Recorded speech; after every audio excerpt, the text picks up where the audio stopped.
Majority Floor Leader, with that order of business, consideration of bills on general file. Yeah, Mr. President, I move the Senate resolve itself into committee of the whole. Senator. You've heard the motion. All in favor, say aye. Aye. Opposed, no. Motion is passed.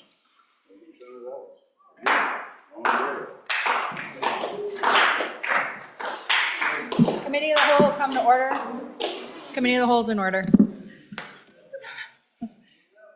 Senator Hicks? Madam Chairman, just to use an analogy that many people out here just think is this is a big pasture and you're all a head of livestock. So we kind of wandered around out here and did a little grazing before lunch today. So now we're going to put a border collie out here. And to kind of herd this thing, Madam Chairman, but I'm just going to tell you at 3:30, the healers are coming out. So be ready. Yeah. The healers are coming out about 3:30. If they have to herd you guys by biting a little bit, they're going to do it. So just a purview. All righty, senators, I'll draw your attention to the front of the desk here. The first bill for her consideration is Senate File 132. Will the reading clerk please read the Senate file? Senate File 132, American Rescue Plan Act Appropriations Amendments 4, sponsored by Senator Kolb, was referred to committee number 2, which returned to committee recommendation that it do pass fail. Ayes, Senators Guru and Kinski. Excused, Senators Anderson, Nethercott. Conflict, Senator Salazar. Was re-referred to committee number 2, which returned to committee recommendation that it do pass. Ayes, Senators Guru, Kinski, and Salazar. Excused, Senators Anderson and Nethercott. Senator Kinski, Chairman. You've heard the reading of the bill. What is your pleasure, Senator Kolb? Madam Chairman, as a correction, that is not the most current version of the status of the bill when it comes to the votes. I don't know if we want to correct that or not, but it's not the most current version. Absent objection, let's lay this back and move on to the next bill. The next bill for our consideration is Senate File 54. Will the reading clerk please read the Senate file? Senate File 54, Homeowner Tax Exemption, an act relating to taxation, was referred to committee number 3, which returned to committee recommendation that it do pass amended. Ayes, Senators Beitman, French, Ide, and McEwen. No, Senator Pappas. Senator Beitman, Chairman. You've heard the reading of the bill. What is your pleasure, Senator Beitman? Thank you, Madam Chairman. I move that when the committee of the whole rises and report, do so with a favorable recommendation of Senate File 54. There is a standing committee amendment. I'll have it read in, please, at this time. 54. Senate File 54, Standing Committee Amendment Number 1, page 2, line 8, after. Senator Beitman. Thank you, Madam Chairman. So, ladies and gentlemen, this is your Revenue Committee's homeowner tax exemption, what we worked on during the interim. As I mentioned during the introductory speech, we had a couple different working groups working on property tax reform, primarily, obviously, residential property tax reform. They fell in a couple different buckets. One is the idea of a homeowner's exemption, basically to wipe out the inflation we've witnessed from 2019 to 2023. That's what this bill does, Madam Chairman. We also had a cap bill that's working its way from the other end of the building. That is more of a long-term solution to make sure we don't find ourselves back in this situation ever again. So we're going to cap how these assessed valuations, how much they can go up year over year. So that's not what this bill does. This bill is simply a homeowner's exemption. And if you turn to page 2, this is the meat of the bill. For residential property used as a primary residence, the amount of the exemption shall be 25.6% of the fair market value. That number, for your edification purposes, is the average price of a home in Wyoming is about $380,000-ish. So this provides a $100,000 exemption for an average house in Wyoming. So that's significant for our taxpayers. Let's go to the standing committee amendment because we've got a dispense of this. What we did in committee, ladies and gentlemen, was in order to make this thing, yes, it has. Mr. Chairman, or Senator Beitman, did you move it? I'll move second committee reading, standing committee amendment number 1, the Senate File 54. Thank you, Thank proceed. you very much, and thank you, Senator. So what we did in committee, ladies and gentlemen, in order to make this thing doable this year, we eliminated the $200,000 cap. And we also made some technical corrections that were recommended by our experts and the assessors and treasurers across the state. So that's what the standing committee does. I strongly urge you to adopt the standing committee amendment, and then we'll go back on the bill. Discussions on the standing committee amendment. Senator Rothfuss? Thank you, Madam Chairman. Madam Chairman, what's the additional cost? It seems like this would be a substantial additional cost. So what are the budget implications? What's the reduced revenue due to removing the cap of $200,000? Discussion? Senator McCune? Thank you, Madam Chairman. The cost on pulling that out is going to run about $190. They're working the final numbers up, but initial estimates will be in the $190 ballpark. And 70% of that's education. Thank you, Madam Chairman. Further discussion on the amendment, Senator Case? Yes, Madam Chairwoman, thank you. With regard to the amendment, I'd like to hear something about the work that the assessors will have to do and how much this work is for them, and it relates kind of their offices. For some of the proposals that are coming out, Madam Chairwoman, the database doesn't support what we're trying to do. I'm not saying that for this one, but in things like if you try to cap at a past year's value or something like that, that's very, very difficult. And I want to know if the assessor's office think they can do this part. Thank you. Further discussion on the amendment? Senator McCune? Thank you, Madam Chairman.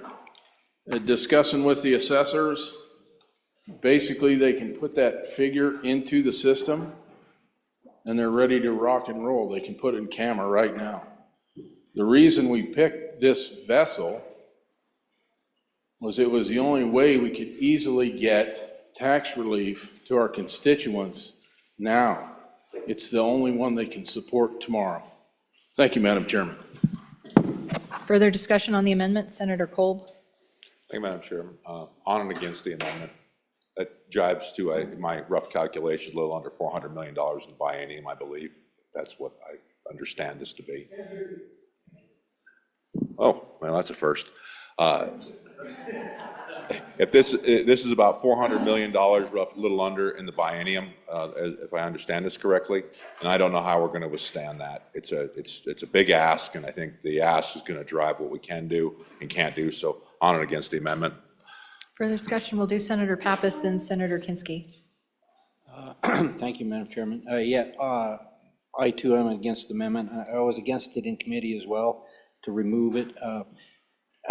Again, I'd asked about what the fiscal impact is, and of course they don't provide that on amendments. But we were told that it was going to be very substantial. So I believe that the number is much, much higher than the number you heard. I think it's going to be magnitudes higher.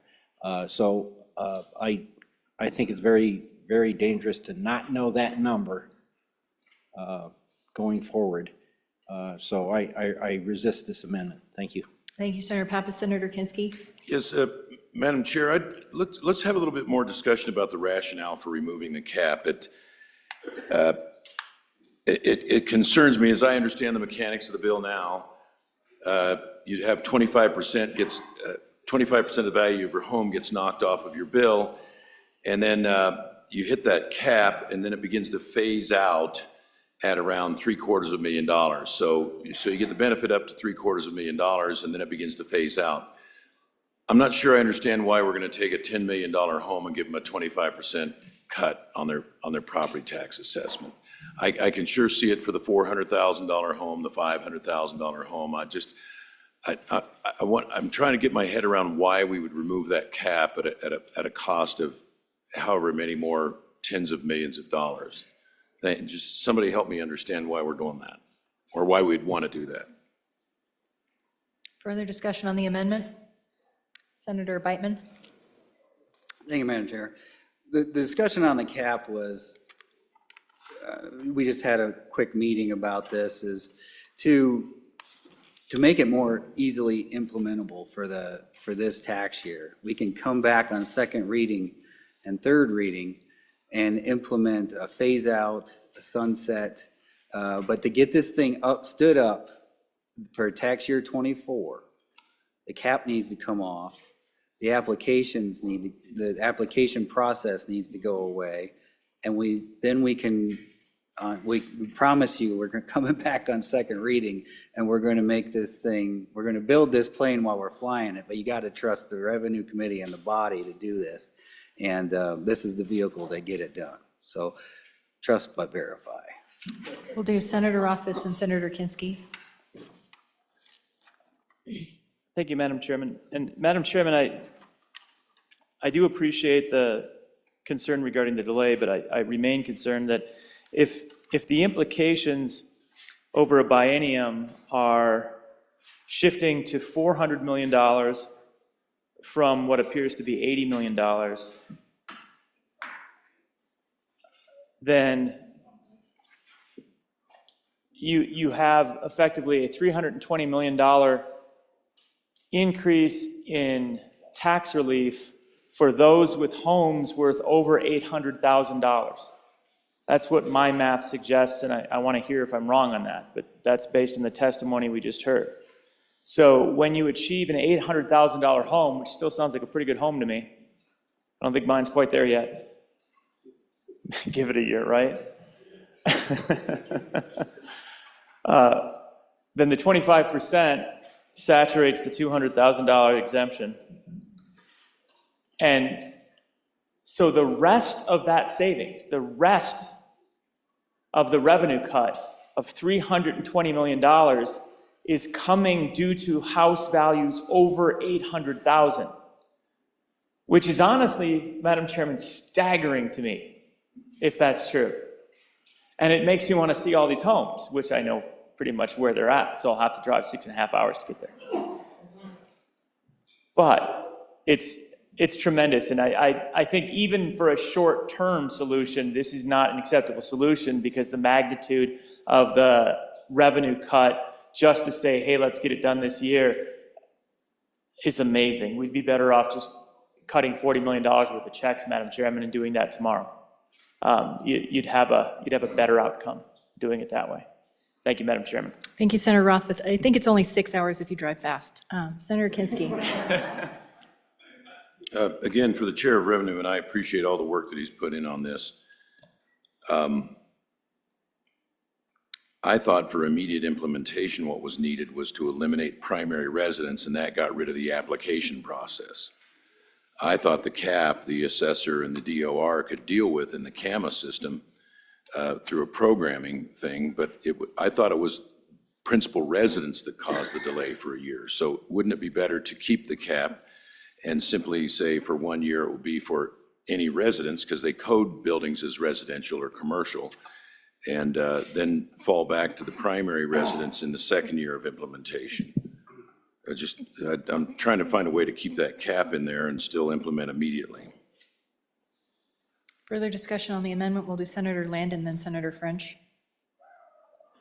Thank you, Madam Chairman. I think that on this particular amendment, I'd like to suggest we don't want to get hung up all afternoon on this amendment, because we've got time to work this bill. Certainly, I'm leaning toward seeing if we can hold the cap, and we can certainly, visit with our assessors. Some good points have been made on both sides of this, but I think it really there's opportunities for us to come back in, Madam Chairman, with some amendments that can put us right where we want to go. So thank you. Thank you. Senator French? Thank you, Madam Chair.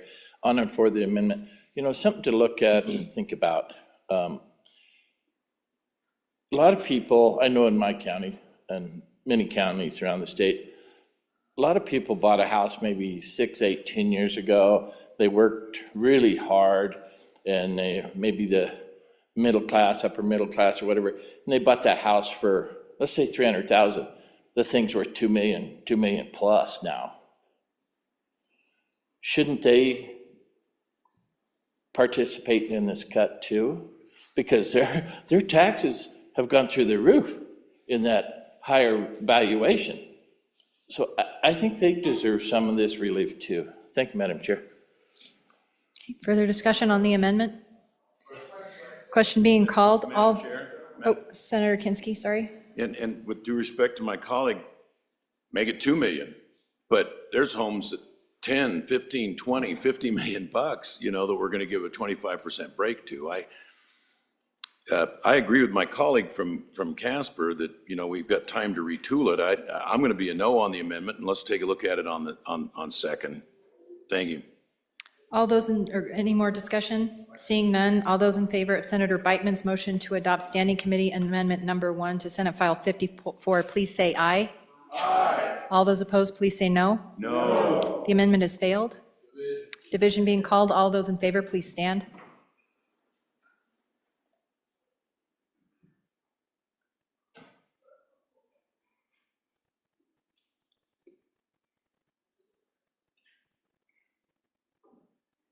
All those opposed?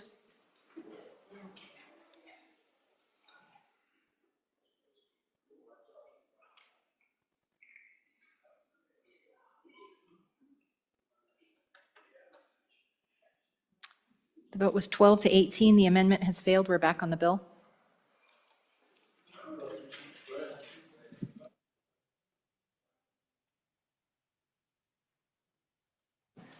Question being called. All those in favor of Senator Beitman's motion that when the Committee of the Whole rises to report that it do so with a favorable recommendation of Senate File 54, please say aye. Aye. All those opposed, please say no. Senate 54 has passed the Committee of the Whole. The next bill for our consideration is Senate File 132. Will the reading clerk please read the Senate file? Senate File 132, America Rescue Plan Appropriations Amendments 4, sponsored by Senator Kolb. It was referred to Committee Number 2, corrected copy, returned to committee recommendation that it do pass. Ayes, Senators Guru, Kinski, and Salazar. Excused, Senators Anderson and Nethercott. Senator Kinski, Chairman. You've heard the reading of the bill. What is your pleasure, Senator Kinski? Madam Chair, I move that when the Committee of the Whole rise to report, it do so with a due pass recommendation on Senate File 132. And for an explanation of this fine bit of legislation, I will defer to Senator Kolb. Senator Kolb. Thank you, Madam Chairman. I have a brief overview. Just try to follow, it's a small little bill. Section 1, pages 1 to 3 is boilerplate definitions. Sections 2 and Sections 3, pages 4 to 22, years appropriations. These were brought in only to be de-appropriated prior to appropriations in accordance with the December 2023 letter from Chief Executive's Office. Total de-appropriation is $52.7 million. Section 4, pages 23 to 26, subsection A, reverse funds, de-appropriated in sections 2 and 3, page 23, lines 2 to 4. Subsection C, reappropriates those funds and any unappropriated funds. Total, $54.3 million to OSLI 4. First, $20 million to backfill water account 1 from matching funds used for eligible water and sewer projects program, and $34.3 million to the following programs: inflation grant funding for health and human services, capital construction eligible, water and sewer projects, and local government support and projects, and further eligible water and sewer projects. Subsection D, de-appropriates any unexpended, unobligated funds as of August 1st, 2024 to WYDOT for eligible highway projects. Sections 5, pages 27 to 28, reappropriates any unexpended, unobligated ARPA direct funds as of September 1st, 2024 to OSLI 4, inflation funding for health and human services, capital construction, eligible water and sewer projects, and local government support projects, and further eligible water and sewer projects. Section 6, pages 29 to 31, boilerplate language. Section 7, page 31, repeals last year's distribution of revisions to health and human services, capital construction, and Section II, eligible water and sewer projects. Section 8, page 31, boilerplate language clarifying the act does not modify existing contracts. Section 9, page 32, gives appropriations in the bill 2023 and 2022 precedence over other bills appropriating ARPA direct funds in the 2024 budget session. Section 10, page 32, makes the act effective immediately. In sum, this bill allows the expenditure of all ARPA funds received by the state of Wyoming to avoid reversion back to the federal government. And I'll stand for any questions. And there's an amendment, Madam Chairman, which good Senator Kinski would Can we answer have questions. that amendment read in? Senate File 132, Committee of the Whole Amendment Number 1, corrected copy, page 23, lines 6 through 15, delete. Senator Kinski? Madam Chair, I move Committee of the Whole Amendment Number 1 to Senate File 132 and urge the body's favorable consideration. Folks, this is the real heart of what you're going to want to look at through 3 readings is this amendment. I've handed out a version of the bill with the amendment tracked in. If you just, the ink is a bit faded, but the amendment begins on page 28. Strikes one heck of a lot of language. As Senator Kolb said, most of the language that you see in there, as staff says, we got to pull all the old bill in order to repeal and reappropriate. So what happens with this amendment is on page 28, or excuse me, we delete pages 24 through most of lines 28, and we begin as follows. A says we are going to revert all funds that are unappropriated and unobligated. That's about $54 million as of today. By the time this thing's done and people turn in money they couldn't spend, it'll push maybe 90. B, now I'm on the amendment.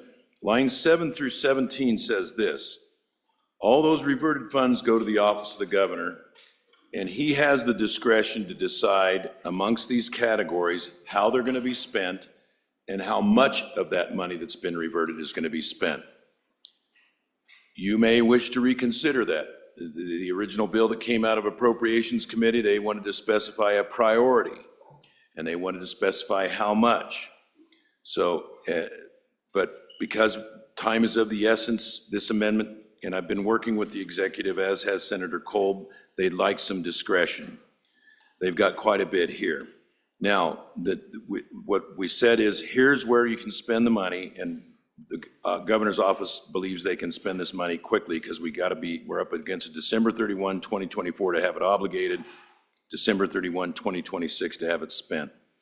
Lines 19 through 26, little I, says any water project that's underway, if they're getting a check out of Water Fund 1 or Water Fund 2, hold that check and send them a check from ARPA. Save our water funds. Okay? 28 to 33 says any hospital capital construction project that is underway, that has experienced inflation, give them an inflation adjustment. Let's finish the projects we have underway.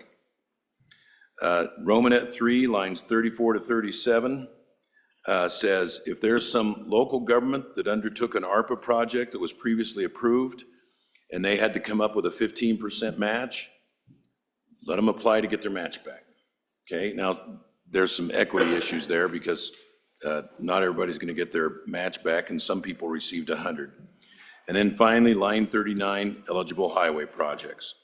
So as I think you heard us discuss earlier about the project, the budget bill, the governor's office received, the executive received notification that highway projects were made eligible for ARPA funds. Then on line 41 through 43, Romanet 5 just allows for them to take the permissible amount for administration of it. And then we have a drop dead on page 2, line 4, subsection C, On September 1, anything that is unexpended or unobligated, the governor's going to sweep it all and spend it where he can to get it done before December 31, 2024. The rest of it is just renumbering. So those are the ones that have been identified as quick and easy. The governor's office for the local projects, they have, OSLI has concern because there were so many local projects. How are they going to handle those applications? I say give it a shot, you know. A lot of these local governments could use that money back. The lack of priority, I've already heard from some members here that they'd like to see the inflation adjustment for health projects moved up to a top priority. They want to see these hospital projects finish now and to put as much money towards those since they're already under construction. And some of those projects are struggling to figure out where they're going to get that inflation money. So that's the amendment, and I'll stand for questions. Questions on the amendment? Seeing none. All those in favor of Senator Kinski's motion to adopt Committee of the Whole Amendment Number 1 to Senate File 132, please say aye. Aye. All those opposed, please say no. The amendment has passed. We're back on the bill. Further discussion? Question being called. All those in favor of Senator Kinski's motion that when the Committee of the Whole rises to report that it do so with a favorable recommendation of Senate File 132, please say aye. Aye. All those opposed, please say no. Senate File 132 has passed the Committee of the Whole. The next bill for our consideration is Senate File 52. Will the reading clerk please read in the Senate file? Senate File 52, Wyoming Stable Token Act Amendments, sponsored by the Blockchain Committee, was referred to Committee Number 9, which returned a committee recommendation that it do pass amended. Ayes, Senators Cooper, Dockstader, Ellis, Jones, and Rothfuss. Senator Dockstader, Chairman. You've heard the reading of the bill. What is your pleasure, Senator Dockstader? Thank you, Madam Chair. Recommend that when the Committee of the Whole rises to report that to do so with a favorable recommendation of Senate File 52. Here to explain the bill, Senator Rothfuss. Senator Rothfuss. Thank you, Madam Chairman. Madam Chairman, Senate File 52, Wyoming Stable Token Act Amendments, comes from the Blockchain Select Committee. Madam Chairman, we've had substantial discussions about Wyoming Stable Token Commission and the act in our recent debate, so I'm not going to go through all of that now, but I'm happy to answer any questions there. What this is the follow-up to the original act to have some cleanups and tweaks based on findings of the Wyoming Stable Token Commission in things that would improve the operation of the act. So there are a few that are in the act, and then we will have a standing committee amendment which adds a couple of additional tweaks that have come up since we passed the legislation through the Blockchain Select Committee. Going through the act for the cleanups on page 2, all of page 2 includes language related to background checks. The Wyoming Stable Token Act requires background checks, but it does not provide elsewhere in statute the statutory authority for those background checks to be done within our traditional system. So this amends the statute to provide that authority. On page 3, there's a couple of changes related to the directions of the powers of the commission. The first Romanet paragraph there alters some of the language on how stable token supplies and token types will be determined to try to avoid language that might lead the SEC to thinking that these might be securities. So the language there is adjusted accordingly.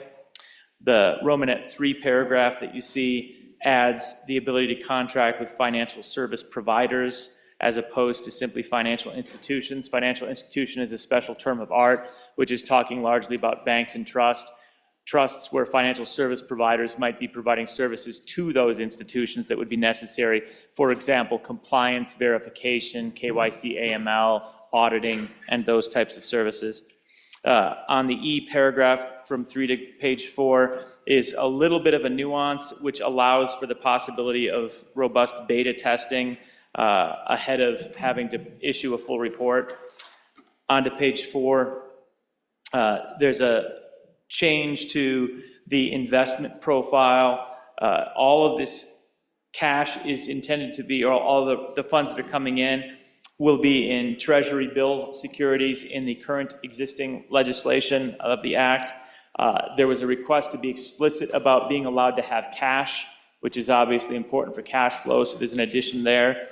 And then there's a slight change from treasury bills to what you see as language treasury securities with a maturity of 1 year or less, or United States Treasury security repurchase agreements with a term of 1 month or less. And Madam Chairman, those are risk equivalent, but slightly different.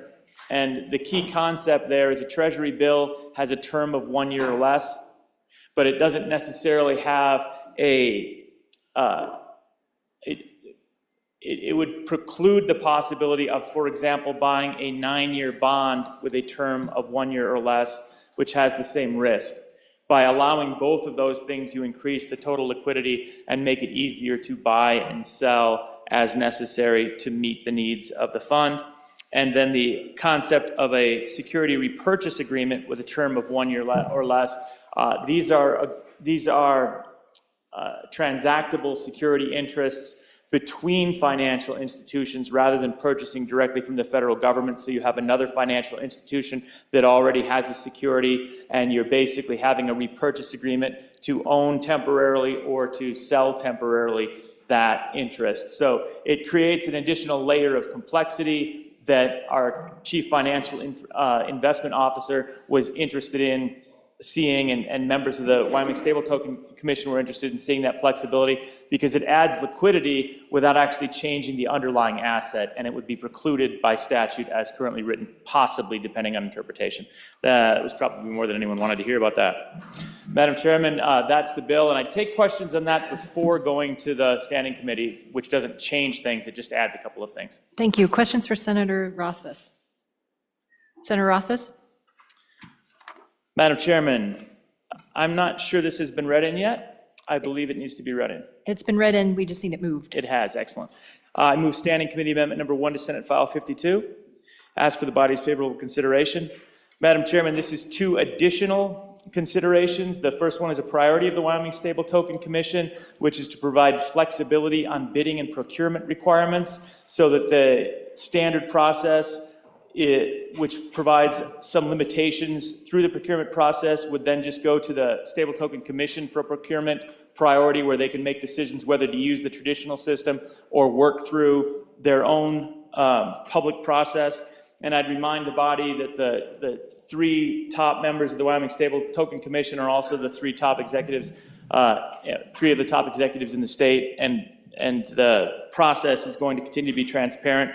But in the interest of trying to be flexible and get these contracts in place on time, with the complexity of the contracts, they modeled language that we've used with some of our other commissions.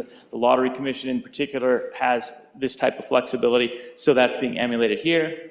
And then the final is some changes to definitions, and it's fairly straightforward and obvious under this, on the language related to the securities. You see changing 1 year to 365 days and 1 month to 30 days, which doesn't sound like it would do very much, but from the financial perspective of investments, that specificity was requested. That's the amendment, and I'd be happy to answer any questions on the amendment at this time. Discussion on the amendment?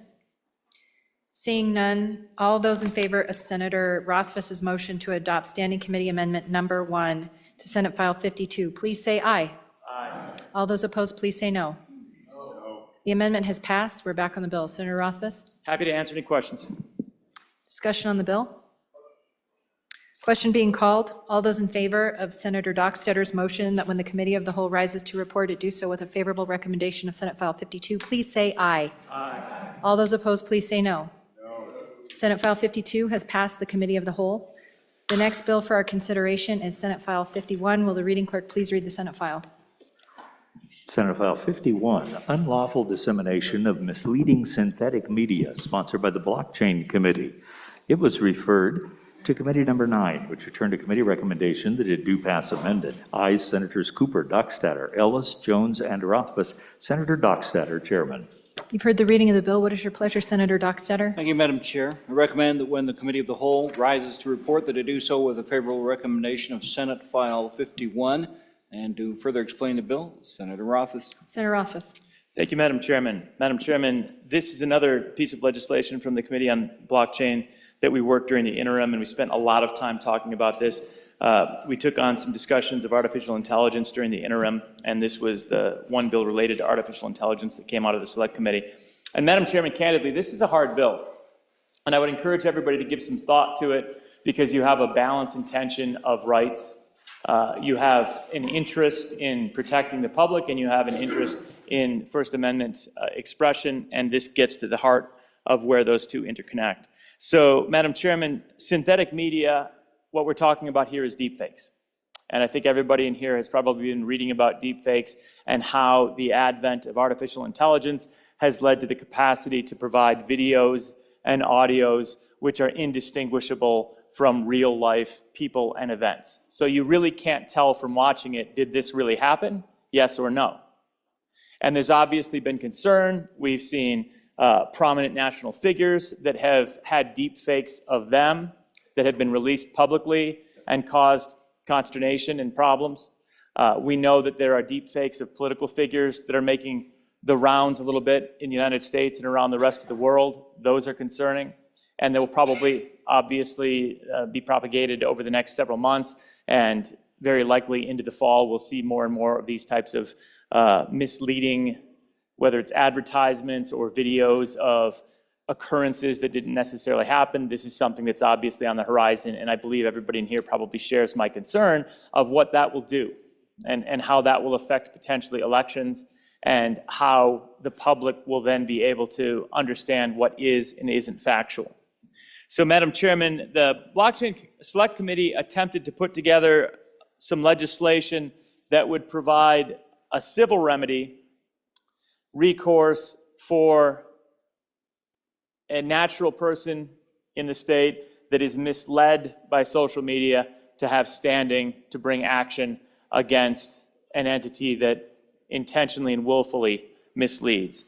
So, walking through the legislation and how it's structured, you see on page 2 the definition of synthetic media, which gets to the idea of image, audio, video of a natural person's appearance, speech, or conduct that has been intentionally manipulated or generated in a manner to create a realistic but false image, audio or video, or other representation that to a reasonable person is of a real natural person in appearance, action, or speech, which appearance, action, or speech did not actually occur, and which would cause a reasonable person to believe the appearance, action, or speech occurred. So that was a lot of work just coming up with that definition, trying to get it right. At least 4 states have passed legislation along these lines, and we drew from those bills, but all of those 4 bills only dealt with political figures as they relate to elections. The Select Committee talked about that, and the discussion was, it was hard for us to just bring protections for political figures without giving protections to the general public. So this is written for the general public, and it would be the only one of its kind in that space, but it does lead to even more challenges as far as how to implement it appropriately. And then you see the action here that this targets, the unlawful dissemination of misleading synthetic media. And a person engages in that when he knowingly and intentionally disseminates synthetic media, knowing it to be synthetic media, right? A lot of knowing there. You have to be meaning to do what you're doing. Accidents don't count. And then it's without the A paragraph on page 3, displaying clear and conspicuous notice. And that's what B comes down to also, basically providing notice. So if you are giving notice, clear and conspicuous notice, you can pretty much say anything you want. That's the key. Put a little tag underneath it that says this is synthetic media, this is a deep fake. You can publish anything you want. That was how we were really trying to address satire and the possibility of just First Amendment rights and expression, trying to get to the point where we provided as much flexibility as possible, not limiting any content, but trying to make sure that potentially misleading content would be flagged. That was the intent there, and that's a challenge. So I would invite everyone in the chamber to really think about this and discuss it and contemplate, is there a better way? In the Romanet 3, and then on Romanet 3, it's with the intent to mislead others about the appearance, actions, or speech of the natural person represented in the synthetic media. So you're knowingly disseminating it, and you have the intent to mislead. That's the test of when you've done unlawful dissemination. And we wanted that to be the standard, trying to get to a rigorous standard where you wouldn't accidentally fall into it. You had to know what you were doing, be well informed about it, and intend to mislead people about it. Bottom of page 3 talks about bringing civil action and what the court's remedies could be, with the possibility of enjoining the dissemination of it, equitable relief, damages, costs and fees, exemplary damages. The D paragraph on 4 provides the Attorney General with the opportunity to enforce if they choose to, instead of just waiting for an individual civil action. The E paragraph provides Attorney General or District Attorney acting on behalf of the state to bring action for or temporary injunction for relief. Paragraph F on page 5 indicates that this article shall not prohibit actions under other statutory or common law provisions against conduct or practices identical or similar. So libel or slander or anything else, if those apply, they continue to apply. It's not instead of. The G paragraph is a special provision that we did add based on the severity of influencing political elections. And it just adds the possibility of a misdemeanor crime, only a misdemeanor crime. But if you're using synthetic media to intentionally influence an election, or in the committance of another crime, then it may be a small misdemeanor punishable by up to 6 months and $750. The idea there wasn't to necessarily throw people in jail for a long time, but to make sure that it was taken at even a more serious level. And that does not exclude the possibility of a civil remedy. It just was, let's take that to a criminal element when you're trying to influence an election. Madam Chairman, the bottom of page 5 relates to the dissemination of any synthetic media protected under the First Amendment to the United States Constitution or Article 1, Section 20 of the Wyoming Constitution shall not be deemed to violate this section. And Madam Chairman, that's the bill. There is a standing committee amendment that I'd take questions first and then get to the addition of the standing committee amendment. Questions before we get to the standing committee amendment? Senator Case? Madam Chairwoman, thank you very much.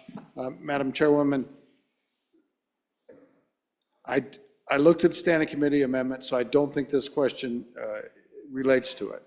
But my question is about common carriers. I've been approached by, like a telecommunications company or someone that provides cable television services, for example.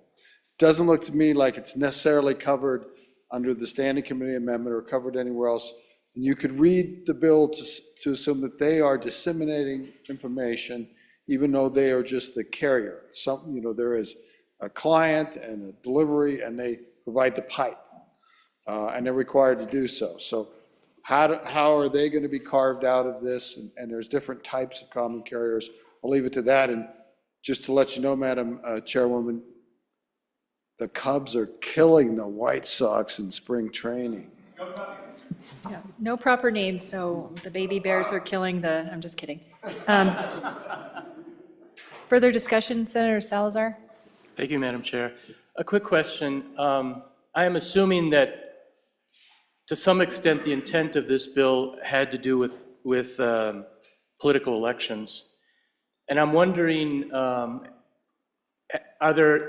not a social media guru, and I'm not on social media that much, but has there been instances in the previous election cycle where this was a problem? Maybe you can give me some instances why this is coming now and how pertinent it is with regard to the number of cases, so. Further discussion? Senator Rothfuss? Thanks, Madam Chairman. Addressing those two questions. With regard to the carriers, the specific carriers, that concern has been raised and I think needs an amendment to remedy. And so if you are the hardware provider and you simply are responsible for the fiber connecting 2 points and you don't have any interaction with the content, then if there's a desire to have clarity that you're exempted, which I believe there is, that's a reasonable exemption because you're not interacting with the content, you're not responsible for the content, you're a passive utility in that process, and that's certainly reasonable. Madam Chairman, I don't think the legislation as drafted would even imply to any reasonable person that you would be covered by that, but to the extent that there's concern, there's no reason not to provide that exception. Madam Chairman, there are a few other carve-outs that are similar that the amendment, which we'll get to in a moment, doesn't quite get to. One of those is federal law, which makes it clear that no entity that is overseen by the FCC, so this is a broadcast, is allowed to influence or deny any advertising content by a political candidate. So that's a federal law that is without exception. And that carve-out is implied by the amendment, which we'll get to in a second, but it doesn't necessarily fully address it. So that's another tweak that needs to be there. This is from testimony we received in the standing committee and needs to be followed up on. And then, Madam Chairman, there's a third consideration here, which I think it's worth contemplating by the Senate.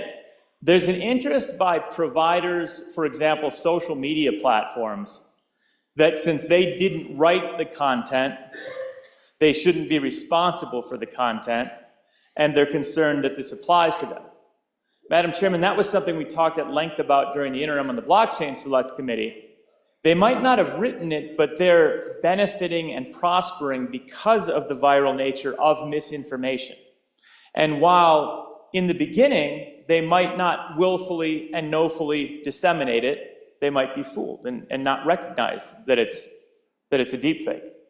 But once they know that they're sending out misinformation, then it is reasonable to hold them responsible for it, because at that point, they're intentionally profiting off of misinformation, which is contrary to the interest of this act and certainly contrary to the public interest. So that's when you would need the little disclaimer, which says, we believe this may be false, or something along those lines. We believe this may be a deepfake.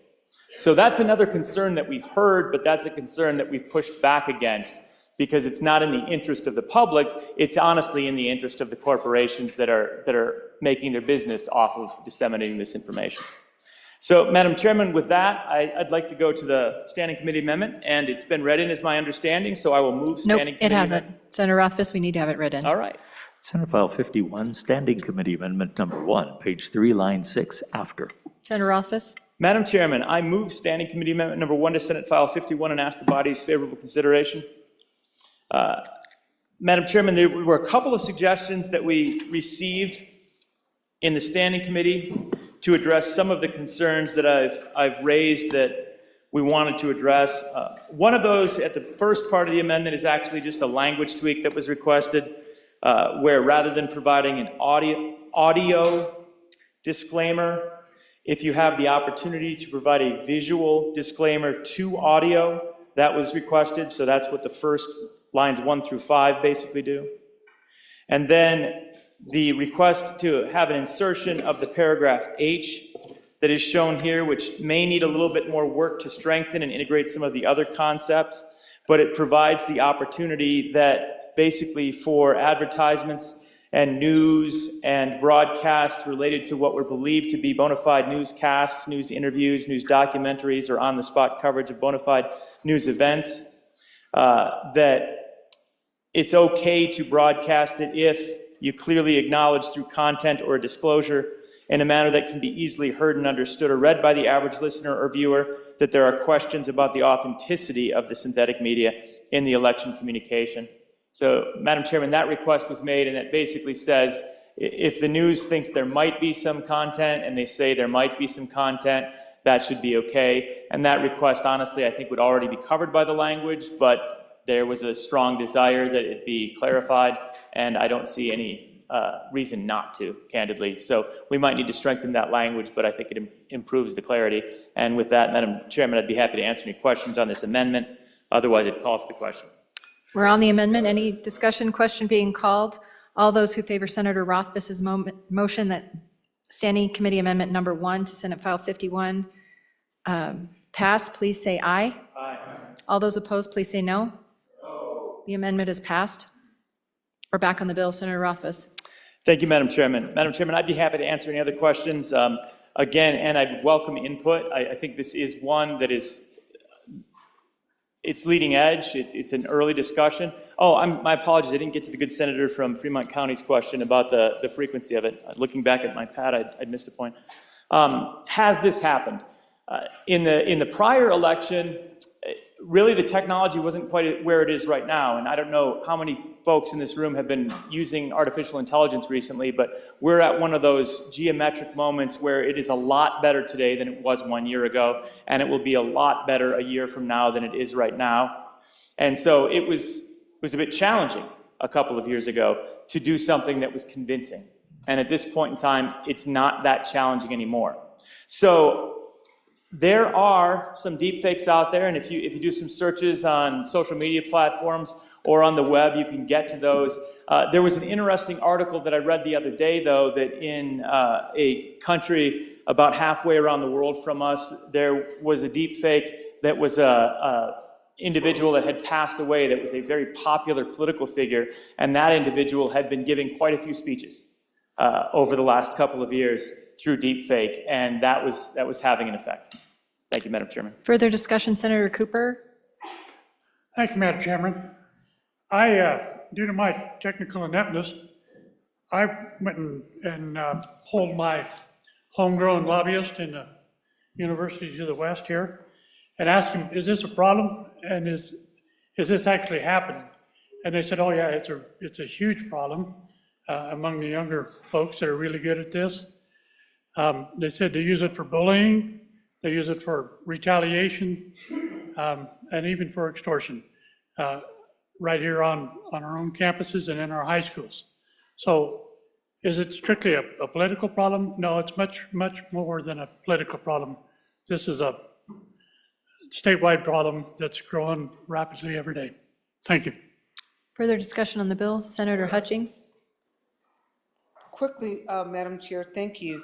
I would like to know about the synthetic media. We've portrayed it as being AI, but I'm wondering about parodies from certain TV programs, and there's a group out there, I don't want to use their name, but they do parodies of different figures. Just wondering if that's going to be included in this as well. Thank you.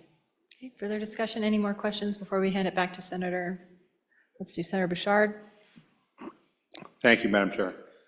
So when I look at this, I look at other states and I look at how they formed it because they were ahead of us. And so when I look at the language, and here's just some of the language from another state, it says, as used in this section, the term altered sexual depiction means any visual depiction that as a result of any type of digital, electronic, mechanical, or other modification, alteration, or adaptation depicts a realistic version of the identifiable person. That is really clear. It looks very well written. We understand what they're doing there and what they're prohibiting. It goes on to say, with nude body parts of another person as the nude body parts of the identifiable person, with computer-generated nude body parts as the nude body parts of the identifiable person, or engaging in sexual conduct as defined, and this is their state code, in which the identifiable person did not engage. I mean, even if you took that language and said identifiable person saying something that they never said, would be a lot simpler language than all of this stuff we have in this bill. And that's where I'm having a problem here. I want something that the average person could open up and go, hey, I get what they're saying here, instead of this other stuff that looks like a lot of legalese that I think an attorney would have to disseminate themselves. So, and I mean, there's just, I can't mention the state, obviously, but I can say the Sunshine State has a good example of how they did it and how they came up with monetary damages, how they came up with injunctive relief. I mean, it looks like it was made so you could take someone to court tomorrow. That's what I'd like to see moving here, but I mean, I don't know, it's probably late in the game right now to do that, so. Further discussion on the bill? Senator Rothfuss? Thank you, Madam Chairman. Madam Chairman, with the good senator from, well, both were from Laramie County, but to the first question regarding satire and parody, that's something that was talked quite a bit about, and that gets into the definition of synthetic media, where a lot of care went into that definition to ensure that it has to be something that a real natural person or appearance that basically would cause a reasonable person to believe that speech had actually occurred. They have to believe it's the real person. I know of that particular show that we're discussing here, and I watch it frequently, and I can assure you I've never believed it to be true as I've been watching it, on Saturday night for many years. So parody and satire need to be protected, and that becomes a real key to this, ensuring that's the case. With regard to other states' legislation, we did review all the rest of the states' legislation to see if we liked any of them better. We worked through them, and we tried to put together the best parts. Candidly, Madam Chairman, most of them had flaws in the eyes of the Select Committee as we were working through it. We saw some real challenges, but we did take the best pieces. I do not feel that the Sunshine State's particularly narrow statute appropriately addresses what we were trying to accomplish through our statute, which is why we looked at it, we considered it, and we put this one together. And honestly, Madam Chairman, I think this bill is pretty well written. I think our legislative staff did a tremendous job with it, and I don't see what the problems with this bill are. If you take the time to read through it, it makes an awful lot of sense. I think it's clear, and I'd ask the chamber to support it. Thank you. Further discussion on the bill? Seeing none, all those in favor of Senator Dockstedter's motion that when the committee of the whole rises to report it, do so with a favorable recommendation of Senate File 51, please say aye. Aye. All those opposed, please say no. No. Division? All those in favor of Senate File 51, please stand.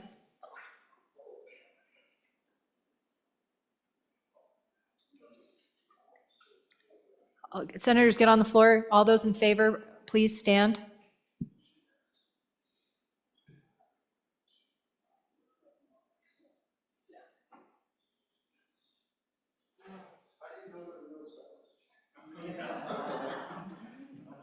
All those in favor, please stand. All those in favor, please stand. Senators, please stop moving.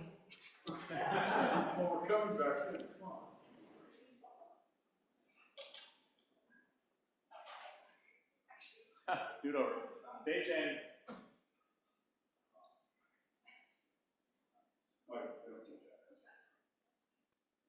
All those opposed?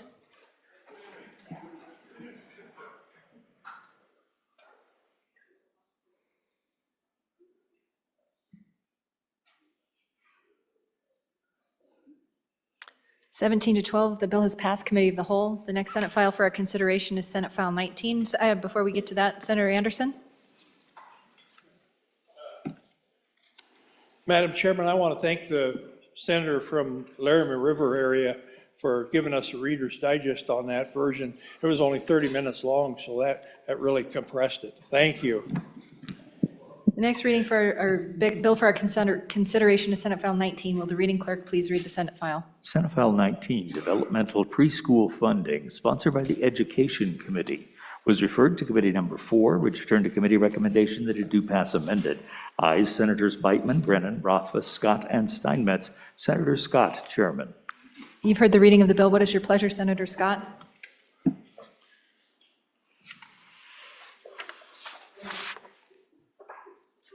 Madam Chairman, parliamentary inquiry here. Was there a report from Committee 2? Because it was referred to Committee 2. 1 second, Senator. Senator, it says on the jacket, education. Yeah, and we were the primary committee. Gotcha. But it was re-referred to Committee Number 2. Yes, correction. Re-referred to Committee Number 2, Appropriations, which returned to committee recommendation that it do pass amended. Ayes Senators Anderson, Baru, Kinski, Nethercott, and Salazar. Senator Kinski, Chairman. My apologies. Thank you, Senator Scott. Madam Chairman, I'm moving the committee of the whole rise and report to do so with a recommendation that Senate File 19 do pass. There was a standing committee amendment I asked to be read in at this time. Senate File 19, Standing Committee Amendment number 1, page 1, line 13, after. Senator Scott? Madam Chairman, I move adoption of the standing committee amendment. And Madam Chairman, I'm going to have to explain the bill and the standing committee amendment together so they make sense. Madam Chairman, this came to the Joint Education Committee in the interim from the preschool DD programs, and they had two deep concerns. One was that they were getting in real financial trouble and were not keeping up with inflation, could not pay competitive wages to their key personnel who also work for the same professions, work for the school districts who can pay very well. And that was going to be very expensive for us if we couldn't get the kids treated at the preschool level. And the second was they had a formula in the statute on their funding that was way out of date, that was used for several purposes. What the bill does is update that formula, which had a specific figure in it, something I wonder about doing in the future, but we updated that, and the formula had two uses. One was to inform the appropriation, and the committee added an appropriation. We'll speak to that in a moment. The standing committee dealt with the other use of the formula, which was distributing the money amongst the districts once we had an appropriation. That's what the standing committee amendment relates to. Essentially, we're going to use a pro rata distribution of any appropriation. So it can be either it can be under what the formula calls for or over. Probably we'll start out that the appropriation is less, and then as inflation sets in, the appropriation will be more than the statutory one. So we simply put in with the standing committee amendment a pro rata distribution so that that formula works. With that, Madam Chairman, I would ask adoption of the standing committee amendment.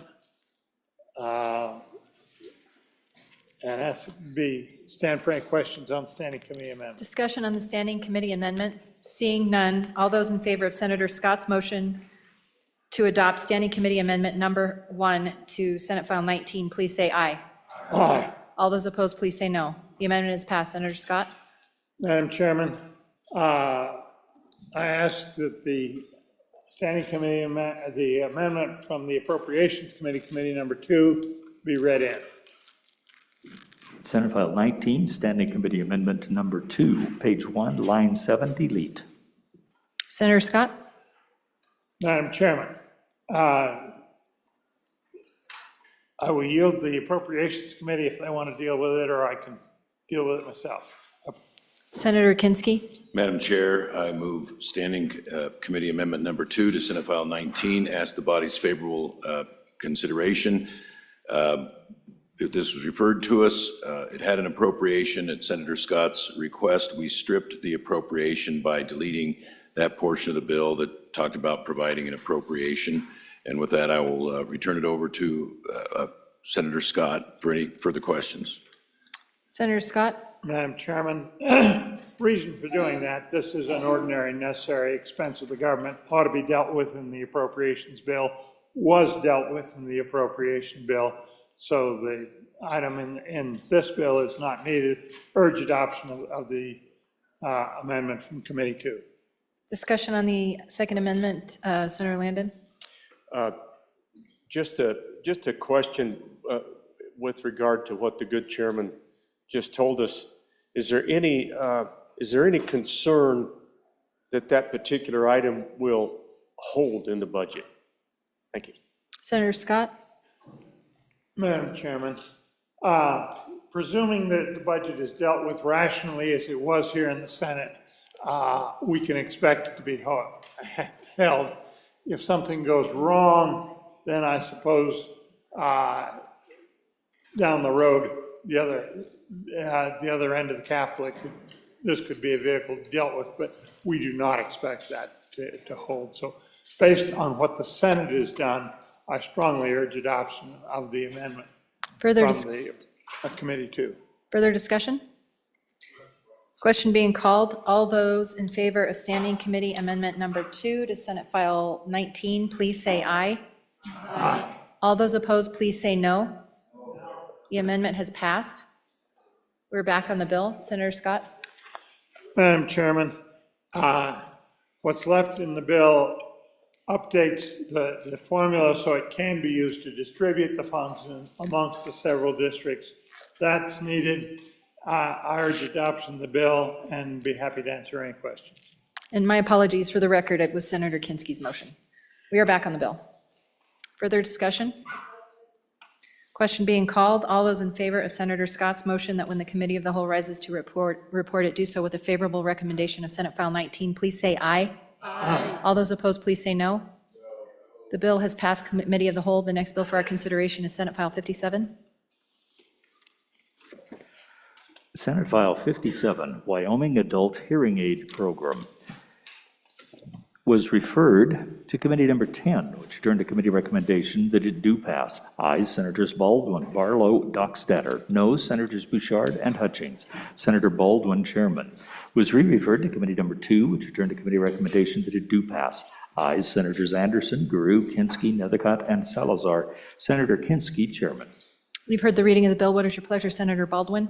Thank you, Madam Chairwoman. I move that when the Committee of the Whole rises to report, do so with an affirmative recommendation on Senate File 57, Wyoming Hearing Aid Program. And there is a Committee of the Whole amendment. I'd like to have that read in, please. Senate File 57, Committee of the Whole Amendment Number 1, corrected copy, page 2, line 12, before. Senator Baldwin? Thank you, Madam Chairman. I will move to have the gentleman here in the very front row do an explanation of that bill for us. Senator Furphy? Thank you, Madam Chair. I'll move approval of Standing Committee Amendment Number 1 to Senate File 57 and ask for your favorable consideration. Senator Baldwin, 1 second. Sorry, Senator Furphy. Point of order? He did say Standing Committee Amendment. It is a Committee of the Whole amendment. Stand corrected. Senator Furphy, it's a Committee of the Whole amendment. Do you want to do it one more time? Yes, sorry, thank you. I do make that motion. Okay, we'll say you move Committee of the Whole Amendment Number 1 Yes, to Senate File 57? Okay. 57. Senator Furphy. Thanks, Madam Chair. I'll explain that amendment as we go through the bill. I'm going to go quickly through the bill. It's very simple. What we're trying to do is help the deaf and hearing impaired community. So this is not a bill for hearing aids for the general public. This is very specific. And so if you'll turn with me to page 2, of course, Romanette I, department is the Department of Health. Romanette 2 explains who's eligible under this program. So you have to be an adult, number 1, and you have to be diagnosed by a physician or audiologist with, here's where the amendment came in, with a profound hearing impairment. So this is not for the general public that has a hearing problem. You have to have a profound hearing impairment. And quite honestly, that means a hearing loss of 80 decibels or more. And another requirement, you have to have monthly modified adjusted gross family income at or below 200% of the federal poverty level. So if you go to page 3, eligibility will be determined by the Department of Health. And you're not eligible if you can get these expensive hearing aids through either private insurance, Medicaid, Medicare, or any other source, and the Department of Health will determine that. You're only eligible for these hearing aids once every 5-year period.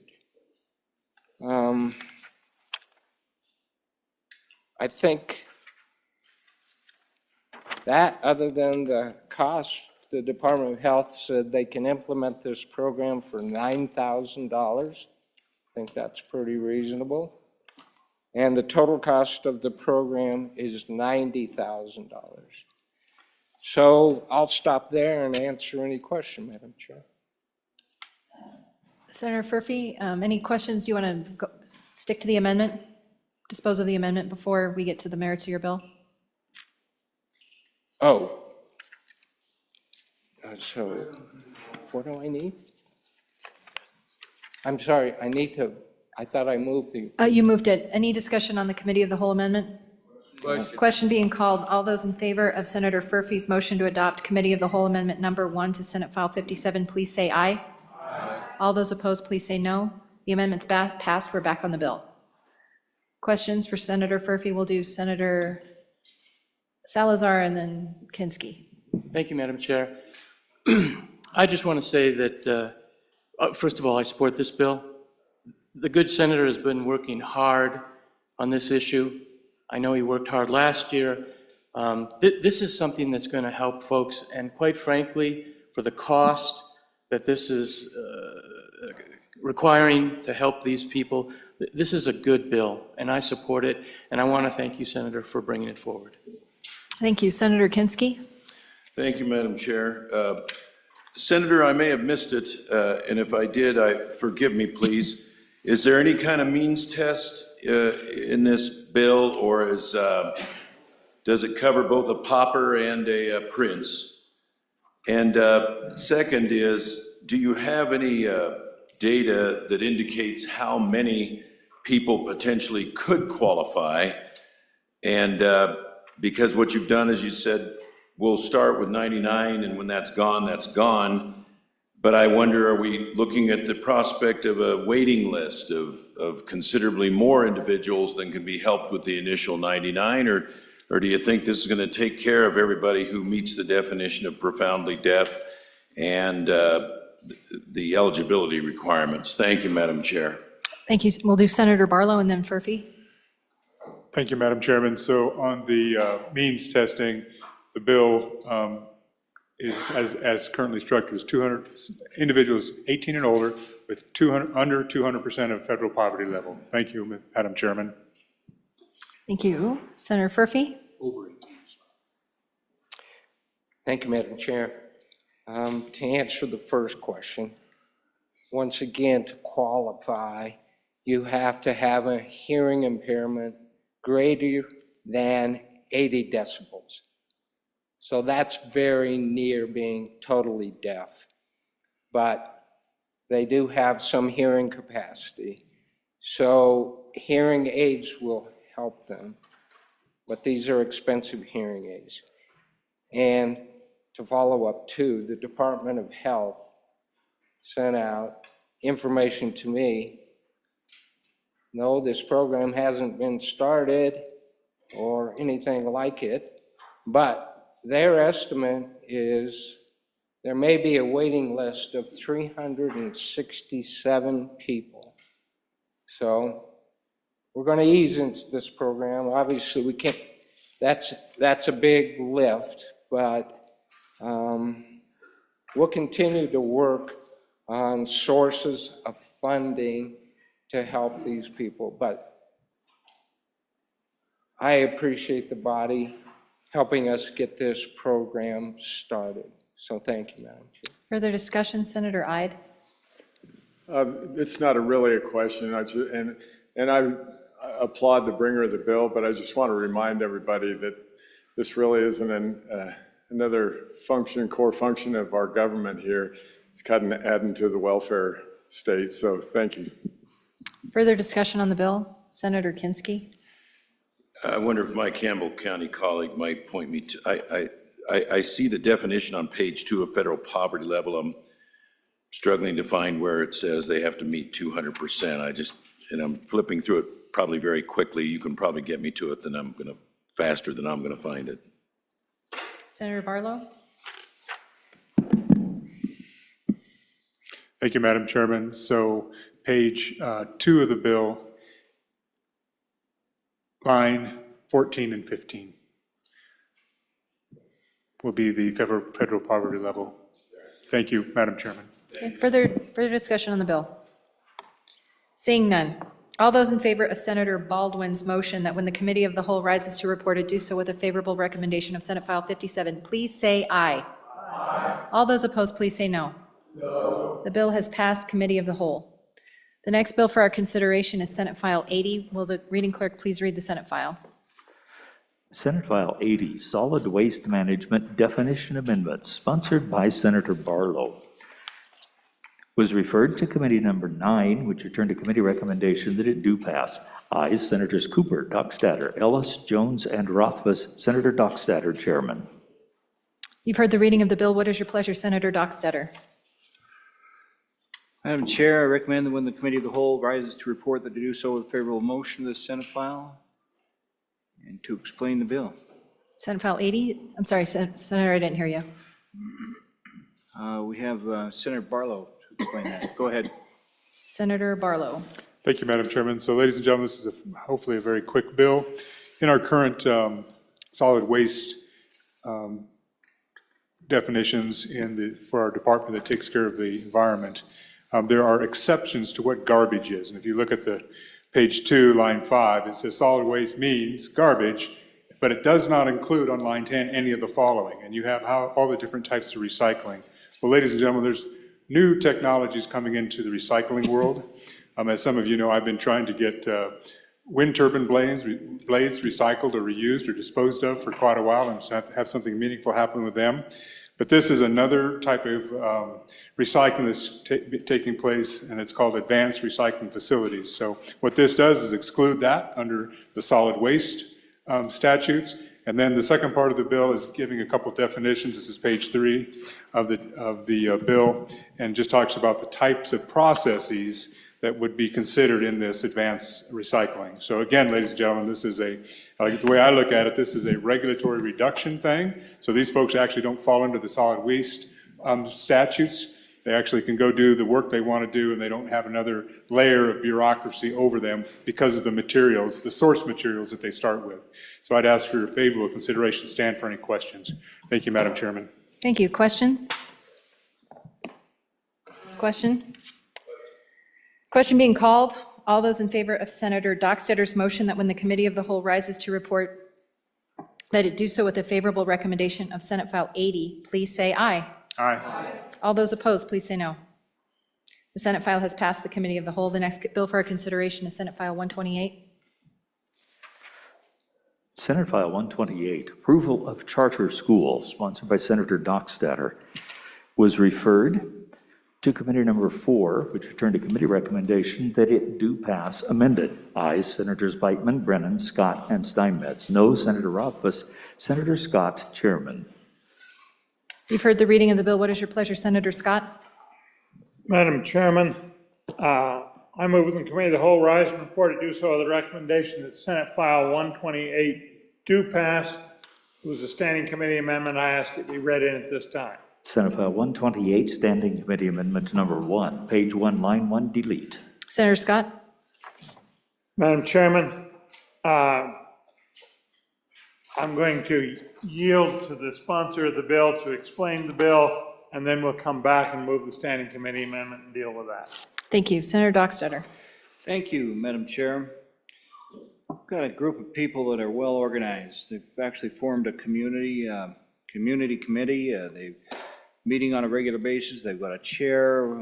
After the session's over, we're going to go out and visit some charter schools, all for the very purpose that we would like to have a charter school over there in the far west. Now, we can't legislate for one specific school, but we can add one into the mix, as this bill does, and I'll have the the good chair explain the amendment in just a moment, how we did that. But folks, this is opening up the door to a whole additional world of opportunity and education for our students across the state.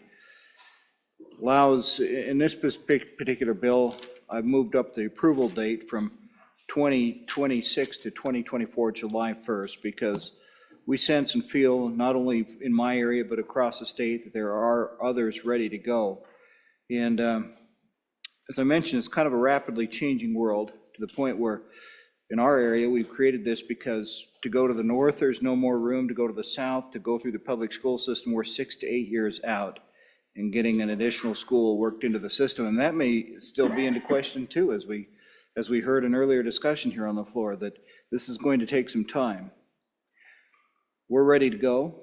We've had some verbal commitment to actually brick and mortar and ready to move forward. But we understand we have to share in the process, and that's why we moved the amendment that the chair will explain in just a moment. We moved the number from 1 to 2, 2 to have a total of 3 altogether.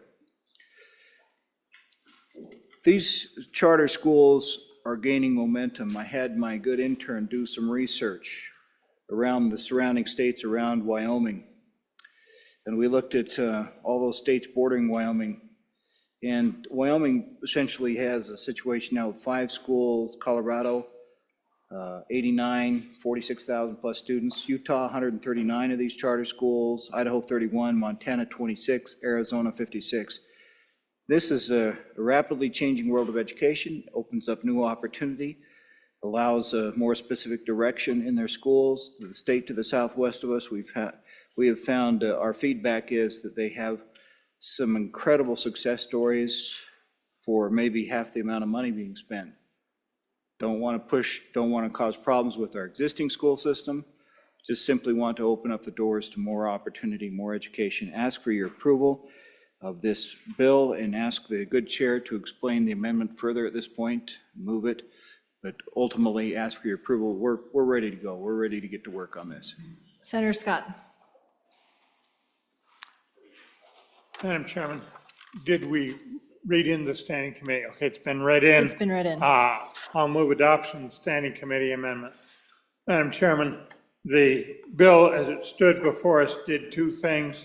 It brought the date back when we could start having additional charter schools state authorized to 2024, had been 2026. And that was a product, and the limitation was a product of a compromise getting this through, which was not nearly as ambitious as the Senate had been, but that's the way it is. And what after we heard the testimony, we thought, you know, if there's this need in this community, there may well be in some other communities, Madam Chairman, and we ought to do it on a general basis. We last year changed the authorizer to a special board that's been appointed, is ready to function. So we've got the capacity, but we recognize that there is some sentiment in the legislature and the populace to go a little slow on some of these state authorized charter schools and get into it a little gradually to make sure it works. So we thought going back and having 3 more in addition to the 3 we already have that exhausted what was available before, and that's what the standing committee amendment does. It removes the 1 new charter school and says we can go as many as 3. The language committee members is a little broader because the LSO staff was on the ball and found another reference in here that had to be corrected, and that involved putting in all the language that's existing law just to change that 1 to 3 the way the committee did. So that's the standing committee amendment, Madam Chairman. I'd stand for any questions. Standing committee amendment, urge its adoption. Discussion on the standing committee? Seeing, Senator Rothfuss. Thanks, Madam Chairman. On against the standing committee amendment. And regardless of how you feel about the policy, and I think we should debate the policy of expansion, this standing committee amendment is well outside of the title of the bill, and it's explicitly outside the title of the bill, more directly and clearly than probably any instance of this violation I've ever seen, which is kind of fun. Madam Chairman.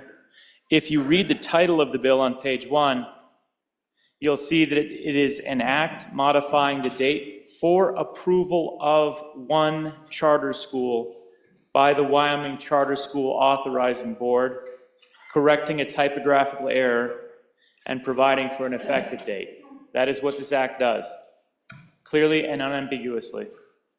So unless the argument, as I pointed out in the committee, is that it was a typo, then there's no room for this amendment to actually be added. So, Madam Chairman, I think first and foremost, that is a key consideration here, is that while you may support this amendment is outside the title.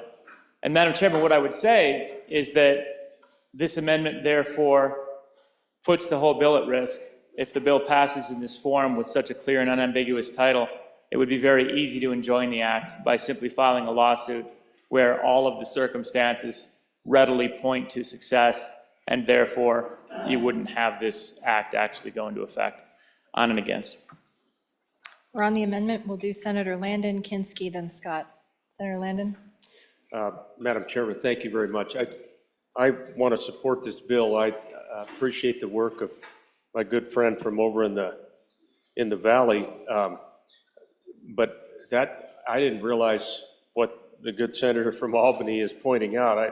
I want a little clarification because I don't want this bill to be jeopardized.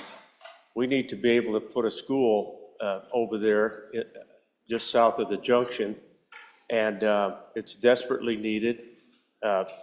There's been a lot of work on this bill, and so I just want to make sure if we've got to back off of an amendment just to keep this bill going, I want to make sure we do that. Thank you, Madam Chairman. Thank you, Senator. Senator Kinski? Passed. Senator Scott? Madam Chairman, the objection that was raised has two aspects to it. One is constitutional. You can't change a bill so much its way through the legislature to change its purpose. Purpose here, authorizing an additional charter school, we aren't really changing the fundamental purpose. When we say it really needs to be a little broader than one, it should be 3. But I think we're at no risk there. The second is the question of the Senate rules and the Senate customs. And we have any number of times said, okay, it's in the bill, you want to change a number, go ahead and do it, and go ahead and amend the title. And that's what this amendment does. Madam Chairman, it's well within the historic practice of the Senate under the Senate rules. So I think it's perfectly all right. We aren't running any risks. I do know that there is considerable opposition to charter schools among some parts of the educational establishment. That's why you need, the growth is not as fast as I would like to see it, but I accept that as we've got to educate people and bring them along, give them some experience with this. So we need to proceed, and I think we improved the constitutional standing of this bill by making it broader because it's much more of a general law than, Madam Chairman, and I urge the adoption of the Standing Committee amendment. Question. Further discussion on the Standing Committee amendment? Seeing none and question being called, all those in favor of Senator Scott's motion to adopt Standing Committee Amendment number 1 to Senate File 128, please say aye. Aye. All those opposed, please say no. The amendment has passed. We are back on the bill. Question being called. All those in favor of Senator Scott's motion that when the Committee of the Whole rises to report, it do so with a due pass recommendation of Senate File 128, please say aye. Aye. All those opposed. Senate File 128 has passed the Committee of the Whole. The next Senate file for consideration is Senate File 74. Will the reading clerk please read the Senate file? Senate File 74, Special Districts Reversal of Dissolution for Noncompliance, sponsored by Senator Cooper. It was referred to Committee Number 7, which returned a committee recommendation that it do pass. Ayes, Senators Barlow, Boner, Case, and Scott. Excused, Senator Landon. Senator Case, Chairman. You've heard the reading of the Senate file. Senator Case, what is your pleasure? Madam Chairwoman, I move that when the Committee of the Whole rises to report, do so with a due pass recommendation on Senate File 74, Special Districts Reversal of Dissolution for Noncompliance, for an expert explanation of this bill, which passed through our committee, sweeping with no amendments. I ask that you yield to Senator Cooper. Senator Cooper. Thank you, Madam Chairman. This bill was brought to us by our County Commissioners Association. We've got a situation going on around the state where some of our special districts haven't been as timely as they should be in getting their reporting done. And they get past the final deadline. Our Department of Audit, doing their job as they should, being auditors, have read the actual law and said, these districts that are out of compliance after their final deadline date, which is normally December 31st, have to be dissolved. They must be dissolved by the county commissioners. As you can see, that's probably going to create quite a problem with some districts. There's about 15 of them around the state right now that are in dissolution. Some of them want to be, some of them don't. In my district, I've got a fire district that's in dissolution. They were 3 days late getting the reporting done. There's a couple deadlines, but they missed the final deadline by 3 days, and as such, the fire district in one of my counties is in dissolution right now, a rec board in another county, and if you look in a county near you, I'm sure there's the same thing going on. So what this does, it gives the county commissioners discretion to cease dissolution once the specific special district gets back in compliance. Does a couple other things with that, but it prevents the dissolution from going forward, hopefully, and saves the county or the state the money for the special election to put this district back in place. The bill itself is on page 3, and it's pretty straight up. It says the Board of County Commissioners may, by a resolution, reinstate a district. The district shall become compliant prior to it, no later than April 1st.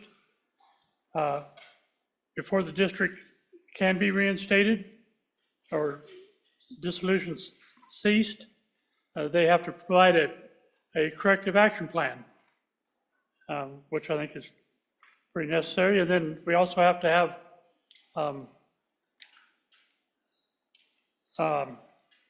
verification from the Department of Audit that everything is in place.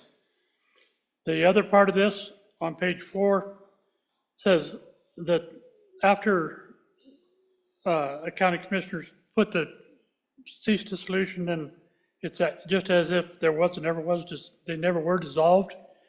But it gives the county commissioners the discretion to either leave that board in place or remove the board and reappoint. So saves the counties, state a lot of money in special elections, but it gives local control back to our county commissioners. I think that's very important. That's for your favorite consideration. Further discussion on the bill? Question being called. All those in favor of Senator Case's motion that when the Committee of the Whole rises to report, it do so with a favorable recommendation of Senate File 74, please say aye. Aye. All those opposed, please say no. Senate File 74 has passed the Committee of the Whole. The next Senate file for our consideration is Senate File 69. Will the reading clerk please read in the Senate file? Senate File 69, Hospice Care Reimbursements, sponsored by Senator Landon, was referred to committee number 10, which returned to committee recommendation that it do pass. Ayes, Senators Baldwin, Barlow, Dockstader, and Hutchings. No, Senator Bouchard. Senator Baldwin, chairman. Was re-referred to the committee number 2, which returned to committee recommendation that it do pass. Ayes, Senators Anderson, Guru, Kinski, Nethercott, and Salazar. Senator Kinski, chairman. You've heard the reading of the bill. What is your pleasure, Senator Baldwin? I move the when the committee report, when the committee of the whole rises to a report, they do so with a favorable recommendation on Senate File 69, hospice care reimbursements, and for explanation of that bill, I turn to the fine senator from Natrona County. Senator Landon? Thank you, Madam Chairman, and thank you to the two committees that looked at this bill since you last saw it. Appreciate the support of Committee 10 and Committee 2. This comes back to you, fellow senators, after an introduction during which you might remember I talked to you about the nearly 2,000 patients who visited hospice care last year in our state. Talked to you about the 5 different locations where we have hospice centers and the unfortunate closing of a center up in Campbell County. I don't want that to happen to any of these other facilities. It's the final step on the long road home for so many of our constituents. It is an important issue in this bill in that it brings these hospice centers, these hospice care facilities up to parity with what we pay to our nursing homes. The impact, the financial impact is somewhat indeterminable, Madam Chairman, in the fact that most of these patients are already on Medicaid reimbursement, having been in the nursing home or some care facility. And so when they come to hospice, it's gonna be very little impact to us at the state level, but it's gonna be a very big impact to those centers back home. This goes from a 50% reimbursement rate in our Medicaid funds up to the 100% level. Again, I don't think it's gonna be much of an impact to us, but it'll mean a lot to those facilities. I hope you'll support Senate File 69. Thank you. Discussion on the bill, Senator Ide. Thank you, Madam Chairman. Here again, Madam Chair, this is a very well-intended bill. I thank him for his hard work, or the committee on this, but there again, this is just expanding government-funded, health stuff, and it expands Medicaid piecemeal. So just another point of reasons to really consider your vote on this bill. Thank you. Further discussion on the bill? Senator Brennan? Madam Chairwoman, I just want to push back a little bit on what the good senator just said. This just brings up reimbursement so that those people that are at the end of their life, they have a place to go where somebody who can take care of them can do that, and that they can afford that. At the end of life, there's a lot of things that happen that people need skilled professionals that can help them with that.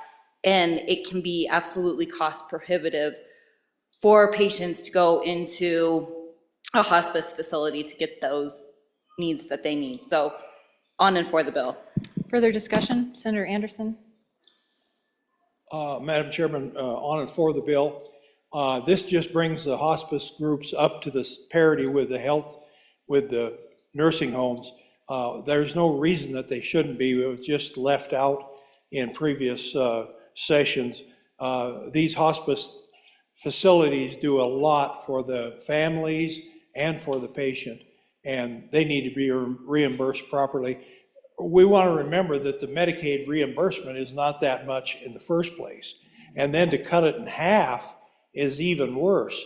The full Medicaid payment is not very much, but we need to at least give that much to the hospice. Thank you. Further discussion on the bill? Senator Kolb? Thank you, Madam Chairman. Just be real brief. As county commissioner, I had a lot of experience with these programs. And I got to say that it does save a lot of money. It gives people a comfortable place. It's end of life, only literally days left. And I think it's not a big ask, and I've seen the program administered efficiently. and gave a lot of help to people. So I think in this case, I am honored for the bill. Further discussion on the bill, Senator Case? Madam Chairwoman, thank you very much. I support this bill fully. But the circumstances of hospice are actually not always the same. It's not always the very eminent end of life. Sometimes people improve a bit in hospice, and there have even been instances where they could leave for a while and then come back. Former President Carter has been in hospice now for over a year. So it can be a long-term commitment, and that's okay. It's a much better place for them, and it's almost like sometimes just relaxing a little bit and giving more end-of-life care makes things work out a little bit better. So thank you, Madam Chairwoman. Further discussion on the bill? Senator Anderson? Madam Chairman, one thing I forgot to mention is this isn't just in-house. These people can be in their own homes and be receiving that care from hospice, and they're still not reimbursed like they should be. Thank you. Further discussion? Senator Landon? Thank you, Madam Chairman. I'll bring this home real quickly. Just something that I'm pretty proud of. There's 5 facilities I mentioned, but our entire state is covered. The particular one in our neighborhood serves 16 different counties this last year, and just opened facilities down in Converse and Platte County. So, appreciate your support of the bill. Thank you. Further discussion? Seeing none, all those in favor of Senator Baldwin's motion that when the committee of the whole rises to report that it do so with a favorable recommendation of Senate File 69, please say aye. Aye. All those opposed, please say no. Senate File 69 is passed committee of the whole. The next bill for our consideration is Senate File 125. Senate File 125, Pari-Mutuel Wagering Activities Amendments, sponsored by Senator Driscoll, was referred to Committee Number 6, which returned a committee recommendation that it do pass. Ayes, Senators Baldwin, Ellis, Garu, Jones, and Schuler. Senator Schuler, Chairman. You've heard the reading of the bill. What is your pleasure, Senator Schuler? I move that when the Committee of the Whole rises to report, they do so with the due pass recommendation on Senate File 125. And before I call on the good president, I would ask that you read on the amendment, please. Senate File 125, Committee of the Whole Amendment Number 1, page 3, line 18, delete. And President Senator Schuler? Driscoll will explain the bill. Thank you, Senator Driscoll. Thank you, Chairman. Madam Chairman, folks, I'll dispense the bill first, then we'll deal with the amendment. If you remember back last year, I kept a bill hidden away that nobody could get to because we couldn't get any information from the FBI on our pari-mutuel laws. And they wouldn't tell us what they wanted, couldn't get to it. Over the interim, the FBI has come back and they have given us the wording and the language, which a good part of us have worked on through the year. We've got a bill now that has just come out. It's going to be approved, I believe, from the way it sits. They're in agreement with it. So it's kind of a lengthy bill, but what this really does is allows us to hold pari-mutuel events in the state of Wyoming. Tightens up the rules, mainly has to do with background checks and fingerprinting of different people that work in different areas.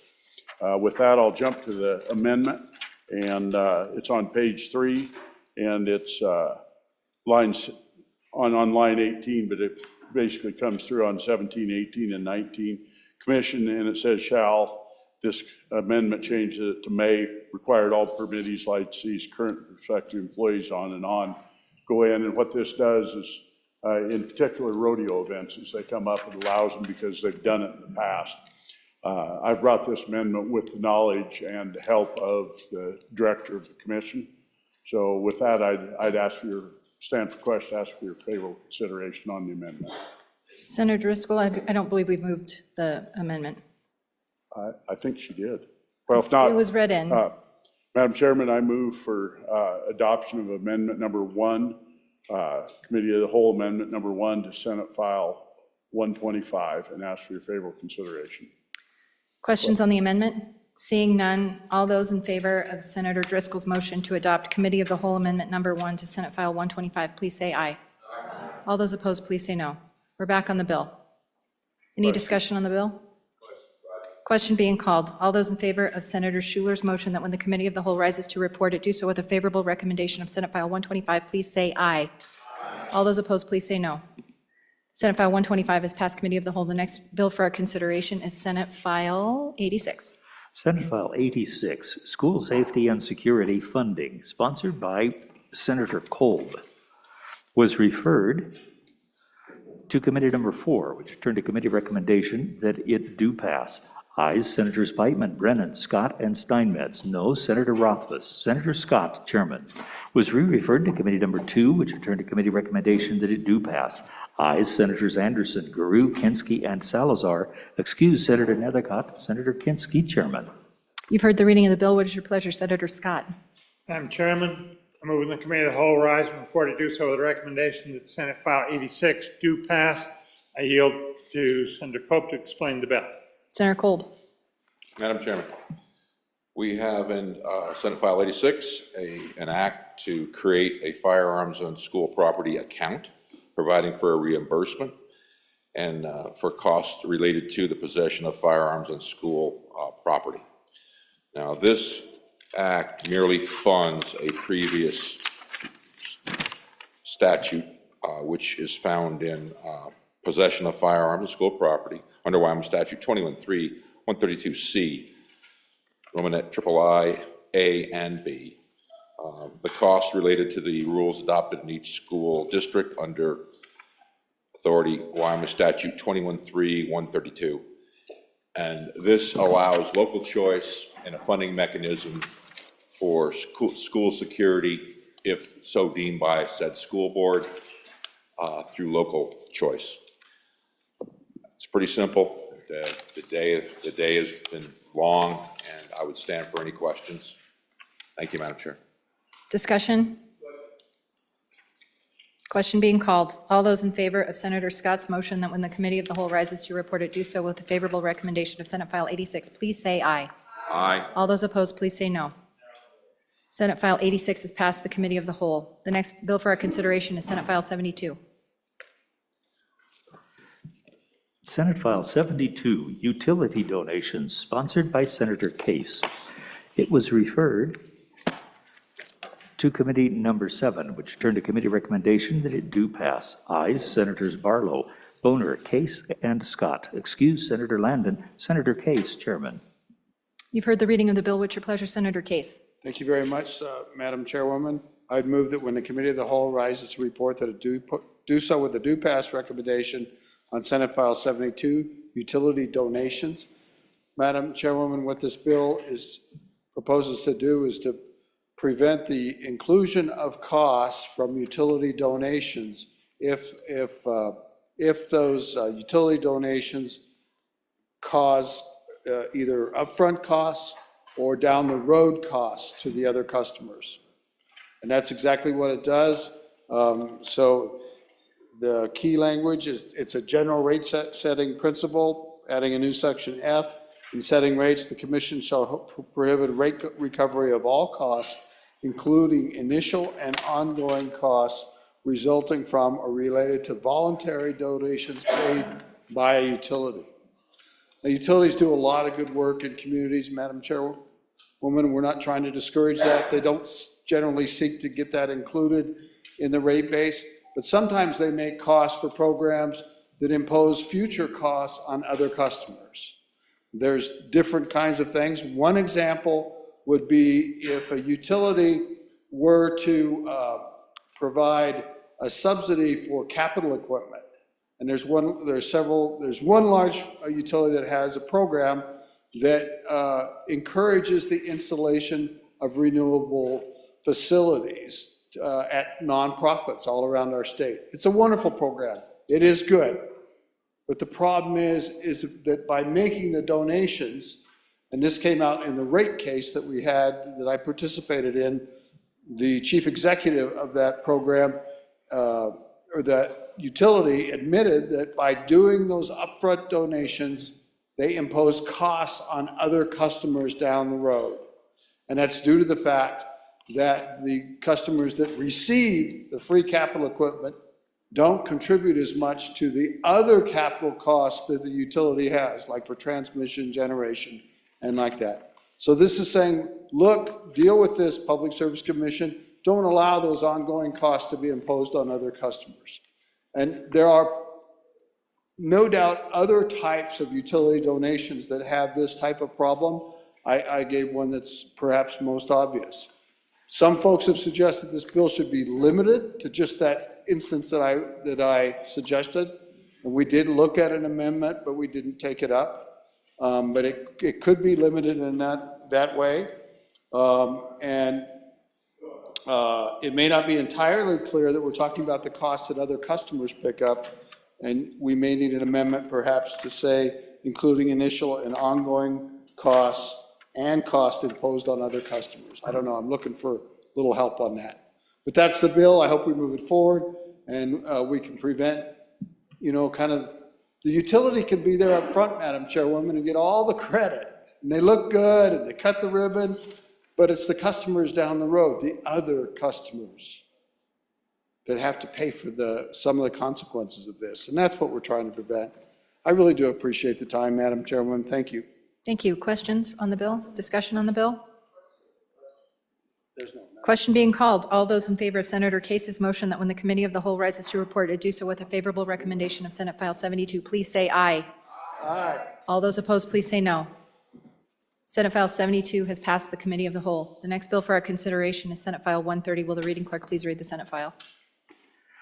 Senate File 130, the Equality State, Not Equity State Act, sponsored by Senator Beitman, was referred to committee number 3, which returned to committee recommendation that it do pass. Ayes, Senators Beitman, French, Ide, McEwen, and DePappas. Senator Beitman, Chairman. You've heard the reading of the bill. What's your pleasure, Senator Beitman? Thank you, Madam Chairman. I move that when the committee of the whole rises to report, it do so with a do pass recommendation of Senate File 130. There are no amendments, and I'll walk you through this short little bill. It's a bill that would basically prohibit the same type of discriminatory practices that we took out of the budget the other day. We had an extensive debate on it. This applies to government entities across the state, not just one particular one. So this would include any department of the state, the university, city, town, county, school district, community college. Just applies the same debate we just had the other night to the entire state. And I'll stand for any questions. I urge an aye vote. Discussion on the bill? Senator Rothfuss? Thank you, Madam Chairman. Madam Chairman, I do have concerns about the bill, and we've had a lot of this discussion previously, so I'll try not to echo that. But the one question I have on page 2, the first definition of diversity, equity, or inclusion, is where does that definition come from? Because the definition that follows that phrase is not a definition of diversity, equity, inclusion. That's a definition of discriminatory behavior, basically. And, this bill would read very differently if it said something along the lines of discriminatory behavior means, and then you take that definition, which basically is preferential treatment discrimination. And then you've got a government entity, and then later you say no government entity shall engage in any discriminatory behavior. So I guess I'm wondering where the definition came from, and why isn't this bill trying to target and eliminate discrimination, which is what it kind of sounds like when you read and replace, where the title implies that it's against equity, diversity, and inclusion. So how did this definition come about, and how is it actually a definition of diversity, equity, and inclusion? Discussion? Any other questions?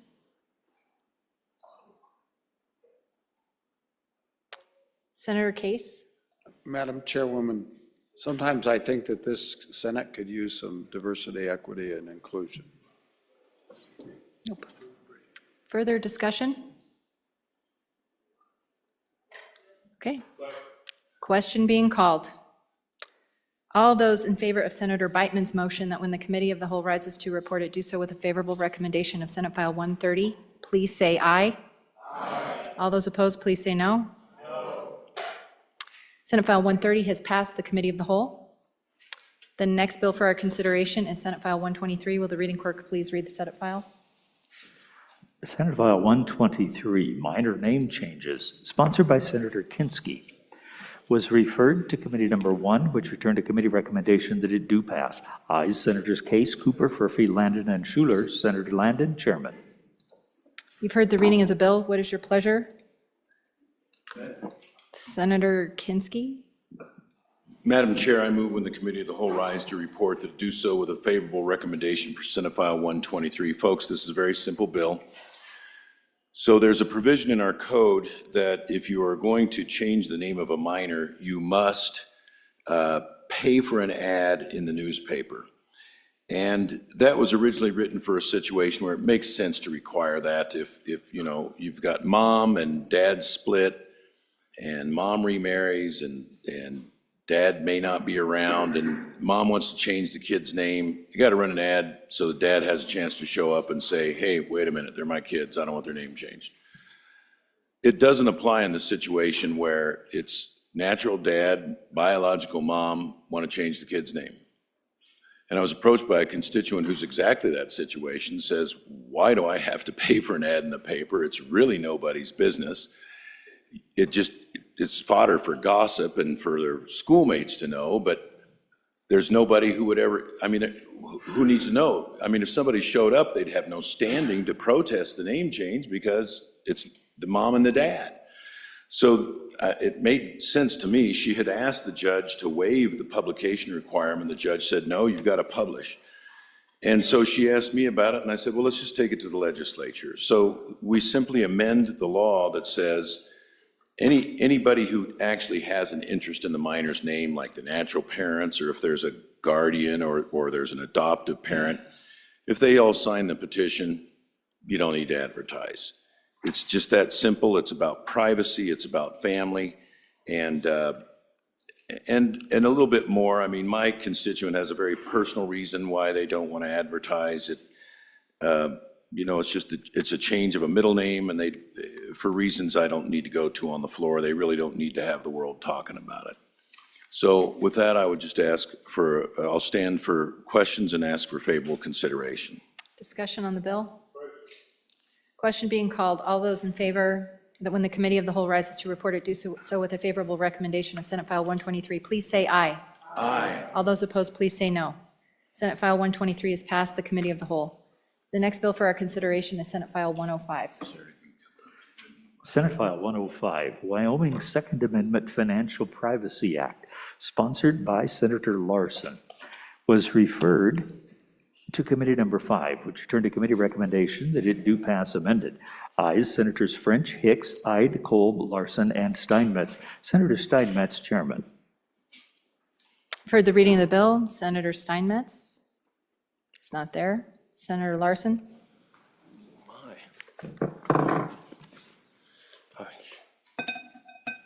Madam Chairman, or woman, sorry, I don't, maybe Majority Floor Leader Hicks will do it.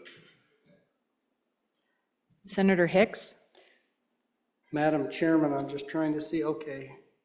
Madam Chairman, I move when the Committee of the Whole rise and report that it do so with a favorable recommendation to do pass on Senate File 130, and for an explanation of the bill, I'd ask you to call on Senator Larson. Madam Chairman, I move when the Committee of the Whole rise and report that it do so with a favorable recommendation on Senate 105 with a do pass, and for an explanation of the bill, I would ask that you call on Senator Larson. It's Senate file, correct, Senator? Senate file. Thank you. Senator Larson. 105, Madam Chairman.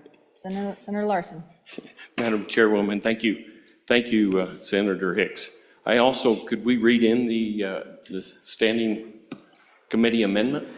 Senate File 105, Standing Committee Amendment Number 1, page 1, line 2, delete.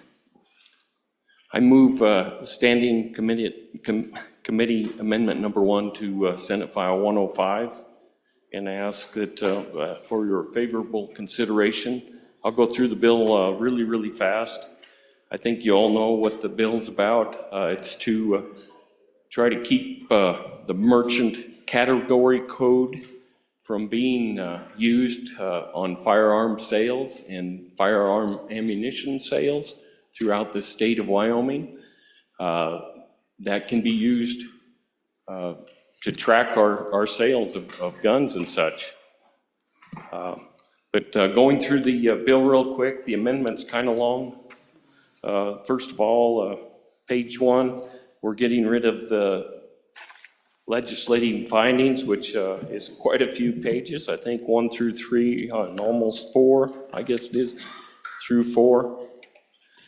The rest of the amendment is pretty straightforward. We're deleting credit cards whenever we're referencing credit cards, and we're putting in, inserting merchant category code, and that means classification codes assigned by a merchant processor to merchants or payees that accept its payment credit cards to classify the goods or services provided or furnished by a merchant or a payee.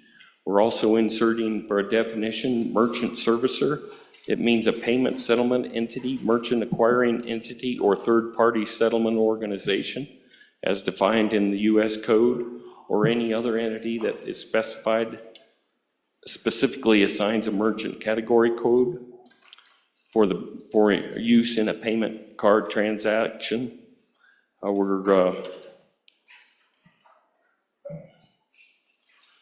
think that pretty much does it. I guess if there's any questions, I'd answer some questions. We're on the Standing Committee Amendment number 1. Any discussion?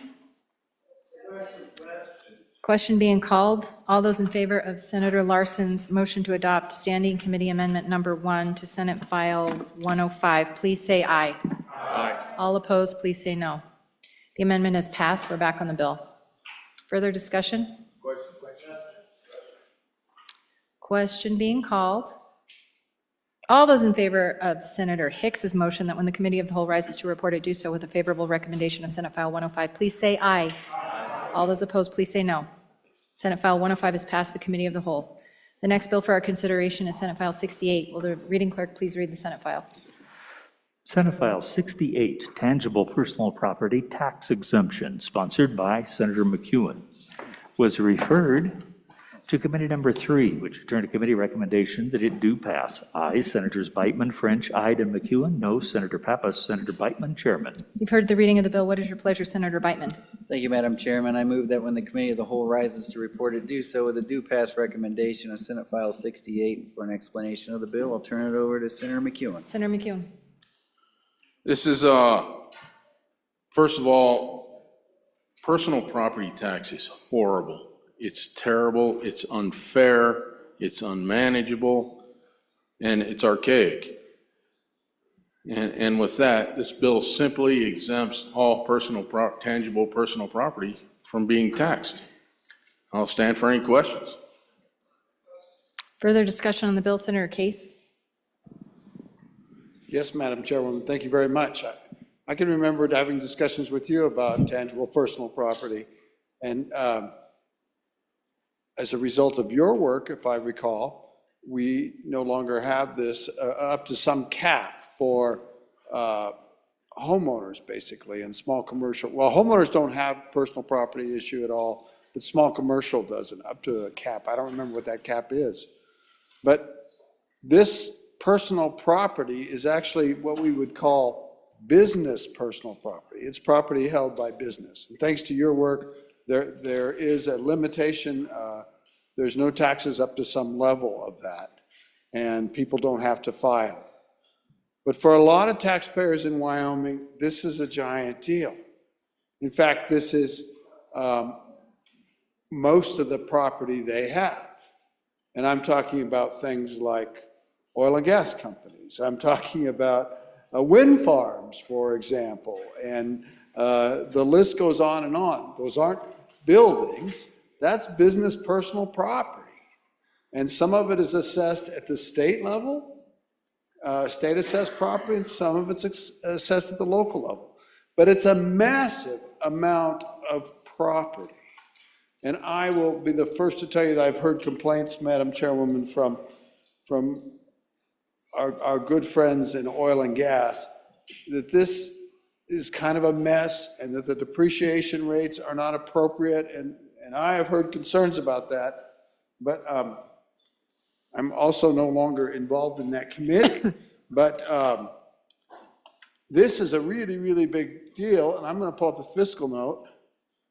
$139 million in 2026 and 143 million in 2027. And most of the benefit goes to things like oil and gas operators, wind farms, mining surface equipment. It's not what you think. It's not little tiny stores and their meat slicer, which I think we've heard about before. That's not the bulk of where the problem is. And thanks to your bill, Madam Chairwoman, we actually fixed it for the smallest stores. And I think we really got to look at this a lot more carefully because it does more than you think. Further discussion on the bill. How about we go with Senator Kolb, Landon, then Scott? Thank you, Madam Chairman. Yeah, I've got deep concerns about the amount of money we're trying to do property tax reduction. We can't do all of it. And I think we got to pick our battles. If we expend all the money, I don't know what we're going to do. We won't be able to run general government. We'll have a problem. And this is not going to help matters, especially when we had the biggest matter in front of us, property tax reduction. And, you know, we just can't do 10 things at once and be successful at the one main thing I think we need to concentrate on, which is what I've heard. So on and against. Thank you, Senator Kolb. Senator Landon? Madam Chairman, what the good senator just said. Thank you. Senator Scott, and then Senator Hicks. Madam Chairman, technical correction. We heard 136, 139 million, if I'm remembering right. My question is that assessed valuation or actual tax revenue? Wasn't clear to me which he was talking about. And am I right in thinking, since this is property tax, that about half of it goes to schools, other goes to the counties and the cities and special districts? Is that a correct understanding of Madam Chairman? Because it does make a difference with assessed valuation or actual tax revenue. We'll go to Senator Hicks, then Senator Case, then Senator Rothfuss. Yeah, Madam Chairman, I do think this has a significant fiscal impact, but I do think there's also a way to maybe provide a little bit of property tax relief for across the board with just raising some of that just a little bit as far as some of those capping that the first $10,000 is exempt. But I'm going to support it on first reading and take a look at a second reading amendment, see if we can address some of those concerns. I think I said Senator Case and Rothfuss. Madam Chairwoman, yes, indeed, this affects local government entities, except, you know, there's the effect through the school foundation program and the statewide mills that come back to that program. But yeah, this is local taxing entities, $113 million. So it's kind of interesting. We have another bill floating around somewhere, and there's a direct distribution that's made to some of these local entities, and this is almost that much. It's interesting to think about. And then the schools themselves, the school foundation, according to the fiscal note, is $54 million for your fiscal year 2026, and that'll have to be made up. So, thank you, Madam Chairwoman. Thank you, Senator Rothfuss, then Senator Ide. Thank you, Madam Chairman. I wanted to correct the reference that we're looking at in the fiscal note, because it's important to sort of see how it all adds up. And for those looking at the fiscal note, the last paragraph really gets to the heart of the revenue implications. And what it indicates is that for tax year 2025, the total revenue decrease is $306.6 million. Of that, $192.9 million are out of the school foundation program. So for 1 year, a total of around $300 million and about $200 million out of the school foundation program. And then you see for the next year, tax year 2026, it would be a revenue decrease of $315.5 million, and approximately $200 million of that is out of the school foundation program. So for the next 2 years, the cost of this proposal is $621 million of revenue. That's non-trivial.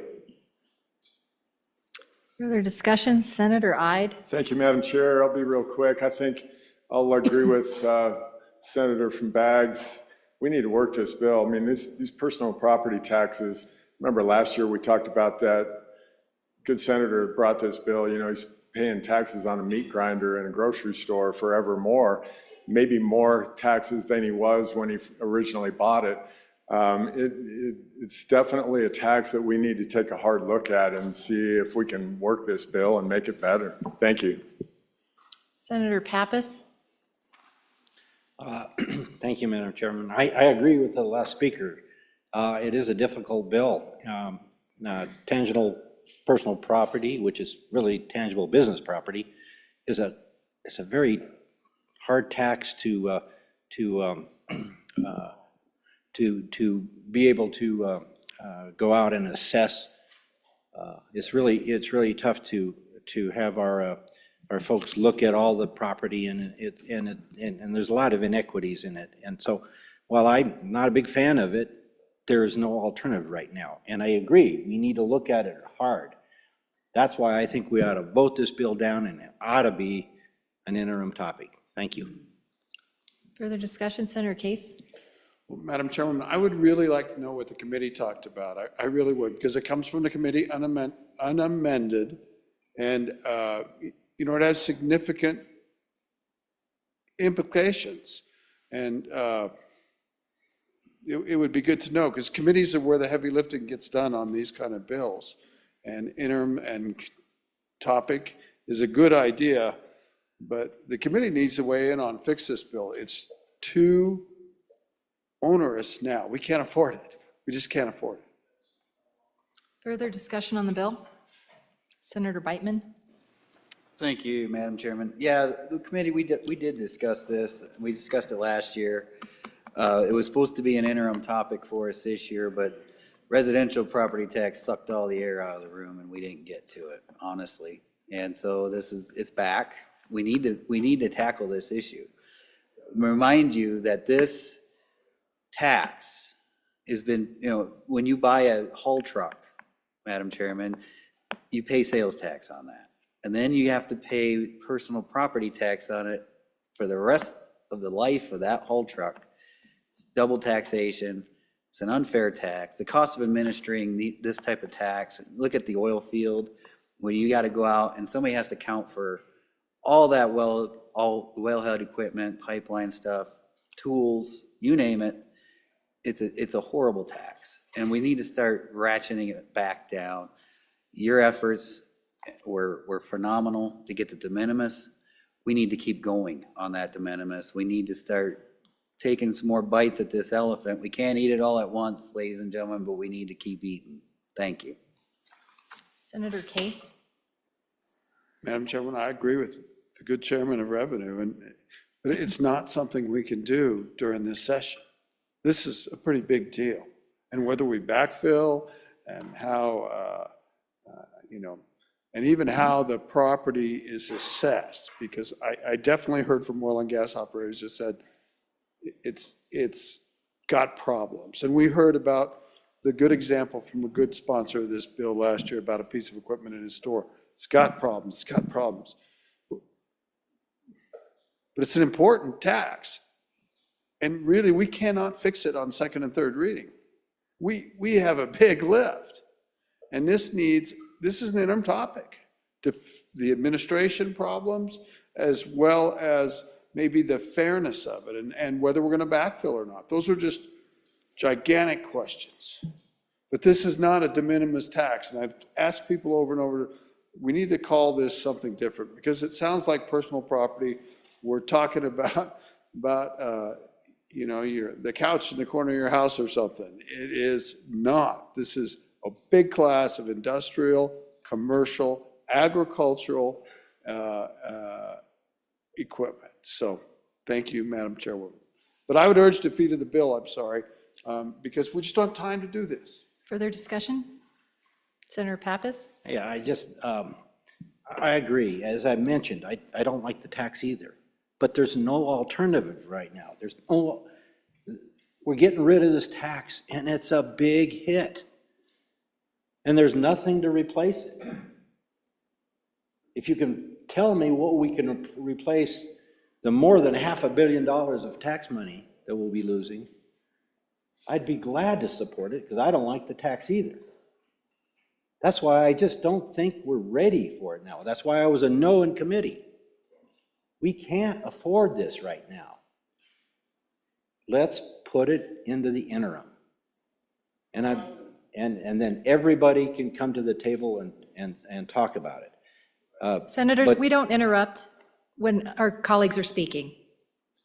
But I would like to come to the table with everybody that's concerned. Not on a bill that we only see once in committee when the public can come to talk to us, but through an interim where all the players can come and we can really sit down and have a hard look at it. So please, let's do the right thing, kill this bill, and let's talk about it in the interim. Thank you. Further discussion? Senators, I know it's third reading, we've got a long list, but this is our job, is to debate these bills. Senator McCune. Close this out. We're trying to increase our budget $1.4 billion. $1.4 billion. We're putting $400 million in savings. And now all of a sudden, this is too heavy a lift? Think about it. I really want you to think about it. Is it we can't afford it or we don't want to? Thank you, Madam Chairman. Further discussion on the bill?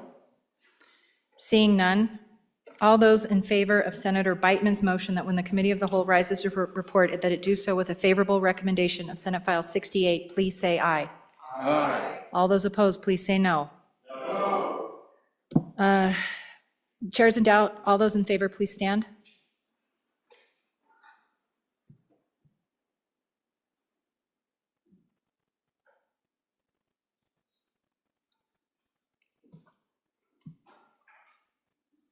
Oh, I think.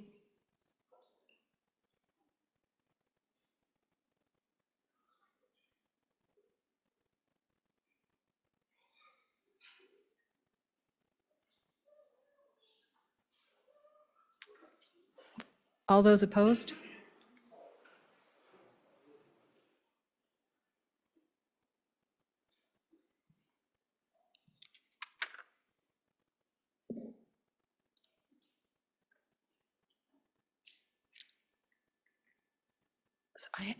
Hold on, sorry, Senators.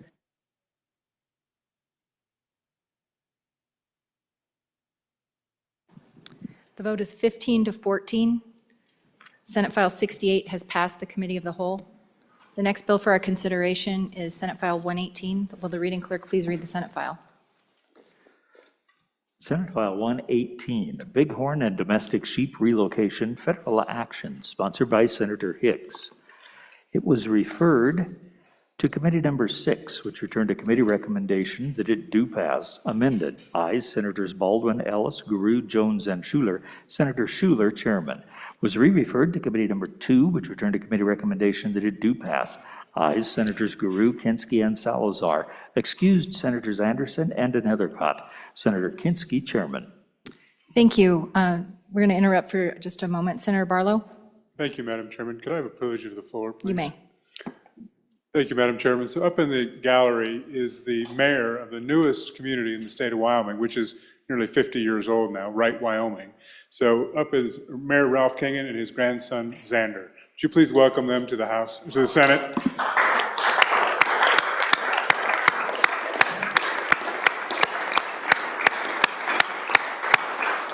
Thank you, Madam Chairman. Thank you. You've heard the reading of the bill. What is your pleasure? Senator Schuler. Thank you, Madam Chairman. I move that when the Committee of the Whole rises to report, they do so with the due pass recommendation on Senate File 118. And it does have an amendment. If you would read that in, please. Senate File 118, Standing Committee Amendment Number 1, page 1, line 4, delete. And with that, I would call on our Majority Floor Leader to explain the bill. Thank you. It's the Majority Floor's Leader's bill. Senator Hicks. Yeah, Madam Chairman, I was going to give staff a break, but I guess we can continue working. Senate File 118 is dealing with bighorn sheep and relocation on federal lands. There is a standing committee amendment. Can I have that read in? If it hasn't been, I move standing committee amendment number 1 to Senate File 118. I'm going to work the standing committee into the bill. Basically, what the bill does is provides a protection. It has a series of legislative findings, but the intent of the bill here is that we're trying to do some introduction of bighorn sheep within the Sweetwater Rocks portion of the state of Wyoming, which is up in that Jeffrey City to Split Rock area up there. We have some federal regulations that are permanent onerous associated with these type of reintroductions.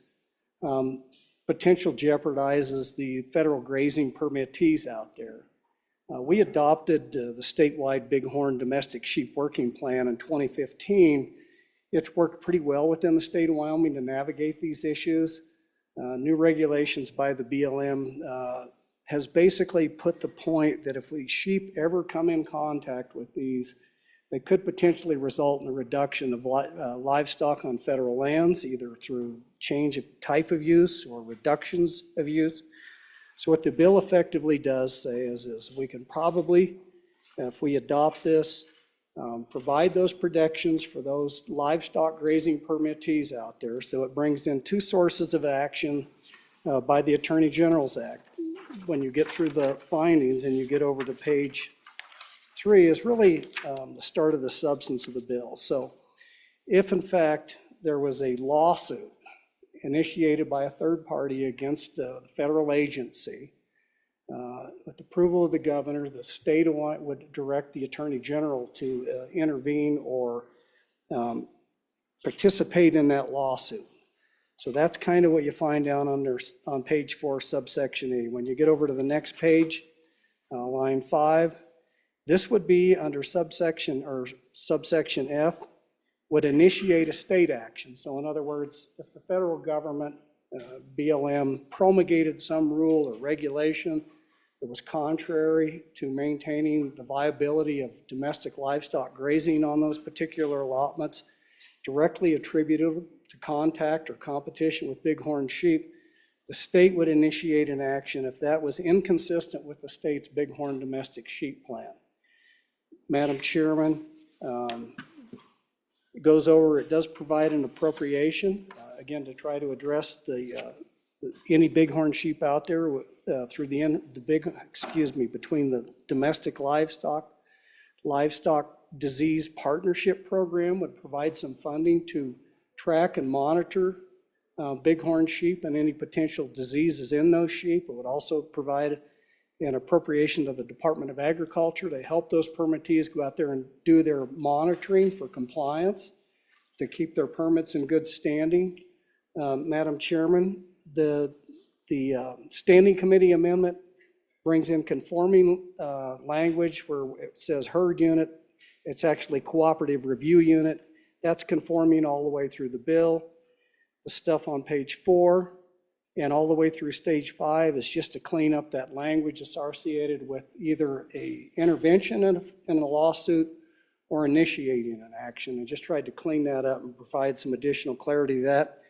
Page 4 or page 8 just changes the effective date to July 1st. I'd stand for any questions. If there's no questions, I'd ask for the question on the standing committee amendment number 1. We're on the standing committee amendment discussion. Seeing none. All those in favor of Senator Hicks's motion to adopt standing committee amendment number 1 to Senate File 118, please say aye. Aye. All those opposed, please say no. The standing committee amendment has passed. We're back on the bill. Senator Hicks. Back on the bill, I'd call for the question. Discussion on the bill? Seeing none and question being called, all those in favor that when the, all those in favor of Senator Schuler's motion that when the committee of the whole rises to report it, do so with a favorable recommendation of Senate File 118, please say aye. Aye. All those opposed? Senate File 118 has passed the committee of the whole. Mr. Majority Floor Leader. Madam Chairman, I move the committee of the whole stand at ease of the sound of the gavel for 10 minutes to give staff a break. Absent objection, it's so ordered.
The next bill for our consideration, Senators, we're gaveling back in, is Senate File 102. Will the reading clerk please read the Senate file?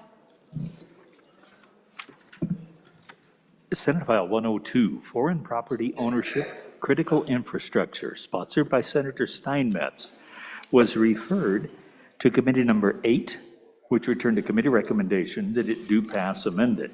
Ayes, Senators Boner, Brennan, Furphy, Kolb, and Pappas. Senator Kolb, acting chairman. A moment, please. Was re-referred to Committee Number 2, which returned a committee recommendation that it do pass. Ayes, Senators Anderson, Garou, Kinski, Nethercott, and Salazar. Senator Kinski, chairman. Okay, Senators, if you've got conversations, please take them off the floor. Senator Steinmetz? Or sorry, Senator Boner. Thank you, Madam Chairwoman. I move that when the Committee of the Whole rises to report, do so with a favorable recommendation in Senate File 102. There is a standing committee amendment. I'll have that read in at this time. Senate File 102, Standing Committee Amendment Number 1, page 3, line 9, after. Senator Boner? Thank you, ma'am. And to deal with the bill and the standing committee amendment, I refer to Senator Steinmetz. Thank you, Senator Steinmetz. Thank you, Madam Chairman. And I would go ahead and move Standing Committee Amendment Number 1 to Senate File 102, and I will explain that with the bill.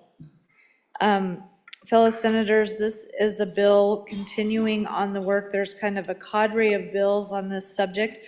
I believe all three of them work together well. They don't conflict with each other, and in fact, we're making conforming amendments so that they can all hold hands, work together, and protect our citizens here in the state of Wyoming. And so with that, I do want to just go over what a prohibited foreign party means, because that was something that was causing some confusion on the other bill. This bill also talks about a determination of foreign adversaries. And so in this bill, a prohibited foreign party means a citizen or resident of a country specified as a foreign adversary. A foreign adversary is identified in 15 CFR 7.4 of the Federal Code. The Secretary has determined that the following foreign governments or foreign non-government persons have engaged in a long-term pattern or serious instances of conduct significantly adverse to the national security of the United States or security and safety of United States persons, and therefore constitute foreign adversaries solely for the purposes of the executive order of this rule or subsequent rule. Number 1, the People's Republic of China, including Hong Kong Special Administrative Region, China. 2, Republic of Cuba, Cuba. 3, Islamic Republic of Iran. 4, Democratic People's Republic of Korea or North Korea. 5, Russian Federation, Russia. And 6, Venezuelan politician Nicolas Maduro regime. B, the Secretary's determination of foreign adversaries is solely for the purposes of the executive order, this rule, or any subsequent rule promulgated pursuant to the executive order. Revisions will be effective immediately upon publication of the Federal Register without prior notice, and the Secretary's determination is based on multiple sources, including the National Security Strategy of the United States, the Director of National Intelligence's Worldwide Threat Assessment of U.S. Intelligence Community. 3, the National Cyber Strategy of the United States. And 4, reports and assessments of the U.S. Intelligence Community, the U.S. Departments of Justice, State, Homeland Security, and relevant sources. So I hope that clears up anything that might be still lingering out on that. And also included in this is a government, a party other than a natural person or government created and organized under the laws of a foreign government. And then also a corporation that holds 25% or more is the bar for that, the interest of 25% or more held. So that is the definition, and the people with a significant interest in these areas that we're trying to get at through this bill. The bill also allows for investigations, and it authorizes the Department of Homeland Security to create a zone within 10 miles of critical infrastructure and military bases. It requires reporting with the Secretary of State and imposes a civil penalty. It also, with the amendment, that the Standing Committee amendment, allows the Secretary of State to report a suspected violation. That is in the Standing Committee amendment. The other thing it does is if the Department of Homeland Security designates the zones and they work with the county, it will be changed to the county clerks. Right now, it is the county assessors. That's going to be a different amendment that conforms to the other bill that will be coming. And after they designate that, they transmit that to the locals, where they can work back and forth to find out who is owning property there. It also applies to real property, defined as all interests in real property, including but not limited to the fee estate, leasehold interests, easements of rights of way, subsurface interests, airspace interests, and mineral interests. So that's what it applies to. It would ask for a divestiture within 4 months of finding out that this prohibited foreign entity owns this property. If the divestiture does not occur, it would be sold at auction. The amendment changes the 8 months to 4 months, and it also allows for legal fees to be recovered, as well as what is currently in the bill, which is the leaseholder or anybody that has a lien on the property or some kind of interest that needs to be paid back. Then the other thing the amendment does is it designates, there will obviously, the Homeland Security is creating a list and zones of these critical infrastructures. That list, as a custodian of that list, that would be a private list unless the Attorney General would say that it could be released, but we need to keep that in confidence. This bill also gives the Attorney General broad subpoena power in order to investigate. So with that, Madam Chairman, I would move the amendment or ask for questions on the amendment. If not, call question on the amendment. Discussion on the amendment? Seeing none, all those in favor of Senator Steinmetz's motion to adopt Standing Committee Amendment Number 1 to Senate File 102, please say aye. All those opposed, please say no. The amendment has passed. Senator Steinmetz? Thank you, Madam Chairman. I'm back on the bill. It does also include 2 positions for Department of Homeland Security and an appropriation of $300,000. And then I would also move Committee of the Whole Amendment Number 1 to Senate File 102 and ask for your favorable Let's get that read in. consideration.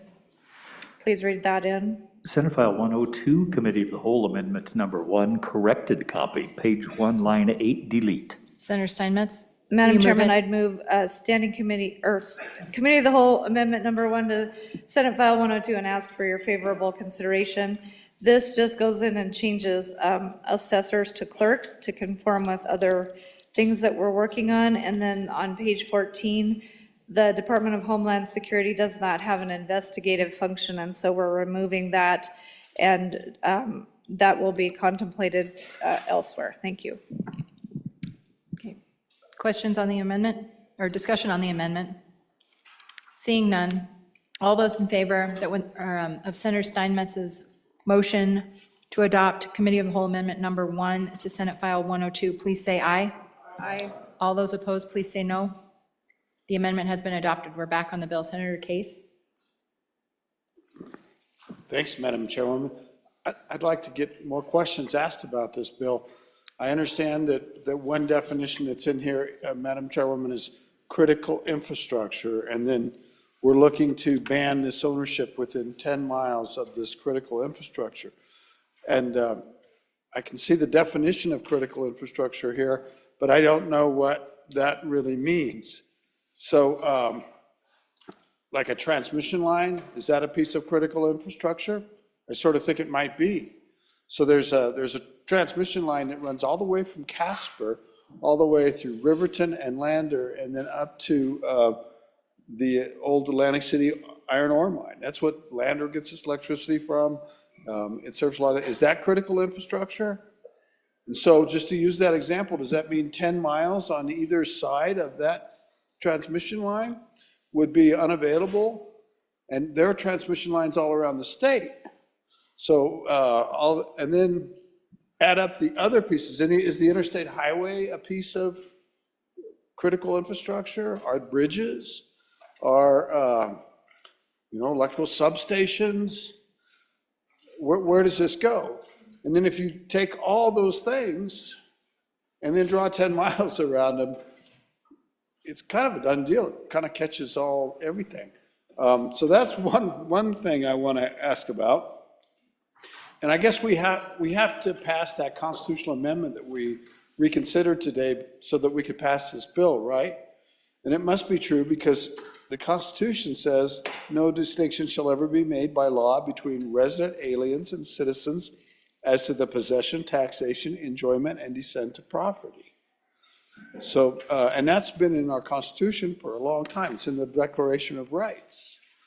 So we've always been welcoming of people, and we've never been quick to call them a prohibited foreign party. We might have done that with the Japanese, Madam Chairwoman, but I can't think of another instance. So if we go down this list, Madam Chairwoman, of what a prohibited foreign party is, it's a citizen or resident of a country specified as a foreign adversary. And I'm glad we got the federal definition. We're not just letting the legislature do that itself, because the constitutional amendment that was proposed said the legislature could change it. So maybe we ought to talk about that. Is this a conflict? Because what if the legislature, under the amendment of the Constitution, the new Constitution we're going to have, were to put Mexico as a foreign adversary? We could do that under that. So, but they're not in the CFR. So do we need to have amendments to specify under the CFR and any action of the legislature? That might be helpful to complete it, Madam Chairman. But a citizen of another country can't own property. So you know that guy that just got killed the other day in Spain, Madam Chairwoman? He was a citizen of the country of Russia. And he defected from Russia. He flew a jet or a helicopter into Ukraine, and then he was set up in Spain. He could have been set up in Wyoming. Could he have owned property? Imagine the same thing with any of those other long list of countries, including maybe somebody from Cuba. They're a citizen of Cuba, but they're estranged from Cuba. They want to make their life in our country. They want to own property. And then you imagine all that critical infrastructure in 10 miles. Man, there's not much left for them to enjoy. So a citizen, a foreign government, I bet you there isn't a piece of property in Wyoming owned by a foreign government. I'm going to guess that that's not true. A party other than a natural person or government that is created or organized under the laws of a foreign government. We do have the ability for foreign corporations, and under corporate law, I don't remember the exact term, but a corporation formed in another country can become recognized here for purposes of owning property. Is that what we're talking about? And then there's also corporations that are formed here in the United States, Madam Chairwoman. So that would be like if I want to form an LLC and I've got maybe this guy, if he wouldn't have got killed from Spain, we could have gotten together and formed a corporation. Maybe he owns 60%, I own 40%. We try to give him a new life. Would he be prohibited? There's a lot of problems here, Madam Chairwoman, and I think it'll be fun to kind of work all these problems out and see who we're really trying to get at and where it ends up being a problem. Because for 150 years, let's see, 1990, 100, how many years have we been a state since 1990? 134 years. We haven't needed this. We've been at war. We did do that thing with the Japanese. I will say that we kind of thought we needed it then, but we didn't really need it. Where are we going with this? Thank you, Senator Case. Senator Salazar? Thank you, Madam Chair. I'll make this brief because I know we have a list that we want to get through. I'll simply say this. There used to be a saying that only America can defeat America. I think we're becoming blind to what is happening in the United States with regard to foreign adversaries purchasing land close to strategic positions within our country. Last year, in 2023, and I will not use names, there were reports that one of the countries on the foreign adversary list was purchasing land right next to an Air Force base. Does anyone believe they're doing that other than for the purpose of espionage? I believe those countries, some of those countries that are on that list, are using our own property laws to purchase land next to strategic bases for the sole purpose of espionage. Finally, Congress is slowly realizing what is happening. But everyone here knows how slow Congress works. And in the meantime, land is being purchased by our adversaries. Now, I fully understand private property rights. I fully understand that we need to do this in a responsible manner. But I can't help but think that our adversaries, and believe me, there's plenty of them out there, are smiling as they purchase these lands next to strategic bases. We have to do something.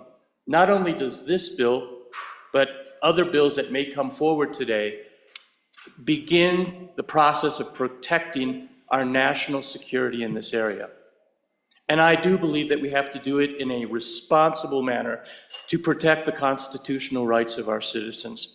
But something has to be done, and this is the beginning of trying to do something in that regard. I support the bill. Thank you. Senator Guru? Thank you, Madam Chairman. This bill is, I know the bringers of this bill are very reasonable people and very serious, but I've got a few issues. Just been said, one of them, just the beginning, Madam Chairman.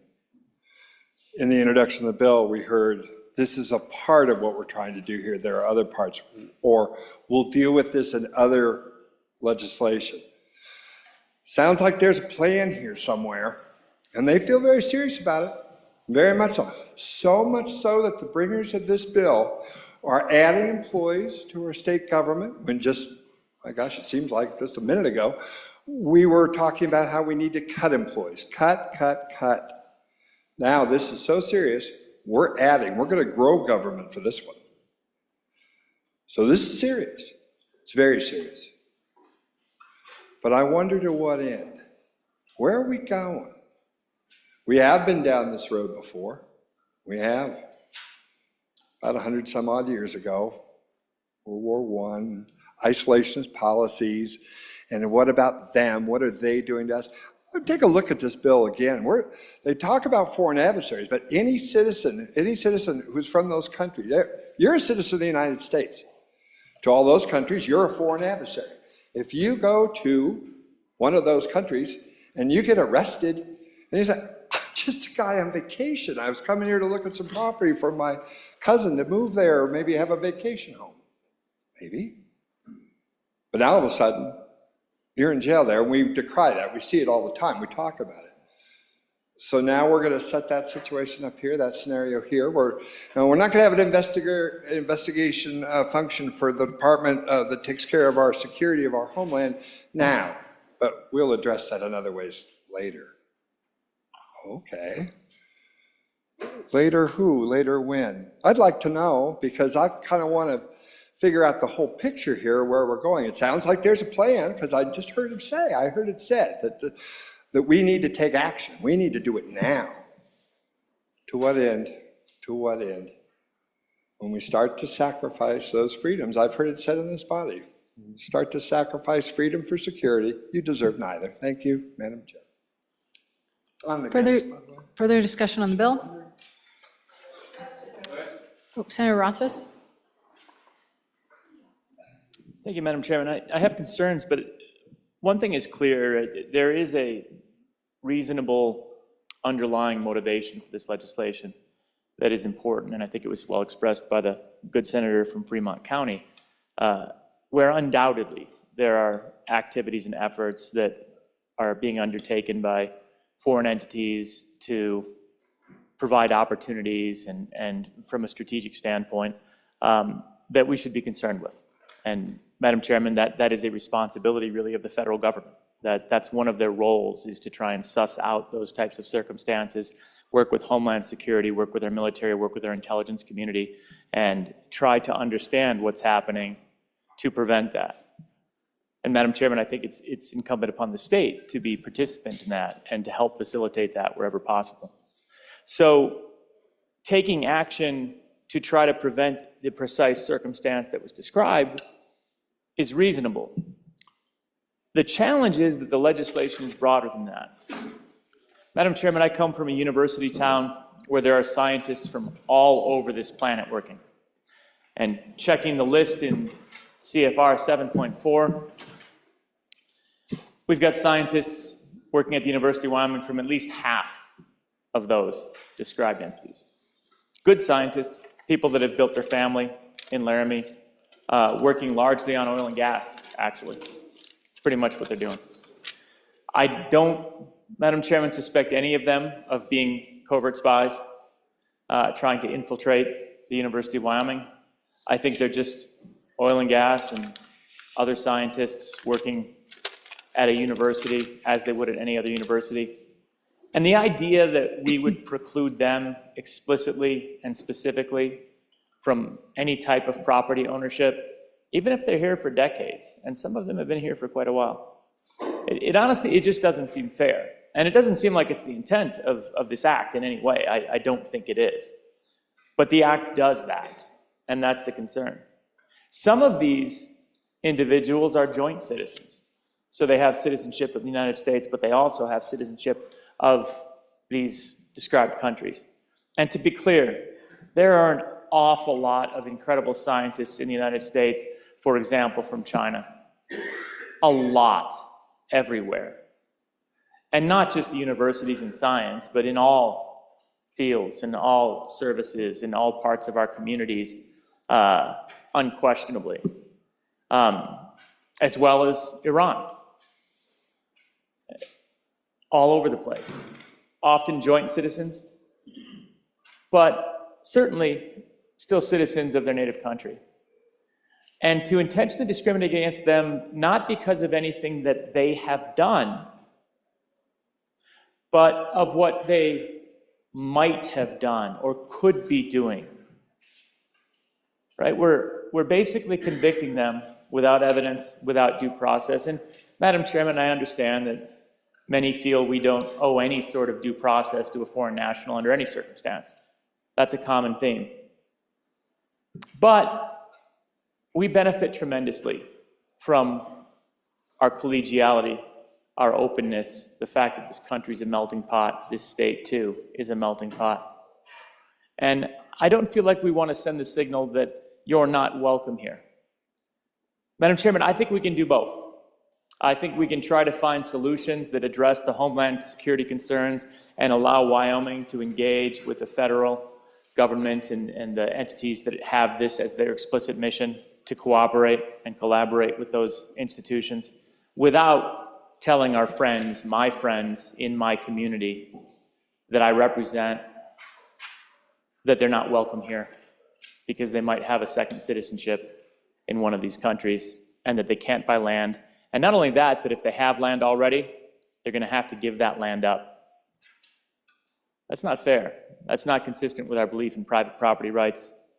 It's not consistent with our belief in freedom, of respecting all citizens. Because again, these people are still citizens of Wyoming, many of them, even if they're also citizens of some of these countries. Those are my concerns, Madam Chairman. Thank you, Senator Rothfuss. Further discussion, Senator Scott? And Madam Chairman, just reinforcing that, look at history. Look at back in World War II. Many of the key scientists that were working on the Manhattan Project were citizens of countries that we were at war with, that had fled those countries. And so the situation that was just described with residents in Laramie is historically one that has occurred. So think twice about this one. Does this bill overreach? Further discussion, Senator Cooper? Thank you, Madam Chairman. I think a lot of people in here have forgotten their history lessons. I'm going to read a definition to you. It's the definition of McCarthyism. It's a vociferous campaign against alleged communists in the United States government and other institutions carried out under Senator Joseph McCarthy in the period of 1950 to 54. Many of the accused were blacklisted, lost their jobs, lost their homes, lost their businesses, although most did not in fact belong to the Communist Party. The modern definition is a campaign or practice that endorses the use of unfair allegations and investigations. Thank you. Further discussion? Senator Nethercott? Thank you, Madam Chair. To the question for the good senators about different pieces of some of this effort relates to, which is prohibited for us to discuss about, but the next bill on the docket for our consideration. As you all know, this topic, I think, hit the legislature last year and continues to be an area of concern for our communities and our state. And so the good members of this legislature have strived to provide some solutions to those. I think what's important is what the sponsor of this legislation has presented for this body out of concern of needing to decide one over the other or those types of pieces. The two pieces of legislation ahead of you, and knowing the concerns within this body, do not conflict. In many ways, they complement each other. And so that's just for this body's understanding and consideration about what has been presented here. So shared concerns over national security interests that are a threat to our national security assets in this state and to critical infrastructure. I mean, the threat is real. Happy to discuss further. Further discussion? Question being called. All those in favor of Senator Boner's motion that when the Committee of the Whole rises to report that it do so with a favorable recommendation of Senate File 102, please say aye. Aye. All those opposed, please say no. No. The Senate File 102 has passed the Committee of the Whole. The next bill for our consideration is Senate File 77. Senate File 77, Homeland Defense, Infrastructure Reporting and Investigating, sponsored by Senator Nethercott, was referred to Committee Number 8, which returned to committee recommendation that it do pass. Ayes, Senators Boner, Brennan, Furphy, Kolb, and Pappas. Senator Boner, chair. Was re-referred to Committee Number 2, which returned to committee recommendation that it do pass. Ayes, Senators Anderson, Guru, Kinski, Nethercott, and Salazar. Senator Kinski, chairman. You've heard the reading of the bill. What's your pleasure, Senator Boner? Thank you, Madam Chairwoman. I move that when the Committee of the Whole rises to report, do so with a favorable recommendation of Senate File 77. I refer to the prime sponsor to explain the bill. Senator Nethercott. Thank you, Madam Chair. Good senators, what you see here is Senate File 77, Homeland Defense, Infrastructure Reporting and Investigating. There is a standing committee amendment, if I can have that read in. Or I'm sorry, a Committee of the Whole amendment, if I can have that read in. Senate File 77, Committee of the Whole Amendment Number 1, corrected copy, page 5, line 6, delete. Senator Nethercott. Thank you, Madam Chairman. I would move Committee of the Whole Amendment Number 1 to Senate File 77 and ask for your favorable consideration. Good senators, I'll briefly explain the bill and then ask for your vote on this amendment. This amendment conforms to the previous bill where there were some inconsistencies primarily related to the area of land around critical infrastructure. Senate File 77 originally had a 5-mile radius. It is amended to 10, which is currently in here to be consistent, to make sure we don't have any different understandings about that. The addition of leasehold interests to the identification of properties surrounding critical infrastructure, and a requirement that the county clerks immediately report to the Office of Homeland Security and DCI when there's a land transfer within a critical infrastructure zone. With that, I'm happy to stand for questions on the on the Committee of the Whole amendment. Questions on the amendment? Seeing none, all those in favor of Senator Nethercott's motion to adopt Committee of the Whole Amendment Number 1 to Senate File 77, please say aye. All those opposed, please say no. The amendment's passed. Senator Nethercott. Thank you, Madam Chairman. You know, good senators, back on this bill, when this issue has been presented to me by my community and those stakeholders in my community, I expressed similar concerns that you have all indicated here on the previous bill, and that providing a meaningful solution to this topic is very challenging for a state legislature to do. And is it really appropriate for a state legislature to take on, recognizing this really is a national security issue? Our national intelligence community really has the details associated with it. Our federal government has done some very significant actions in order to get ahead of this issue, primarily as it relates to the Transparency Act that went into effect January 1st of 2024 of this year, which requires the disclosure of membership interests into corporations. And that's a partnership through the Department of Treasury. I want to make sure all of you that care about this topic are informed about this topic, and the public to know what your government at both levels are doing in order to address this threat. And so we can be proud of our federal partners on this, that they have taken meaningful efforts to investigate this type of foreign adversary efforts to undermine our national interests here in this country. And so continuing to feel that pressure and understanding some of the challenges presented here in this room, understanding some of the constitutional challenges, what you have before here is what I think is a very subtle but lethal solution to the issue, similar as to the threat that's being presented to us by those adversaries, subtle but potentially lethal. And so it seems like maybe it's I've heard toothless, or it doesn't do enough, and we really want something more specific. But what it does do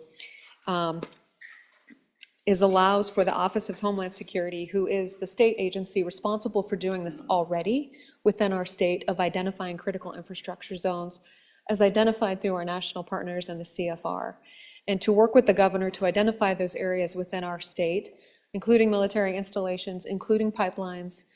That definition of critical infrastructure can change over time, of course, in light of the circumstances. There is a provision in the bill on page 4, line 11, that says any designation of critical infrastructure needs to be the least restrictive in order to ensure the security of the critical infrastructure.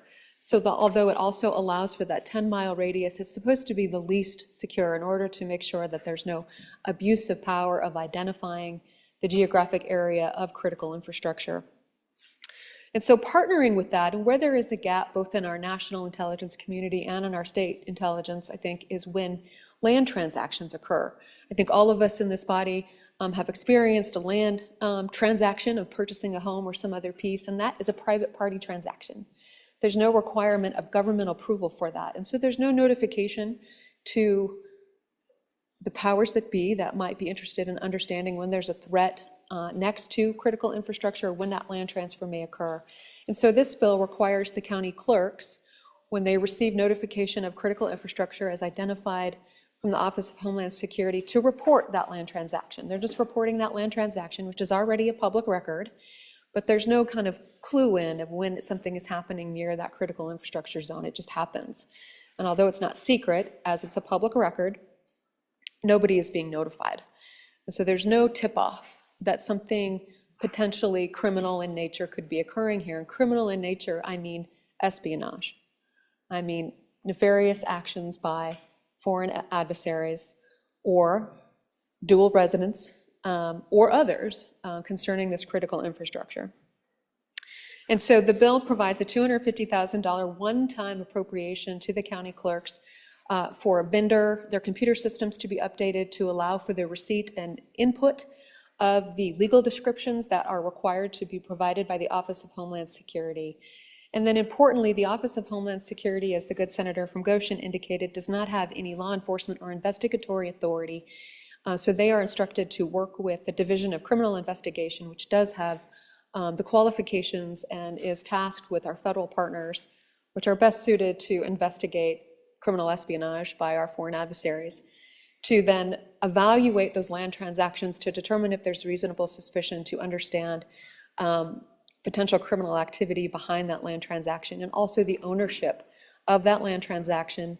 Again, as indicated by the Senator of Fremont County, oftentimes these land transactions or this ownership, the deed transaction doesn't happen in the name of the PRC or Russia, and there are shell corporations behind them or other types of,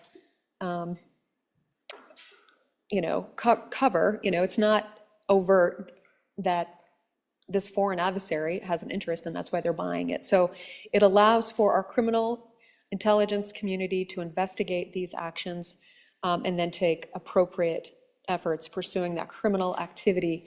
Again, not focusing on the race of any individual, but focusing on the conduct of the individuals around critical infrastructure. Key fact. And so I don't believe that this bill would face any immediate challenges, but does allow those in our intelligence community the tools in order to investigate activity surrounding these assets and providing those necessary protections from our foreign adversaries. So with that, I'm happy to stand for questions. Discussion on the bill, Senator Salazar. Thank you, Madam Chair. Again, for the same reasons I mentioned before, I support this bill. I think there is a place for state participation in protecting our national security. And at the end of the day, I think, I happen to believe that there is going to come a time when we are going to face an emergency dealing with this very issue. And quite frankly, I think the people of Wyoming are simply going to ask, why didn't you do something before this happened? I support this bill. It's a tough bill. I know it's a tough bill. But this discussion needs to occur. And I think this is one of the mechanisms to do it. Thank you. Further discussion? Question being called. All those in favor of Senator Boner's motion that when the committee of the whole rises to report that I do so with a favorable recommendation of Senate File 77, please say aye. Aye. All those opposed, please say no. Senate File 77 has passed the committee of the whole. The next bill for our consideration is Senate File 94.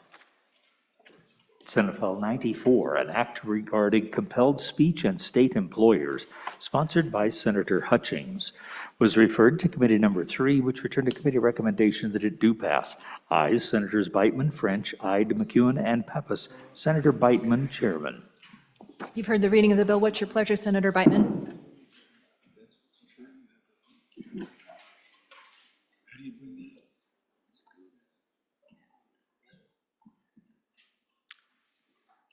Would our committee that overheard this bill like to move it?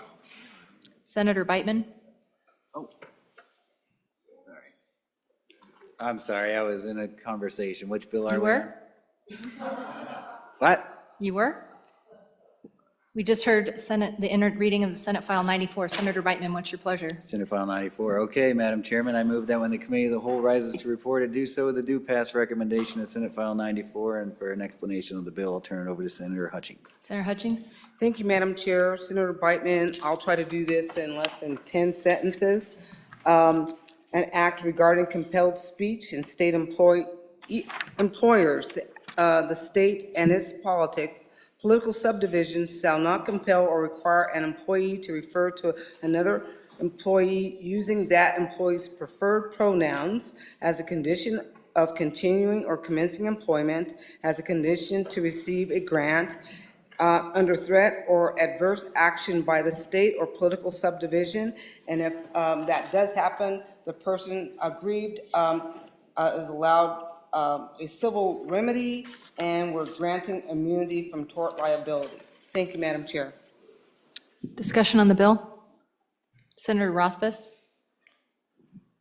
Thank you, Madam Chairman. I know what the intent is, but I guess my question is, what about the contrary, where I just choose to use specific pronouns for somebody arbitrarily and use that as a means of harassing them intentionally? it seems to me that that then becomes a violation of federal law where they're now granted immunity under this statute. And I know that we have workplace law that is pretty robust in the state of Wyoming to provide protections for employees from harassment. That's consistent with federal law, but we have our own statutes. And this reads as a way of circumventing that. And I was wondering if there's any conversation about that, if I wanted to call the good senator that's bringing this legislation by pronouns that she doesn't choose, and I just do that at all times and use that arbitrarily. So in other words, can this be used by anyone at any time to choose whatever pronouns they want to call someone by? Or do we have a expected double standard here where we will use what we feel to be the traditional pronouns, whether someone likes it or not? But if we were to choose to use non-traditional pronouns for that individual, we would be held accountable for it. Thank you, Madam. Further discussion? Question being called. All those in favor of Senator Beitman's motion that when the Committee of the Whole rises to report it, do so with a favorable recommendation of Senate File 94, please say aye. Aye. All those opposed? Senate File 94 has passed the Committee of the Whole. The next bill for our consideration is Senate File 110. Will the reading clerk please read in the Senate file? Senate File 110, School Finance Cash Reserves, sponsored by Senator Dockstader, was referred to Committee Number 4, which returned to committee recommendation that it do pass amended. Ayes Senators Beitman, Brennan, Rothfuss, Scott, and Steinmetz. Senator Scott, Chairman. Senator Scott, what's your pleasure? Madam Chairman, I move when the Committee of the Whole rise and report it do so with a recommendation that Senate File 110 do pass. There was a standing committee amendment. I ask it be read in at this time. Senate File 110, Standing Committee Amendment Number 1, page 1, line 3, after. Senator Scott? Madam Chairman, I want to get the bill explained first, and then we'll deal with the standing committee amendment. So I yield to Senator Dockstader, the sponsor of the bill, for the explanation of the bill. Senator Dockstader. Thank you, Madam Chair. Appreciate that introduction. Members of the Senate, this is simply eliminates the sunset date for an increase in school district operating balances and cash reserves. This was brought to me by a group of districts through one district. They said we need to be able to kind of control our destiny here with our budgets. The smaller districts are struggling with monthly cash flows, and they have to borrow from the state or repay it back. We've got changing mineral economies that kind of cause that kind of fluctuation in what they have and do not have. It's just fiscally responsible, members of the Senate, to allow these districts more efficiency, have long-term budgeting and planning as part of their process. I do that in my own business. I would hate to think that, well, I have to do a short-term plan. In our business for years, we go out long-term and make our plans. I'm asking you for the same thing for our school districts. Payroll challenges come with this. Example, some of the school districts, they distribute their payroll, most of them distribute their payroll over a 12-month period rather than 9 months. And then the fluctuating income, they have to make adjustments, go to the state. We're just simply using common sense, allowing them to manage their destiny. It's a common sense approach to budgeting in the school districts. And with that, we do have an amendment. As we were putting this together, we saw the need to have the special education inserted in 3 different places, and I'll let my good chair explain that further, but it's on page 1, line 2, and page 3, line 16 and 21, and page 4, line 4. We just needed that special education component based on testimony in the committee. Ask for your support, and I'll turn some time over to my chair. Senator Scott? Madam Chairman, move the standing committee amendment, which has been read in. Madam Chairman, the testimony in committee was that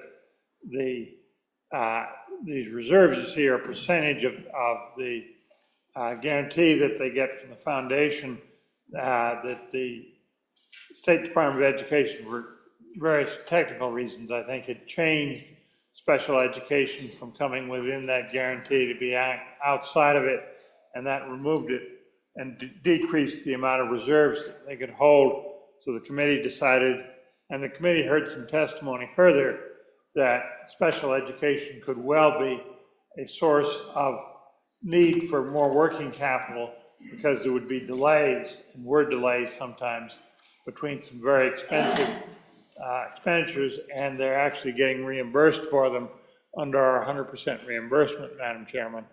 So we felt it was appropriate to go back to the old system and include special education in the base off which you calculate the percentage.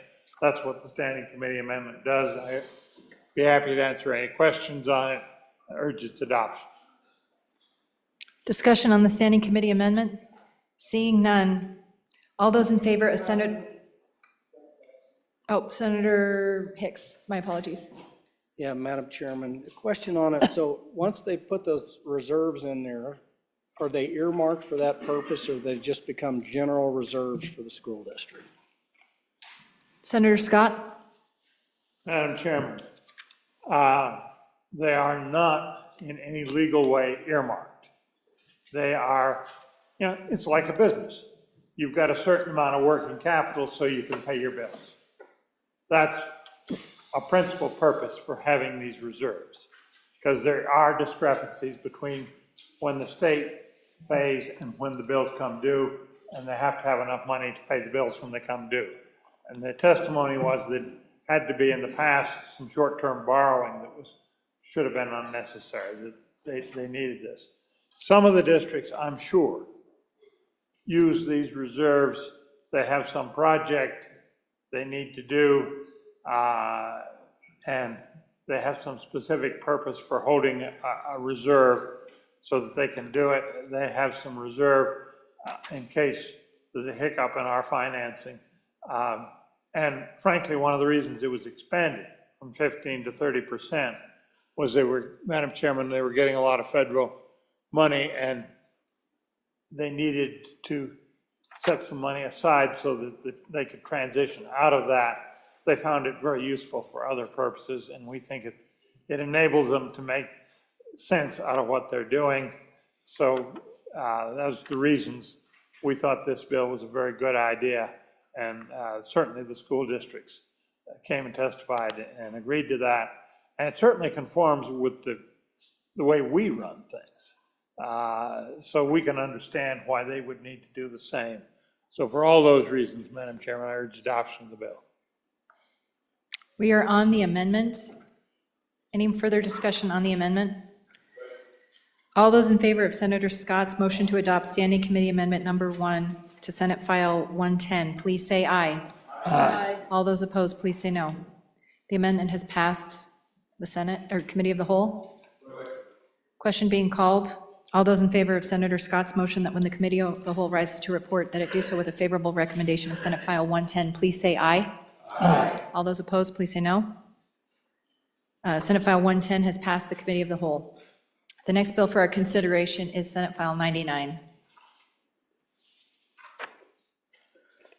Senate File 99, Chloe's Law, Children's Gender Change Prohibition, sponsored by Senator Bouchard, was referred to Committee Number 10, which returned to committee with recommendation that it do pass. Ayes, Senators Baldwin, Barlow, Bouchard, Dockstader, and Hutchings. Senator Baldwin, Chairman. You've heard the reading of the bill. What is your pleasure, Senator Baldwin? Thank you, Madam Chairwoman. I move that when the Committee of the Whole rises to report, it do so with an affirmative recommendation on Senate File 99, Chloe's Law, Children's Gender Change Prohibition. To explain the bill is Senator Bouchard. Senator Bouchard. Thank you, Madam Chair. Thank you, members of the Senate, for allowing me to present this bill. I'd like to move Senate File 99, and I ask for your favorable consideration. This bill is a similar bill to what we have passed out of this chamber before, with one major change to this bill. It no longer has health insurance prohibitions. We've removed them from the bill. Makes it a much simpler bill, and it does what we need to do. Basically, it's prohibiting physicians from performing procedures for children related to gender transitioning and gender reassignment. And actually, it does that for various health providers. If we go to page 2, there's definitions. A child means a person who's younger than 18 years of age. I want to be clear here. We don't care anything in this bill of what people do when they're adults. This is strictly for children, what we're doing with children. As we go down the page 2, we got the healthcare provider, we have definitions, physicians, definitions. Go to page 3. Basically, no physician or healthcare provider shall change a child's sex is what we're doing in this bill. It's in that top paragraph. We have more definitions as we go down page 3. These definitions, and just to keep it simple, standard industry is top surgery or bottom surgery. These definitions are all here. And we also have at the bottom of page 3, puberty suppression or blocking prescription drugs that delay normal puberty. Those are also in the bill. We also go to page 4, we have the hormone therapy is also listed here and defined. We have 2 things on page 4 that have been given exemptions, and these are things that were well discussed in committee, especially last year, because one of these things we didn't have on the bill last year. Originally, we had to put an amendment in, and that's on the bottom of page 4. That's basically early puberty. So we put that in there. There's also any kind of genetic disorder, actually not any kind, but very specific genetic disorders is also listed here. Those are exceptions of why they can use these treatments. As we go on to page 5, 6, and 7, we have disciplinary actions.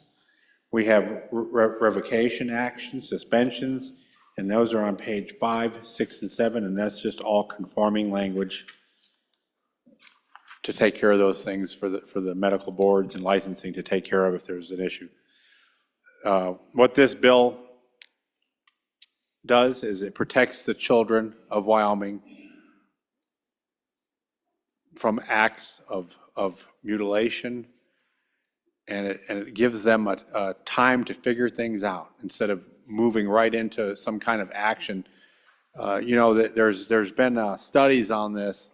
If we just leave them alone, they'll figure it out.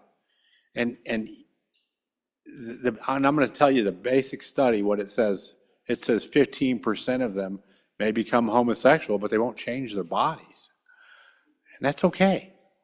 They can grow up to be adults. That's what we're trying to do in this bill. Let those kids, just leave those kids alone, is what we're trying to do here. So with that, I'll stand for any questions. Discussion on the bill, Senator Case?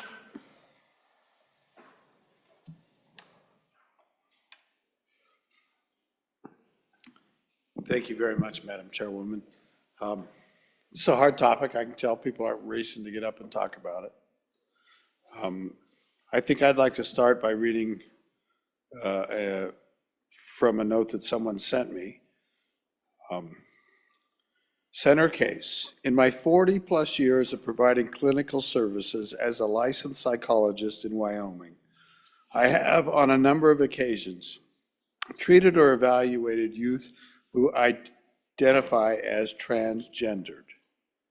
In response to legislation now under consideration, Senate File 99, I can tell you with great certainty that none of these youth were being manipulated by their parents to pursue transition.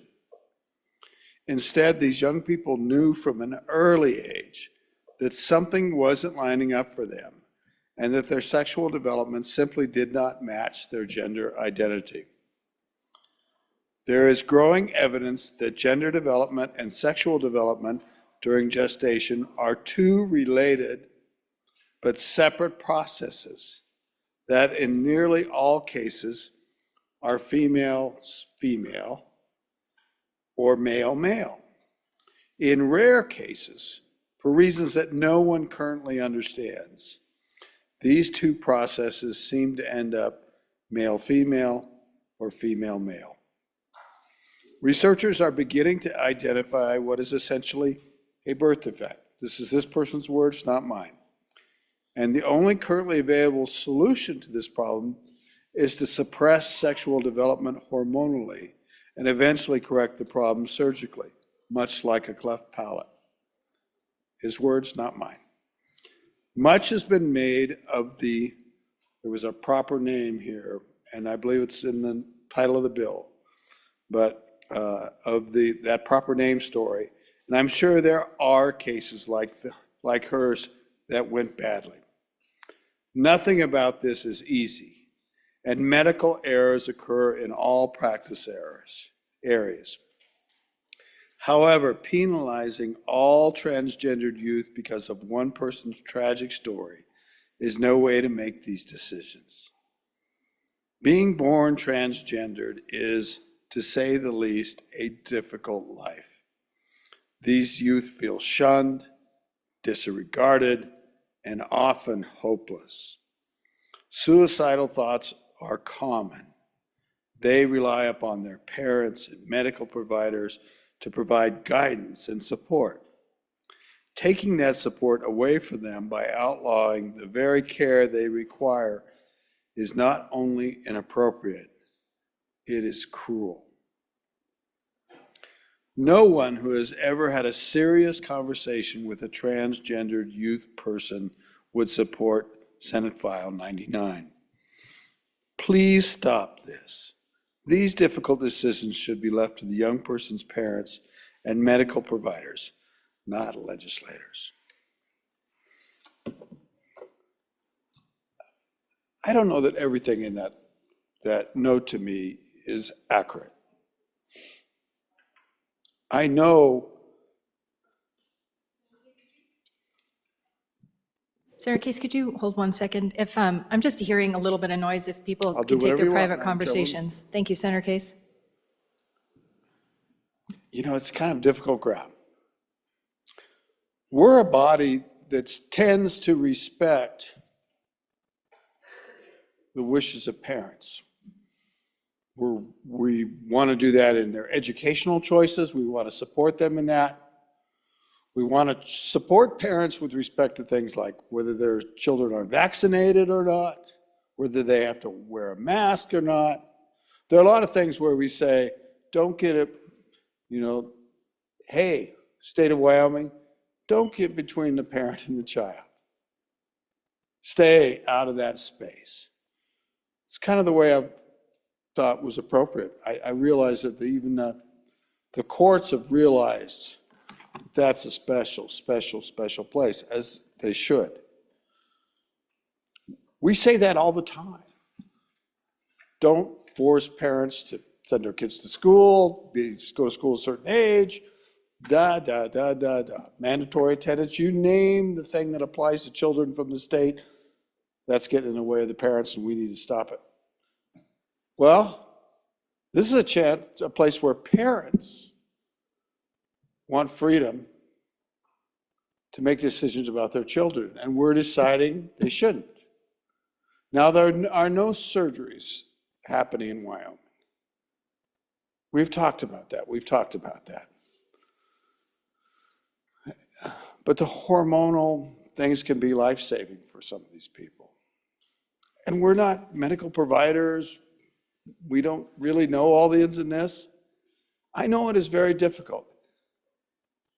And you know, there probably are people that the decisions are not made with all the consideration that they should be. But you all, if you talk to people that have transgendered, to use that word, or you talk to people that are gay, or you talk to people whose sexual orientation is different than heterosexual, I've never had anyone say that it was some kind of phase that they went through, or that it reversed itself. For the most part, they say, I knew from a very early age. That's the first thing they tell you. These people don't have easy lives.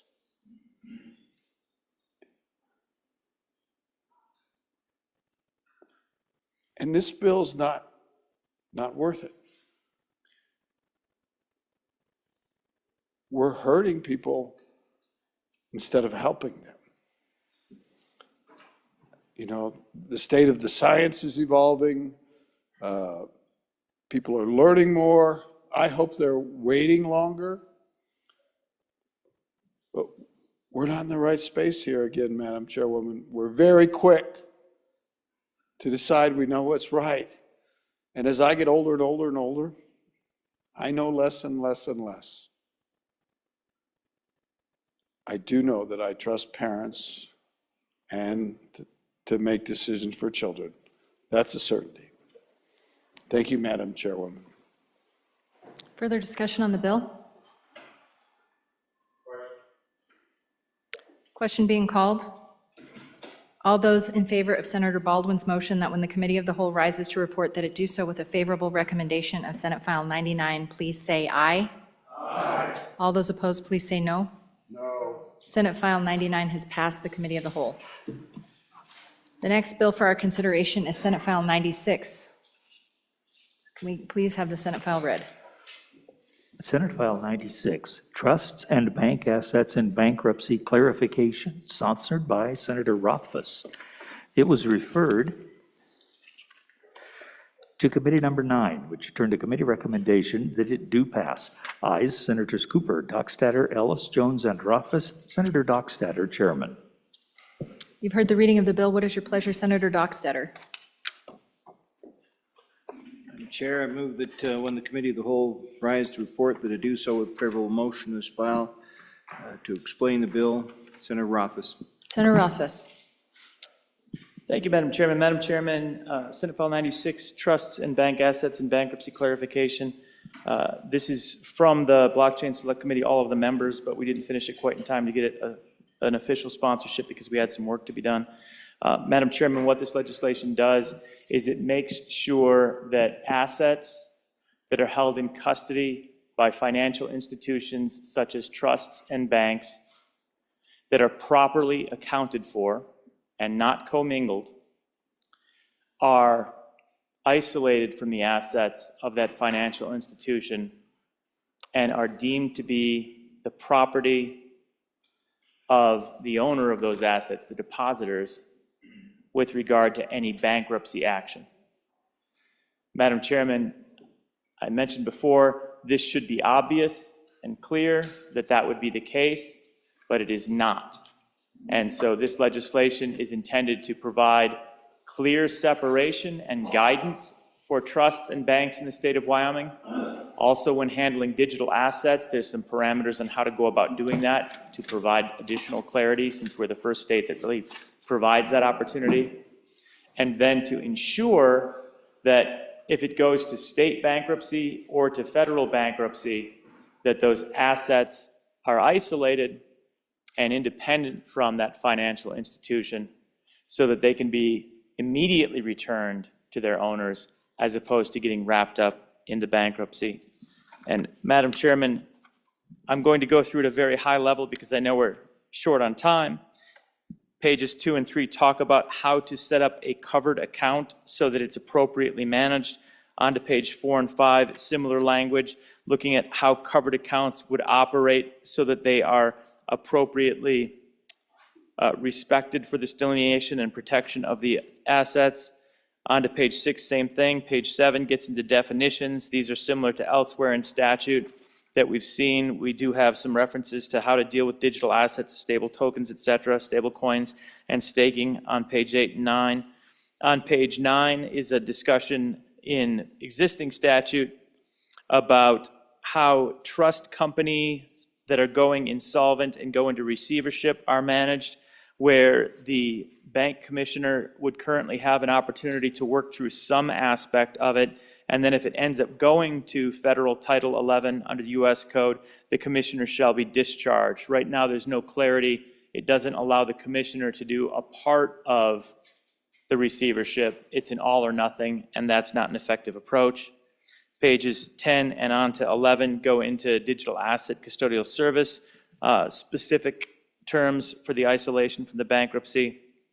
And on to page 11, the final Q provision indicates that a supervised trust company that is chartered in the state may provide all the services provided in this section if it complies with the provisions of this section and the rules and regulations of the commissioner. So this applies to both banks, supervised trusts, and goes with what we would expect to be the case, where the assets of the depositor remain the assets of the depositor in the case of a bankruptcy.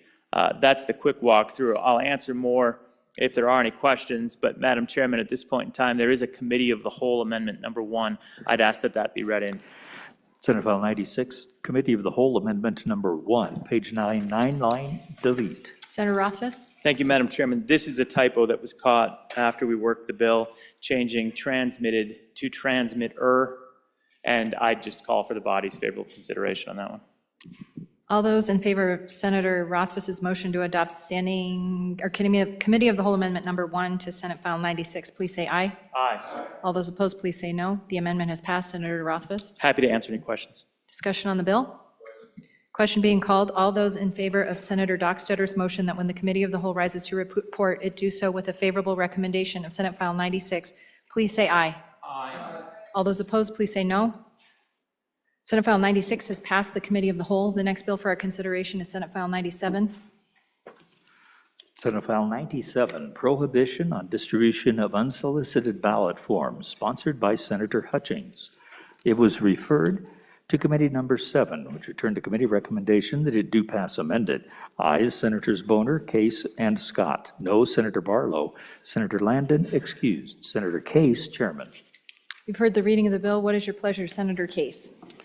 Madam Chairwoman, I move that when the Committee of the Whole rises to report, they do so with respect to Senate File 97 and put a do pass recommendation on prohibition on dissolution or distribution of unsolicited ballot forms. For an explanation of the bill's sponsor, Senator Hutchings, is ready to go. Senator Hutchings.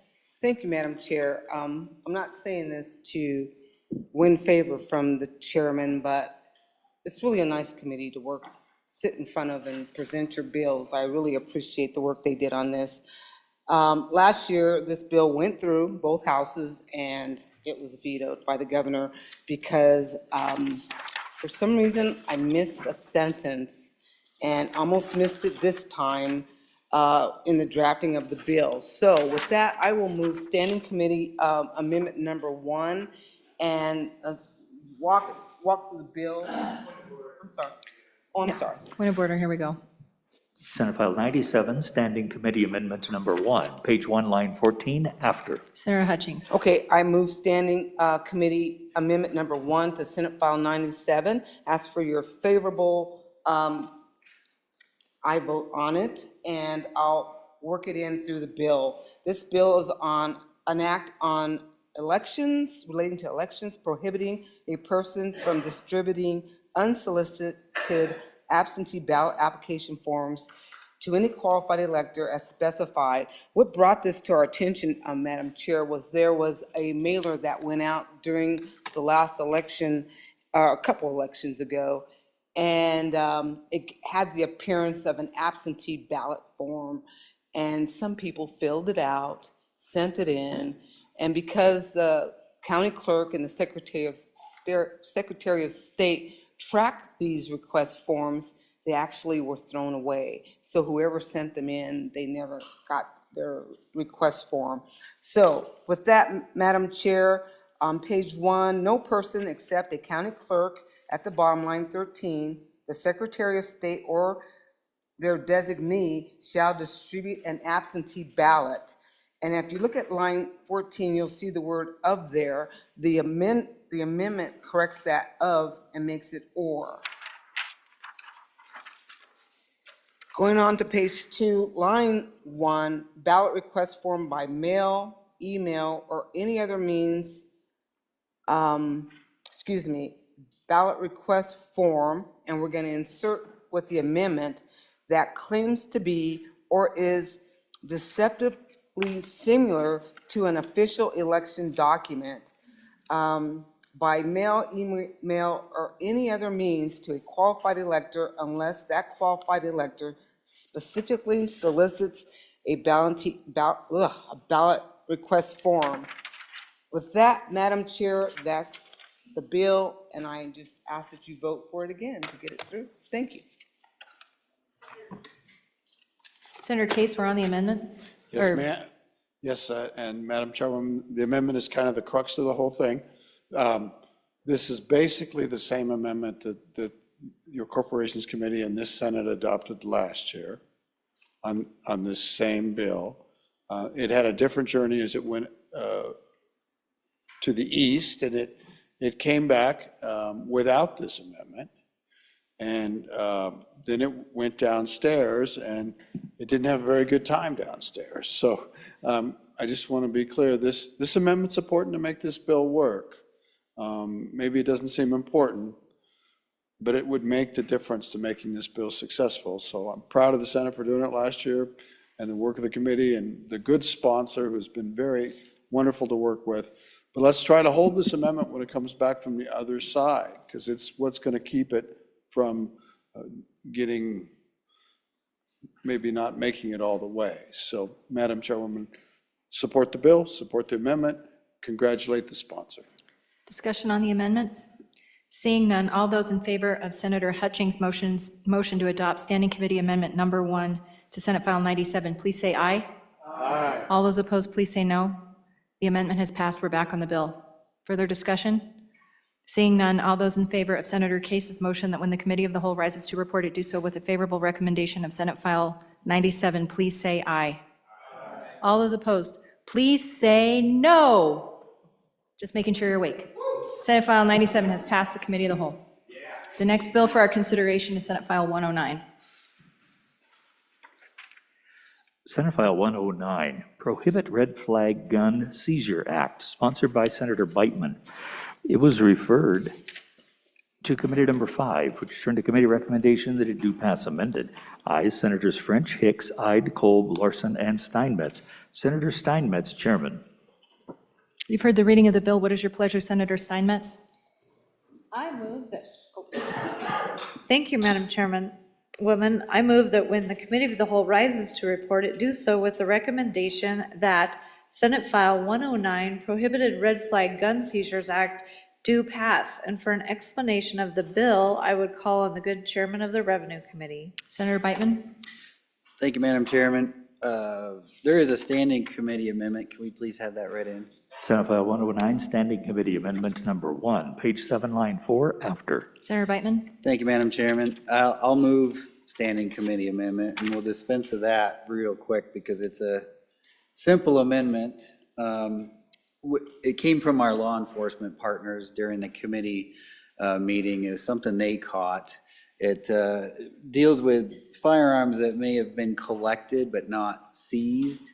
It sounds technical, but sometimes during the course of, routine police work, they'll come across, people will bring them a firearm, or somebody will find one and they'll have to collect it and bring it in as evidence. I thought this was a great catch by our police officers. It's definitely helps the bill out, so I would ask your favorable vote on the standing committee amendment. Discussion on the amendment? Seeing none, all those in favor of Senator Beitman's motion to adopt Standing Committee Amendment Number 1 to Senate File 109, please say aye. Aye. All those opposed, please say no. The amendment has passed. We're back on the bill. Senator Beitman. All right, back on the bill. Like I said during introduction, this bill's, you've seen it before, and it's come through the process. Sometimes when you lose a bill, you get kind of upset about it, but coming back, you bring a better bill, and you learn your lessons, you take your lumps, and the bill gets to a point where now it's something we can really be proud of. I think this gets to where we need to be. It's a good bill. I hope you support it. I described it during the introduction speech as, simply what we're doing is we're prohibiting law-abiding citizens from having their guns taken away without due process. And that's what this bill does. We've cleaned up the language from years past where there's been some contention. We didn't hear any pushback during committee on this, which is a lot different than years past, because I think it's a testament to where this bill is, Madam Chairman, and I think you can vote aye on this, come home with this bill, and be proud. So, thank you. Further discussion on the bill? Question. Question being called. All those in favor of Senator Steinmetz's motion that when the Committee of the Whole rises to report it do so with a favorable recommendation of Senate File 109, please say aye. Aye. All those opposed, please say no. Senate File 109 has passed the Committee of the Whole. The next bill for our consideration is Senate File 98.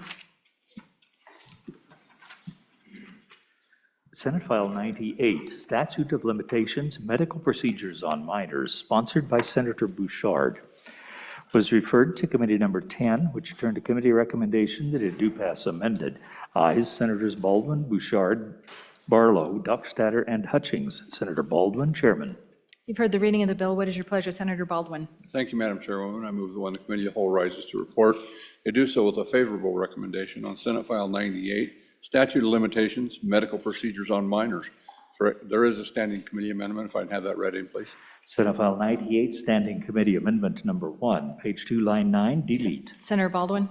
Thank you for consideration of that bill and explanation of the amendment as well. I turn to Senator Bouchard. Senator Bouchard? Thank you, Madam Chairwoman. I would like to start out with the amendment because we have basically taken the bill and we're going to get rid of most of page 2, 3, 4, 5.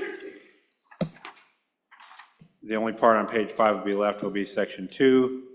And so if I go to page 2 of the bill,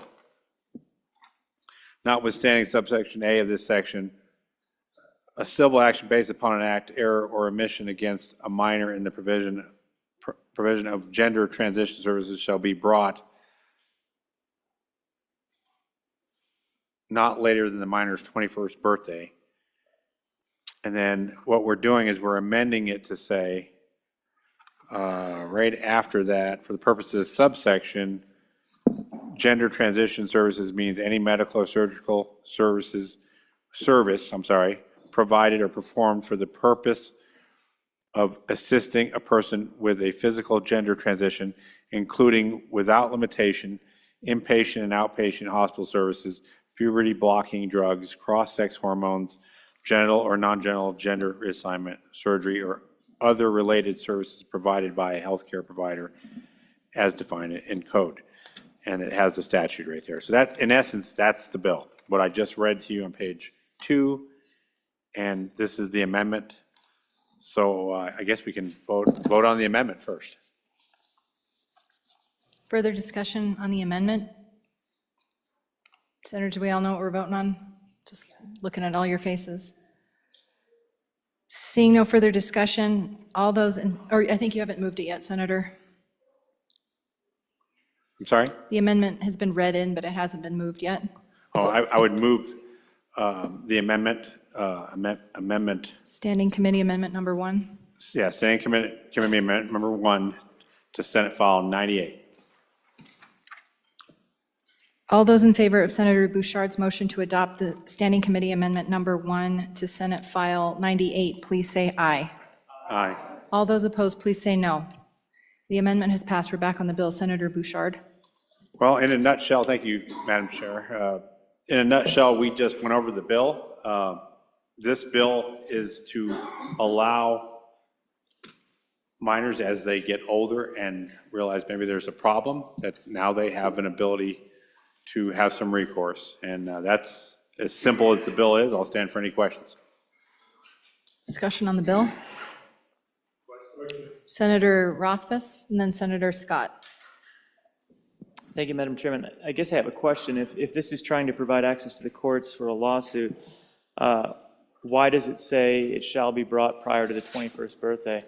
I guess it's unclear to me why that would be a part of this, honestly.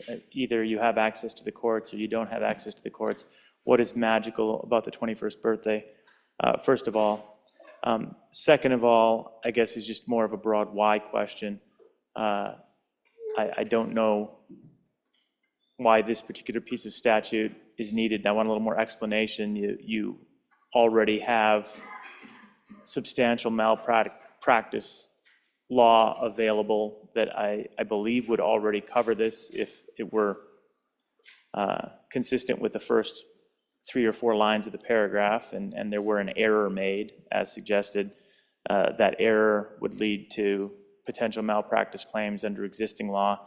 So what is special about this circumstance that requires an additional carve-out and additional language as the second? And then kind of combining those two, is this actually further limiting? Because under existing statute, you wouldn't have a statute of limitations. So as I see this, it would actually do the opposite of what was described. It would limit access to the courts rather than provide access to the courts. I don't think that's the intent. So how am I interpreting it incorrectly? Senator Scott? Madam Chairman, and my question relates to the other one. If this bill should pass, how would the statute of limitation for the actions described in the Standing Committee amendment, how would they differ from what the statute of limitation is for other malpractice that was, a minor was subject to? Are we creating a difference? What difference are we making? And I really would hope that some of the lawyers in the body might be able to answer that question.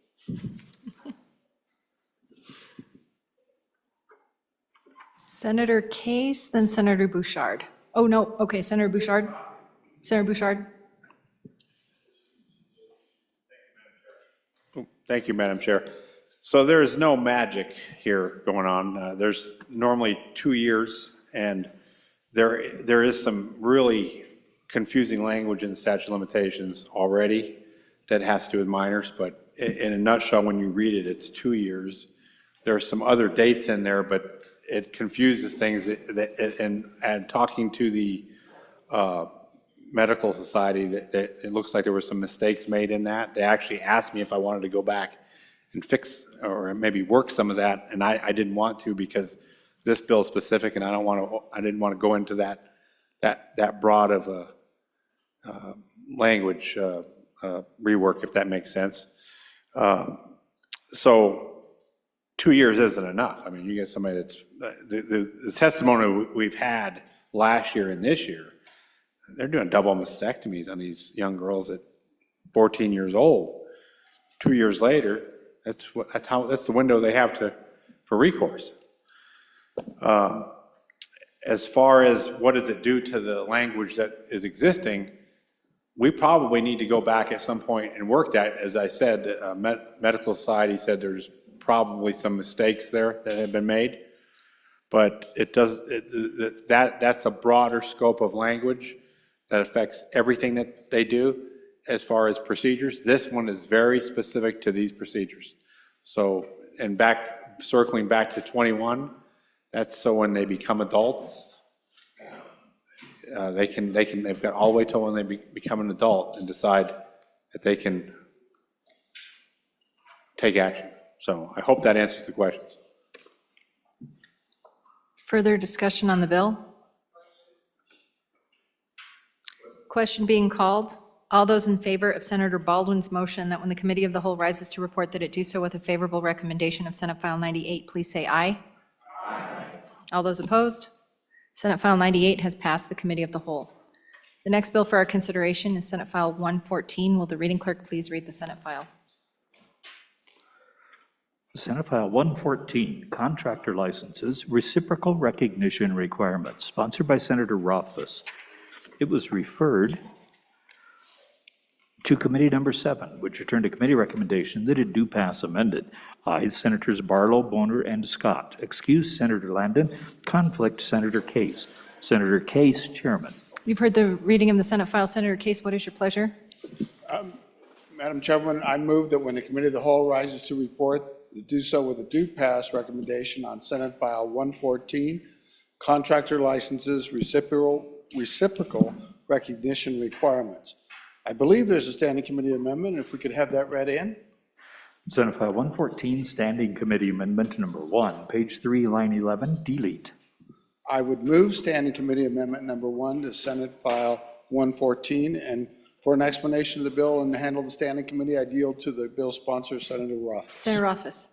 Thank you, Madam Chairman. Madam Chairman, Senate File 114 is a good little bill about contractor license reciprocal recognition requirements. And what this does is recognize the challenges of bureaucracy that contractors face, where they get licensed in one city or with a county, and then they want to work on the other side of the state. They go to another city, and then they have to get a new license or relicense, and then they have different jurisdictions that have different requirements, different fees, and it becomes a morass of challenges just to do business around the state of Wyoming.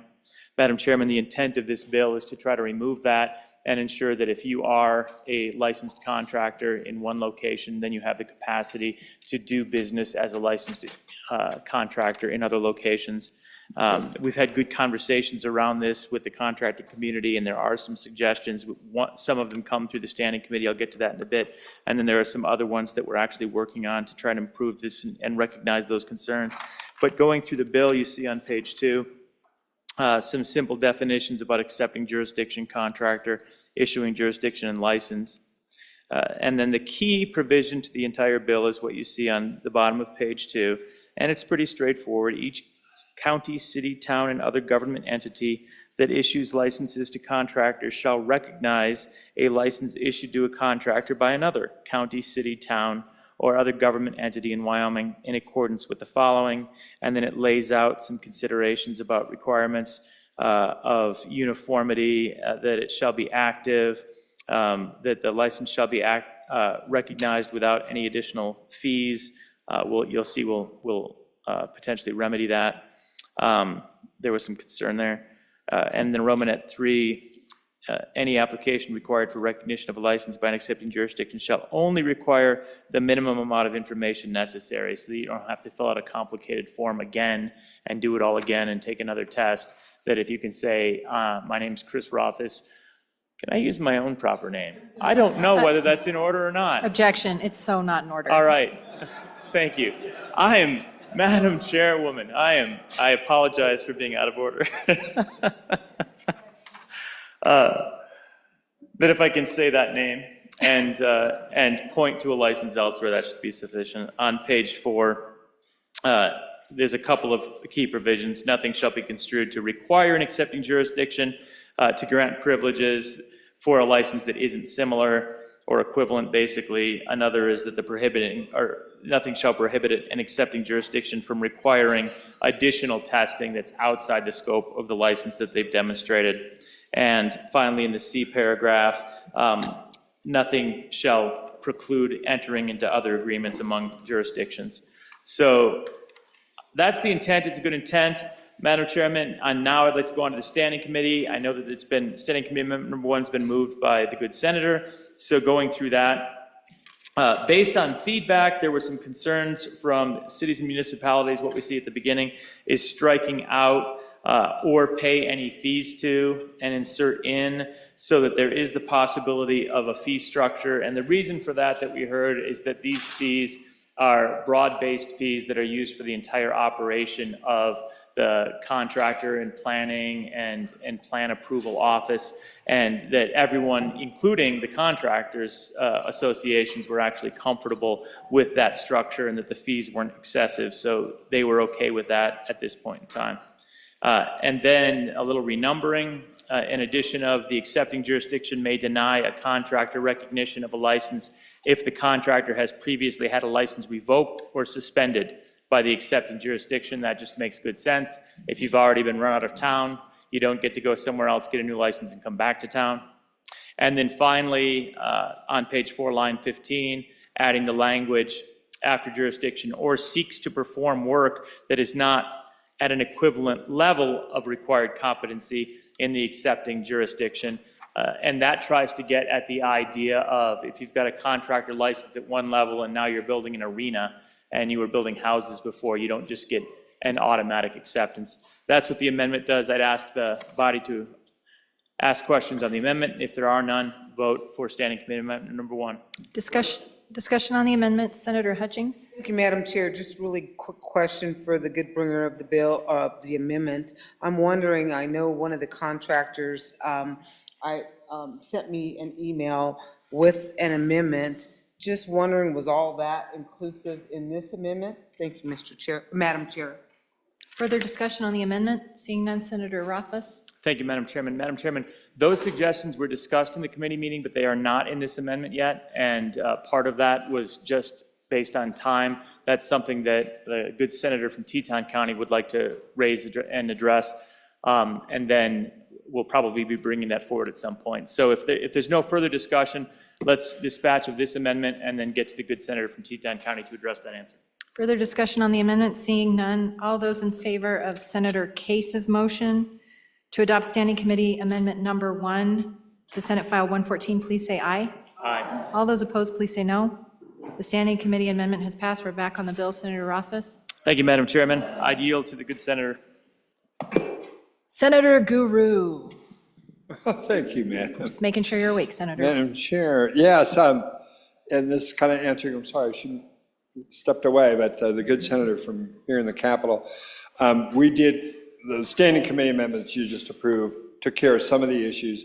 Also want to talk, we're still kind of working out the fee thing. What we're trying to do is keep the cost down, but some of our friends from municipalities around who regard some fees as tracking devices for their communities still have a concern there. And we want to try to address that, but we also want to try to stick with the intent of this bill, which is to allow reciprocity, but keep the cost down. But the other issue, and the one that the good senator from the Capitol brought up, will be addressed in an amendment we'll be bringing, which will give some clarity to the standards that are, that once you list that you have these standards from these certifying agencies, and there's a small list here, that people will be able to know that, yes, you have a certain competency level in what you're applying for, and that plus your licensure from another community is what people will be able to take forward. So I hope that addresses that, and we'll have that for you in a subsequent amendment. Thank you. Further discussion, Senator Kinski? Madam Chair, so interesting bill. Just some thoughts. One, if I were still mayor, I'd want to be able to see their insurance certificate. Particularly, it's notorious where people will come to town and they claim they do roofing, and they don't have it takes a special endorsement on your policy to get coverage for roofing, and often they'll just turn in a general liability policy and not have the right coverage. So I would want to see their insurance certificate. And then just another thought, maybe a directive to the cities and towns to get together and get an MOU and just have a uniformity in terms of the training that's required and what's required, what's not. In our town, it's pretty straightforward. It's a standardized test. They just take online, insurance, a couple of other things. It doesn't take a whole lot. We just want to know that they're not a fly-by-nighter that's going to be ripping people off in the community. Doesn't mean you're going to get the job done right, but moves you closer. That's just my thoughts on it. Thank you. Thank you, Senator Kinski. Further discussion on the bill, Senator Case? Madam Chairwoman, I am a licensed contractor and have a conflict on this bill, but a lot of contractors took what was called the WHAM test, and it was a uniform test given by, same test given all across the state of Wyoming. And I got my license a few years ago after taking that test. And so I'm sure it still applies, but maybe there's a route in that basis. With respect to maintain my license as being active, I have to post a bond with the city of Lander, but I can understand the good senator's concerns about the insurance and the bonding, because it may be that when a contractor goes to another jurisdiction, that bond doesn't travel with. That's all stuff that they better check out, and those are good points to raise. I appreciate it. I do have a conflict on this bill. Further discussion, Senator Rothfuss? Thanks, Madam Chairman. Very briefly, to the good senator from up in the Sheridan County. Those concerns regarding the qualifications, the WHAM certification, et cetera, are all going to be the subject of the amendment, so we'll address that. But the point about insurance is something we can now add. I think that's a good point. So there's an easy way to add that in to ensure that the insurance is there as well. Further discussion? Seeing none, and the question being called, all those in favor of Senator Case's motion that when the committee of the whole rises to report that it do so with a favorable recommendation of Senate File 114, please say aye. All those opposed, please say no. Senate File 114 has passed the committee of the whole. The next bill for our consideration is Senate File 89. Will the reading clerk please read in the Senate file? Senate File 89, Veterans Ad Valorem Exemption Amount, sponsored by Senator Cooper. was referred to committee number 7, which returned a committee recommendation that it do pass amended. Ayes Senators Barlow, Boner, and Scott. No, Senator Case excused Senator Landon. Senator Case, Chairman. It was re-referred to committee number 2, Appropriations, on a corrected copy. The committee recommended that it do pass. Ayes Senators Guru and Kinski. Excused Senators Anderson and Nethercott. Conflict, Senator Salazar. Senator Kinski, Chairman. You've heard the reading of the Senate file. Senator Case, what's your pleasure? Madam Chairwoman, I move that when the Committee of the Whole rises to report, that it do so with a due pass recommendation on Senate File 89, Veterans Ad Valorem Exemption Amount. There is a standing committee amendment. I'd ask that it be read in at this time. Senate File 89, Standing Committee Amendment Number 1, page 2, line 7, delete. I would move the standing committee amendment, and for an explanation of the bill and to handle the standing committee, I would yield to the good senator that shares part of Fremont County, Senator Cooper. Senator Cooper? Thank you, Madam Chairman. I want to start this out with just a real brief history of where this bill came from. In a conversation with a constituent who is a combat veteran pilot, of course, the conversation turned to property tax. I asked him if he had applied for his veterans exemption. He said, yeah, all $220 some of it, which got me pretty curious and did a little research. This program was started in 1949. And I don't know what the original dollar amount was, but in 1957, that exemption was increased to $2,000. In 2007, that exemption was increased to $3,000. And the heart of this bill today is on page 1 at the bottom of the page, lines 13 and 14. It increases that exemption from $3,000 to $6,000. That's pretty much the whole bill. So we have a little bit of a amendment on it. And the amendment says, it is amendment, Standing Committee Amendment number 1. And page 2, line 7, it deletes counties and inserts county treasurers to clarify exactly where that money goes. And then page 3, line 5, and page 3, line 14, it deletes 2025 and inserts 2024. So this is effective immediately. And ladies and gentlemen, that's the whole bill. I'd ask for your favorable consideration on the amendment first. Discussion on the amendment?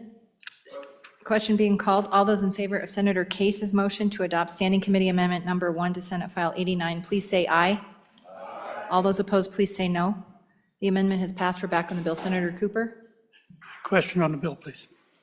Any discussion? Senator Case?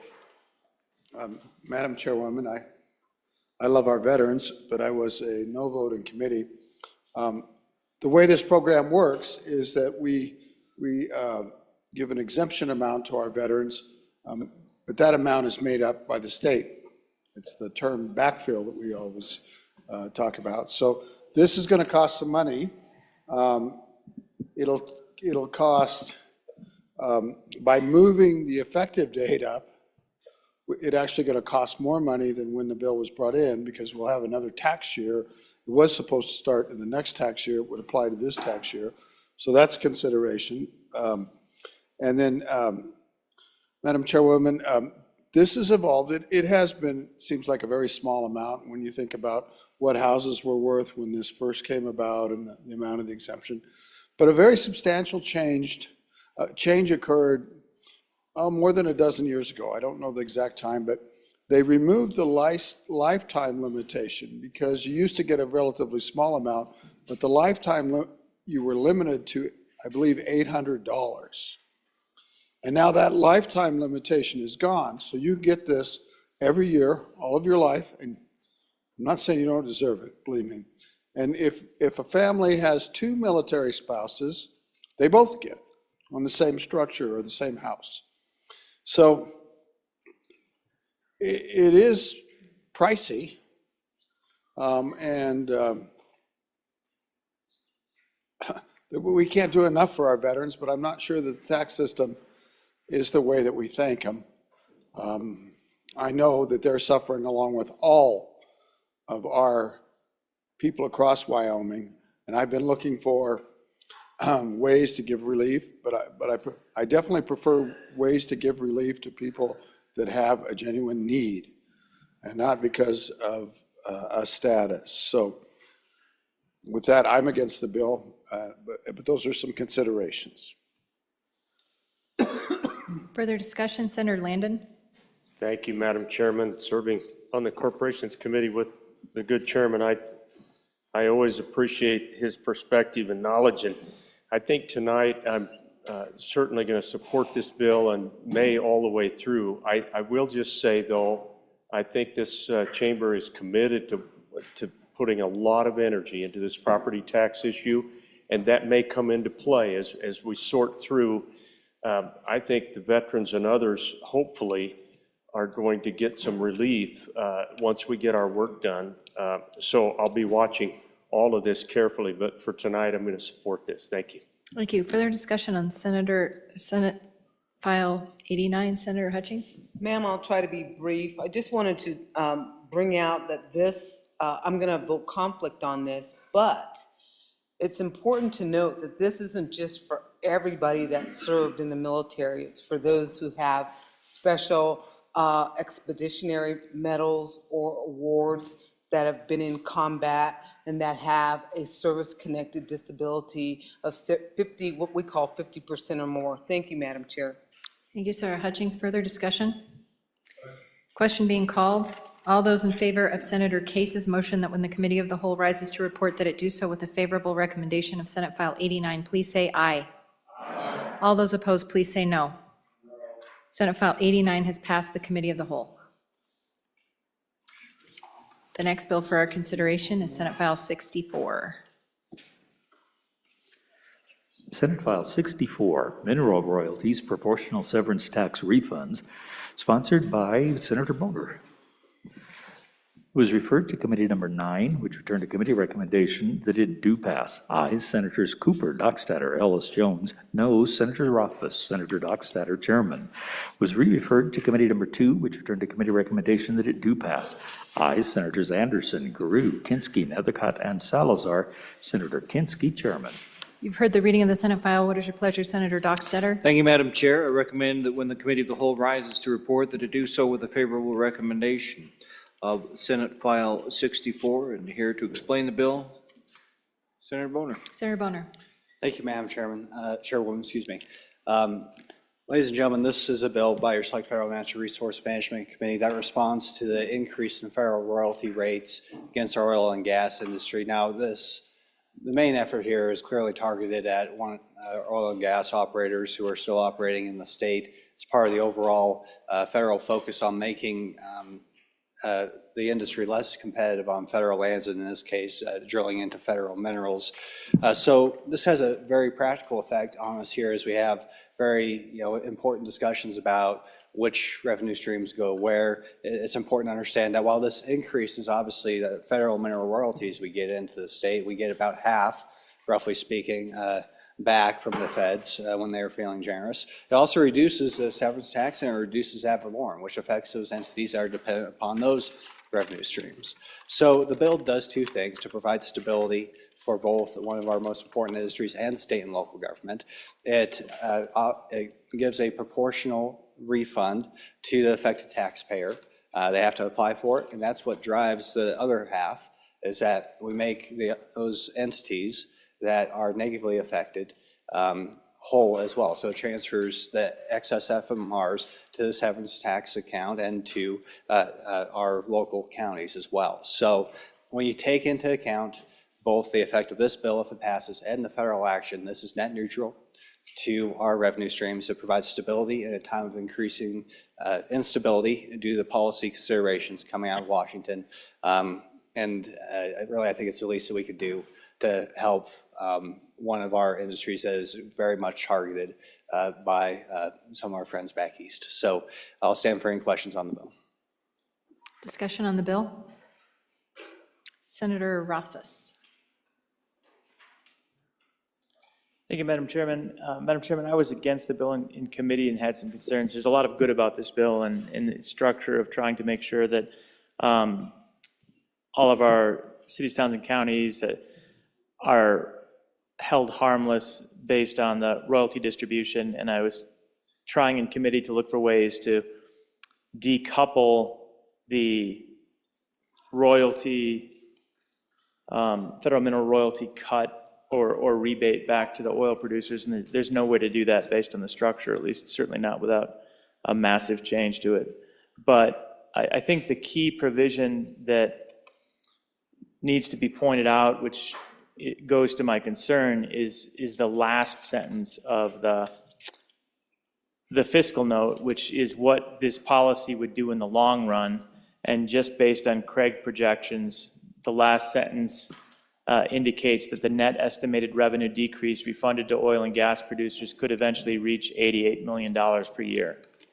Now, the assumption there is that you've switched from all of the old school leasing to all of the new leasing at 16.67 at 100% at some point in the future. So that is sort of the asymptotic extreme at some point in the future, but it's $88 million we're talking about. It's non-trivial, and that seems like a significant policy consideration that everyone should contemplate as to whether or not they want to vote for this or against this. And as we're talking about, again, the top priority that so many people have been discussing in this session, that we want to focus on providing property tax relief, property tax relief, property tax relief. $88 million to oil and gas doesn't help property tax relief. Further discussion? Seeing none. All those in favor of Senator Dockstetter's motion that when the committee of the whole rises to report that it do so with a favorable recommendation of Senate File 64, please say aye. All those opposed, please say no. No. Senate File 64 has passed the committee of the whole. Division being called. All those in favor of Senate File 64, please stand.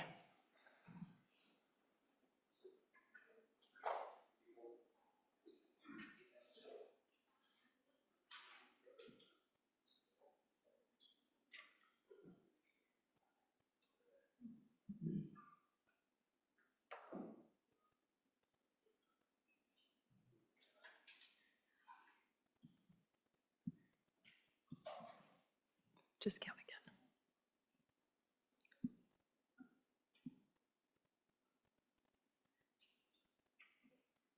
All those opposed, please stand.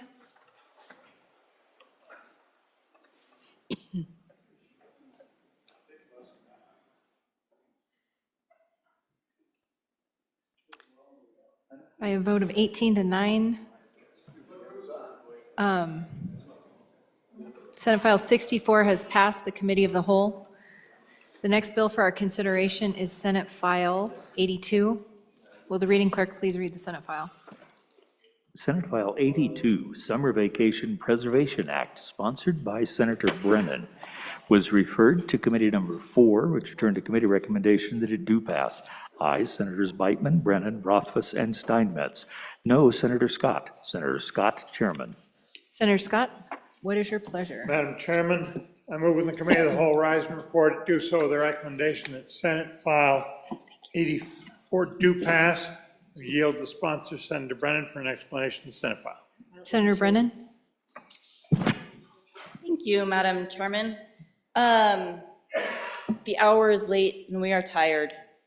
And I think we can all understand right now the importance of vacation. That's what this act does, is it gives back a summer vacation to our teachers and our students. Our students work hard, our teachers work hard, and it's time that they have a break from Memorial Day to Labor Day.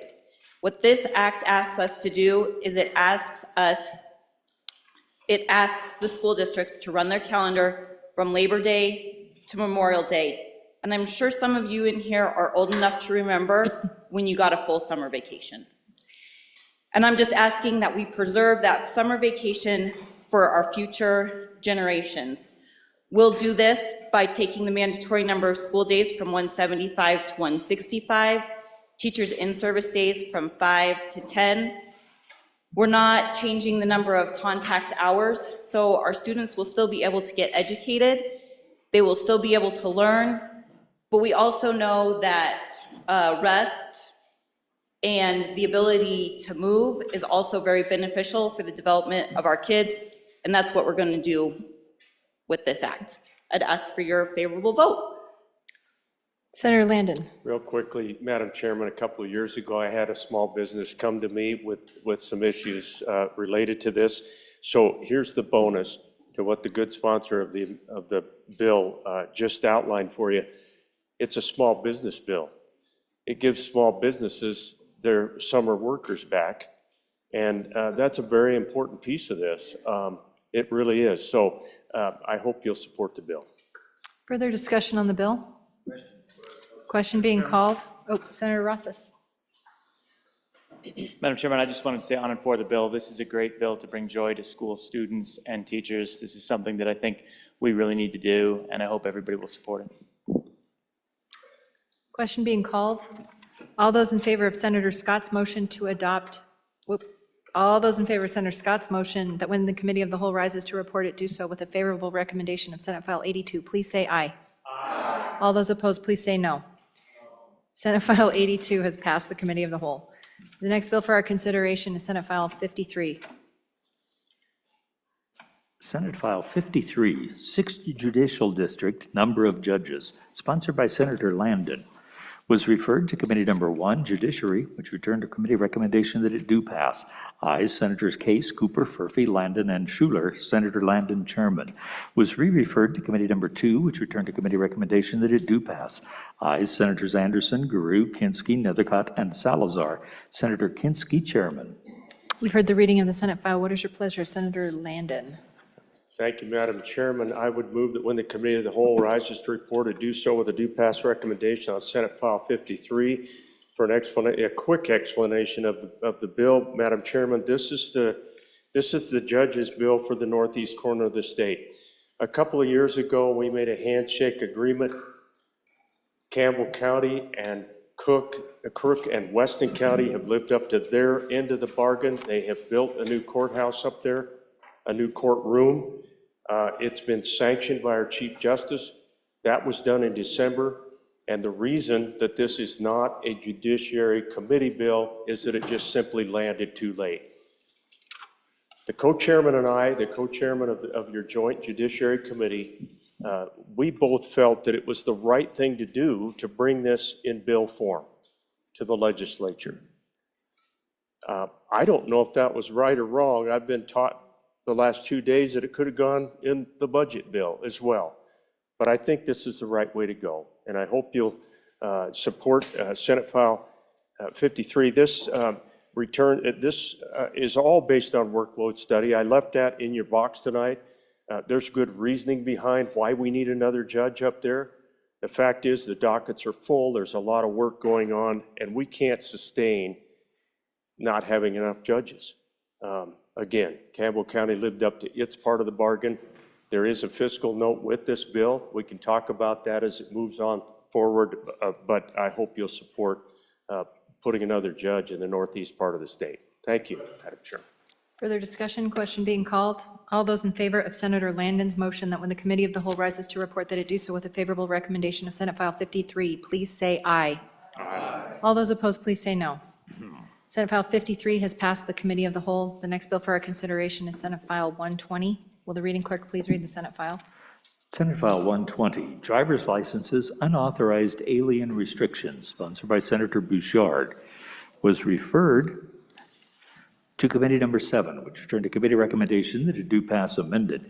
Ayes, Senators Barlow, Boner, Case, and Scott. Excused, Senator Landon. Senator Case, Chairman. You've heard the reading of the Senate file. What is your pleasure, Senator Case? Madam Chairwoman, I move that when the committee of the whole rises to report, that it do so with a due pass recommendation on Senate File 107, Senate File 120, driver's license unauthorized alien restrictions. There is a standing committee amendment that I'd like read in at this time. Senate File 120, Standing Committee Amendment Number 1, page 2, line 14, delete. And Madam Chairwoman, I would move the standing committee amendment, and we can, I need to explain that there was an error on the standing committee amendment. And that's the purpose. There's another amendment coming that's a committee of the whole amendment under my name. It fixes the error. We left out a couple of words. You know, it was a very, very long day, and we got all done and looked at that, and staff wrote it down. They asked a question, and I took it wrong. And so I gave the wrong direction to staff. And so committee, don't be too surprised. I've shared this with you. And then, but the committee of the whole amendment puts it right to where it needs to be. So with your blessing, I would move the standing committee amendment. It's okay if we go ahead and do it now. Would that be okay? I'd call for the question on that unless there are any questions on it. Any problems? Okay, all those in favor of Senator Case's motion to adopt the Standing Committee of the Whole Amendment Number 1 to Senate File 120, please, and you're being asked. Point of order, by error, you just said, Madam Chairwoman, Standing Committee of the Whole Amendment, so kids kind of got all tangled there. We're just going to mush them together. Yeah. Committee, That's what I want to do. committee, you are being asked to vote no. No, vote aye. Vote aye. It's Okay. cumulative. Vote All aye. those in favor of Senator Case's motion to adopt Standing Committee Amendment Number 1 to Senate File 120, please say aye. Aye. All those opposed, please say no. The amendment has passed. And I'm Senator happy to Case? go back to sponsor. We could just finish up this little section. Senator There- Case? Could we read the Committee of the Whole Amendment in? That sounds like a plan. Senate File 120, Committee of the Whole Amendment Number 1, page 2, line 13, after.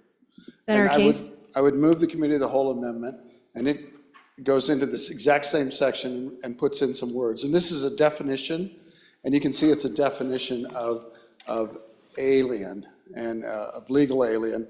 And we needed to put in that we're defining an alien, and so that that is not a citizen. An alien by definition is not a citizen, but who also can legally be here and hold a license. So between the two, we accomplish what the committee actually said, and I apologize for the error, but if there's no objection, we could go ahead and vote on the Committee of the Whole Amendment, and then I'll sit down and yield to the sponsor.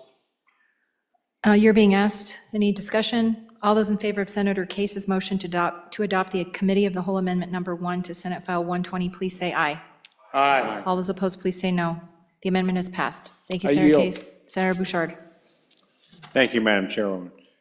This is a simple bill, Senate File 120, driver's licenses, unauthorized alien restrictions. So basically what this bill is an enforcement bill. It's not a bill where anybody's going to be hunting anyone down. So it's just a bill that says if you're driving with a license from a state that gives a privilege card, which is different from a standard driver's license, so they're marked differently. It's a different special class license that they give to people who aren't supposed to be in a country. So basically, I call them sanctuary state licenses. So what this bill does is says you can't, that license does not work in Wyoming. So we can go through the bill real quick.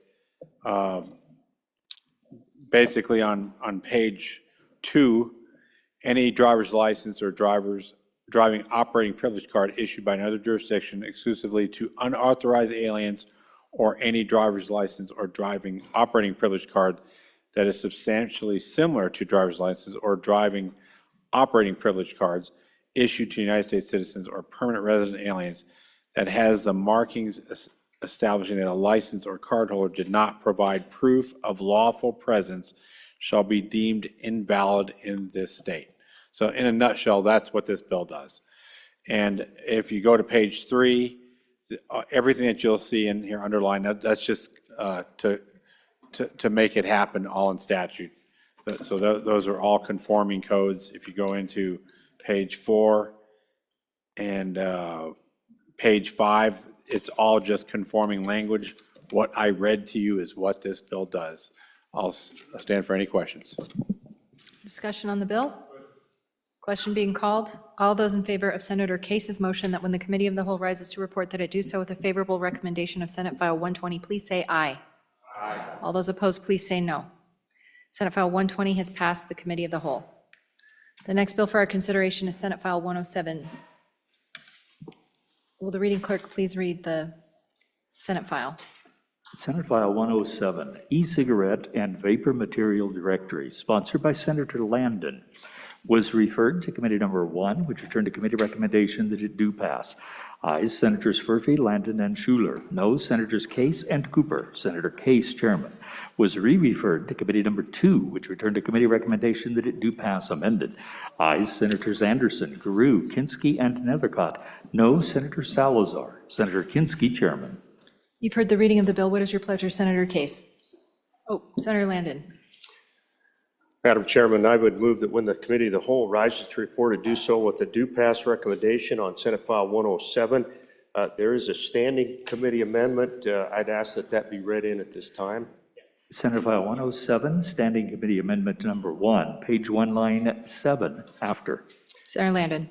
Madam Chairman, I'm looking back, and I think our good chairman is not here, so I would be happy to handle the Appropriations Committee Standing Committee Amendment.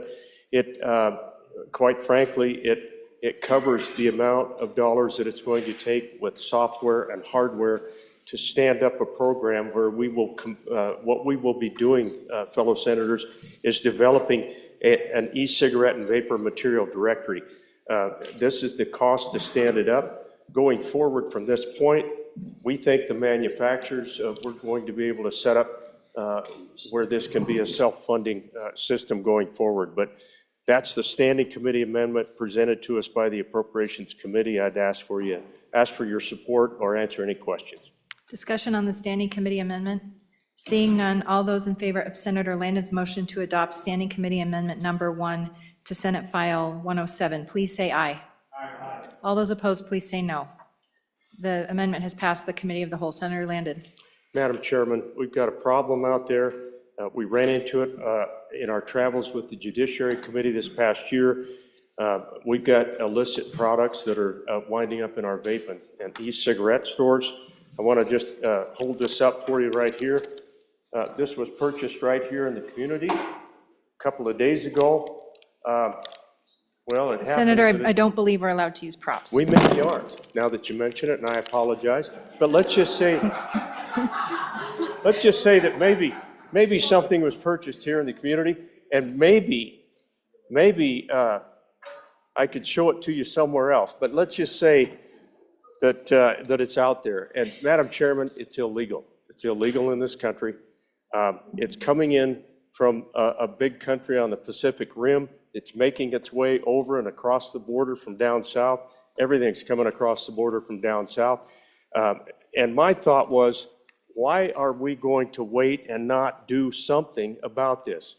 The opportunity to create one of these directories, Madam Chairman, came to me, and it has the support of some industry out there. Well, naturally, there's some people who are going to push back on this a little bit because they don't want us looking to see what is out there. Let me talk about the place where you might be able to buy that illegal product. That's not the fault of our small business. Madam Chairman, this is a bill that I think is going to help our small business, because what we're going to do is set up a directory that will help them understand product that has been approved by the FDA. There's hundreds of these products. It's a ballooning industry. Anecdotally, we've heard from several parts of our state that we've had trouble with people ending up in the emergency rooms. Our kids are smoking these products. I think it's pretty doggone important that we get a handle on it. This is a way that I think we can do it. If the bill moves forward, I would be happy to discuss all of the information that I've provided for you in your bin tonight. I think that answers many of the questions we might have. But I hope you'll support the bill tonight, move it forward. We can work on it together. We've got a problem out there, Madam Chairman. Thank you. Further discussion on the bill, Senator Case? Madam Chairwoman, I appreciate the discussion we've had today. The tenor of the discussion in the committee certainly included everything you've heard, but it also made us realize that the directory would close out a lot of American products. Can I use that word? You know, product. I guess the best way to say it is it seems that this bill is being pushed by large companies that provide these products at the expense of smaller companies. And that there is a boggled up system of registering these with the FDA. And that system has been overloaded and crushed. And we had testimony from manufacturers that said, look, we're as legal as those guys. Our application is into the FDA. It has not been filled out yet. So this is really an opportunity to say, because, and it's not even an approved application. It's about when you submitted applications. This is not like they've been approved by the FDA. The bill targets a submission date. So it's kind of tenuous to begin with. But it seems to be that there is a problem of illegal product. But there's also this huge problem within the industry, and that this bill could potentially shut out a lot of legal providers in the industry who are just haven't had their process. They're maybe a little bit behind, but it's American manufacturers. This has only, the testimony, I'm sorry, the testimony was that this has only been done in one other state, and I'm not sure that that's even finished yet. It's not like this is a wave. So there was a lot of caution exhibited. There was also, I heard from people that have these shops in Wyoming, and they said this will kill them. This will, wipe out their inventory to go from 100 brands to down to a couple of brands, and they're not going to be able to make it on that. So that the real motivation behind this is a big company versus the littler companies. And so be wary as we step through this. We're not going to settle this today, but ask these questions, because this is not as innocuous as it seems. Thank you, Madam Chairwoman. Thank you. Senator Landon, we also have standing committee, or some amendments. I didn't know if we wanted to deal with those. And I would ask that be read in at this time. Senate File 107, Committee of the Whole Amendment Number 1, page 4, line 17, delete. Senator Landon? I would move the Committee of the Whole Amendment, Madam Chairman. All that does is change the dates in this bill to allow for the Department of Revenue to set up this program. I'd ask for your favorable consideration. Discussion? All those in favor of Senator Landon's motion to adopt Committee of the Whole Amendment Number 1 to Senate File 107, please say aye. All those opposed, please say no. We're back on the bill. Senator Landon. Madam Chairman, 4 other states have adopted. And I apologize. Did I announce that passed? It did. Back to you, Senator Landon. I think we're good. Nice job, Madam Chairman. Real quickly, folks, please take a look at the handouts. They address exactly many of the points made by the good senator in the back. I will tell you that 4 other states have passed this. There was some concern raised during testimony in our committee that one of the states has a lawsuit over it. It really has nothing whatsoever to do with this. This directory would provide over 1,500 items that have already been approved by the FDA.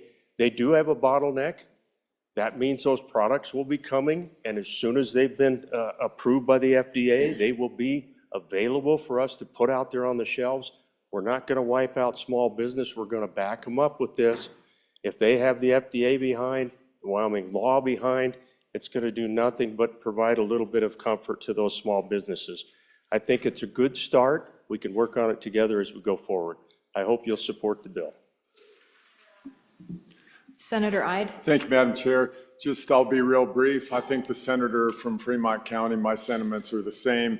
We need to be cautious here with big companies pushing out the small operators. So that's all I have to say. Further discussion on the bill? Seeing none, all those in favor of Senator Landon's motion that when the Committee of the Whole rises to report that it do so with a favorable recommendation of Senate File 107, please say aye. All those opposed, please say no. Senate File 107 has passed the Committee of the Whole. The next bill for our consideration is Senate File 73. Will the reading clerk please read in the Senate file? Senate File 73, Concealed Firearms Permit Eligibility, sponsored by Senator Barlow, was referred to Committee Number 5, which turned to committee recommendation that it do pass. Ayes, Senators Hicks, Ide, Larson, and Steinmetz. No, Senators French and Kolb. Senator Steinmetz, Chairman. You've heard the reading of the Senate file, Senator. What is your pleasure, Senator Steinmetz? Thank you, Mr. Chairman. I move that when the Committee of the Whole rises to report it, do so with a recommendation that Senate File 73 do pass, and for an explanation of the bill, I'd call on the good sponsor of the bill. Senator Barlow. Thank you, Madam Chairman. Ladies and gentlemen, as I told you during the introduction vote, thank you for your consideration and passage of Senate File 120. To date, 478 Wyoming citizens have had their rights restored. However, there's another little piece to take care of. Current statute disallows someone who has been convicted of a nonviolent, one-time controlled substance crime from having a concealed firearm permit. So what this bill does is it says if you are one of those folks that has your rights restored under our current law, you are also eligible to have a concealed firearm permit. And just so we understand, the dichotomy here is, as you know, in this state, one of the members of this body was very instrumental in getting constitutional carry. So a person that may be guilty, may have been charged with this crime, could carry constitutionally, but could not carry with was not be eligible for a concealed firearm permit. So, ladies and gentlemen, I think this is a very straightforward cleanup, and I'd ask for your favorable consideration. Stand for any questions. Thank you, Madam Chairman. Discussion on the bill? Question being called. All those in favor of Senator Steinmetz's motion that when the Committee of the Whole rises to report that it do so with a favorable recommendation of Senate File 73, please say aye. Aye. All those opposed, please say no. Senate File 73 has passed the Committee of the Whole. The next bill for our consideration is Senate File 111. Will the reading clerk please read the Senate file? Senate File 111, Mule and Whitetail Deer Separate Hunting Season, sponsored by Senator Driscoll, was referred to Committee Number 6, which returned to committee recommendation that it do pass amended. Ayes, Senators Baldwin, Ellis, Guru, Jones, and Schuler. Senator Schuler, Chairman. You've heard the reading of the Senate file, Senator Schuler. Thank you, Madam Chairman. I move that when the Committee of the Whole rises to report, do so with a do pass recommendation on Senate File 111. There is an amendment, if you would read that in, please. Senate File 111, Standing Committee Amendment Number 1, page 4, line 12, after. And with Senator that, Schuler. Thank you. With that, I would call on our good president to explain the bill. Thank you. Senator Driscoll. Thank you, Madam Chairman. I will start out by moving for Standing Committee Amendment Number 1 to Senate File 111, ask for its adoption. I'll introduce the bill and then I'll explain the amendment. Folks, this is really a pretty simple bill. It came out of the Wildlife Task Force, which good Senator from Baggs and I were on behind. We had a lot of debate in mainly in one area of the state, but it happens in some others. When licenses came in Wyoming, I've been correct on this, whitetail are native to Wyoming, but there really wasn't any whitetail to speak of in the state of Wyoming. So the statutes originally, when Game and Fish started running, were all named as deer, nothing else. And whitetail and mule deer are very separate species. They're no more related than antelope and mule deer are. They're actually different species, and this is the last of the species that they actually have one tag that commingles them. Wasn't a big deal till we started into major decline of mule deer herds, and all of a sudden now we're having trouble maintaining our mule deer herds. This merely goes into statutes. This is kind of a thick bill, but it goes into the statutes, and every place in the statutes it talks about deer, it makes it whitetail deer and mule deer. And so this allows the Game and Fish to manage those two deer species separately. They can actually set objectives that are real. In the Black Hills right now, they set objectives and then they let you hunt with one license and they hope that they hit their objectives. This will help them to do it. They still have management abilities to do similar to what they've been doing. It's supported by the director of the department. Local outfitters have all been good about it. And I think it's really a nice bill that's potentially helps our mule deer herds. Back to the amendment, this came from the department. We inserted mule deer and up to 25 of these for special hunts, and that was in there, and I didn't define it when we wrote the bill, so at their request, we made those whitetail licenses. The second part of it is we worked with them and we moved the effective date to July 1, 2026. And that allows both the non-resident hunters and resident hunters to have a good period of time to both comment and to adjust into the new systems. With that, I'd stand for questions, ask for favorable consideration. Thank you, Senator Driscoll. I believe we're on the amendment. Has that been read in? It has, and moved, okay. Any questions or discussion on the amendment?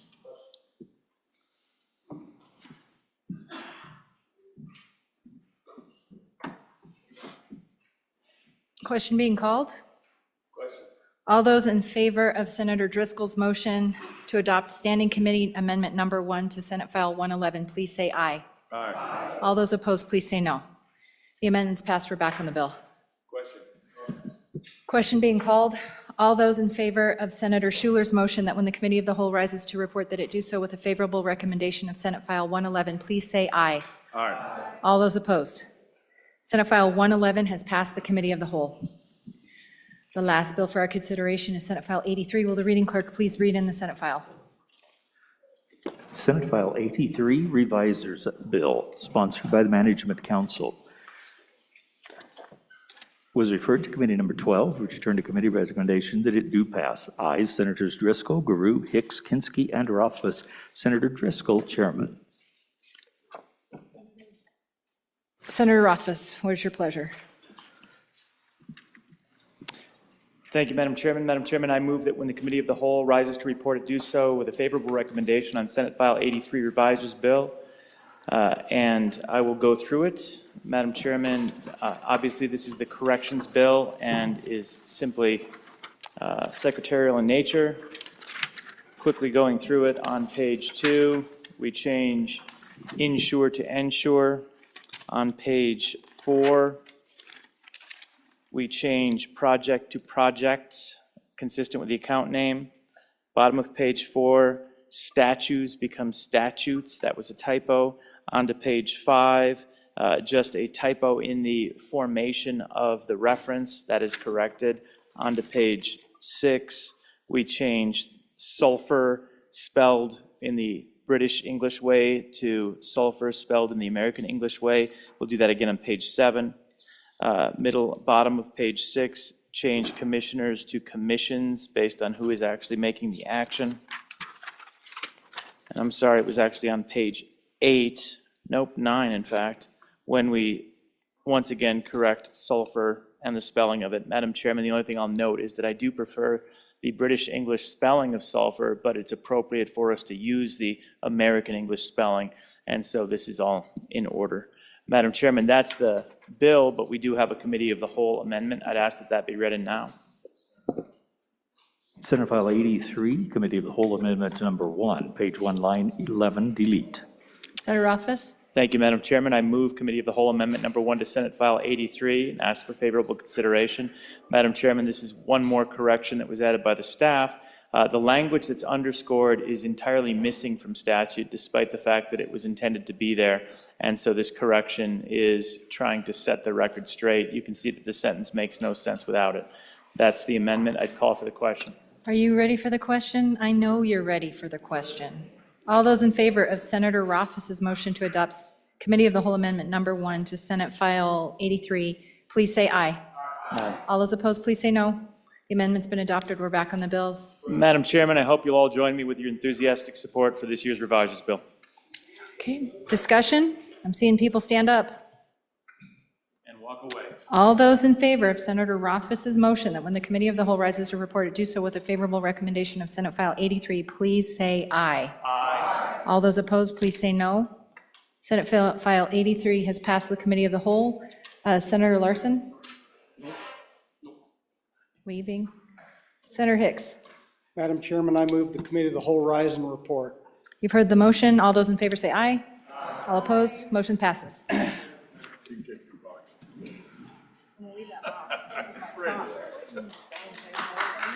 Well done, Chief. Wait for him to, he can.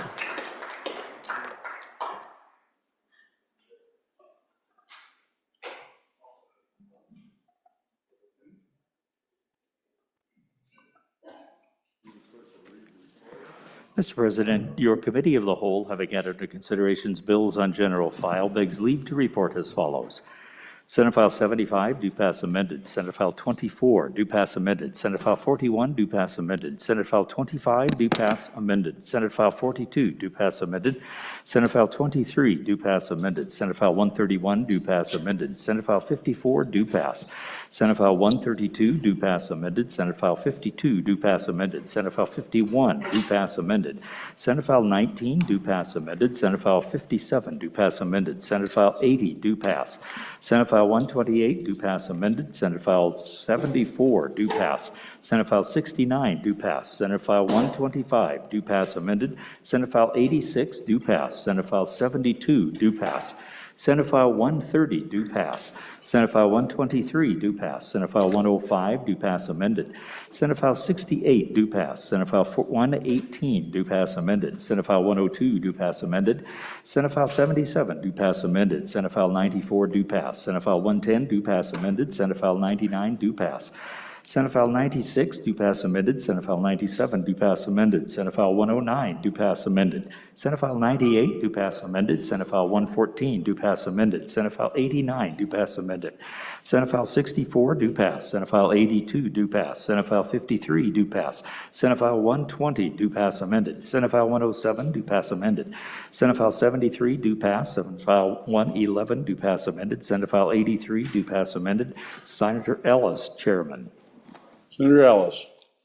Thank you, Mr. President. I move the adoption of the Committee of the Whole report. You heard the motion. All in favor, say aye. Those opposed, no.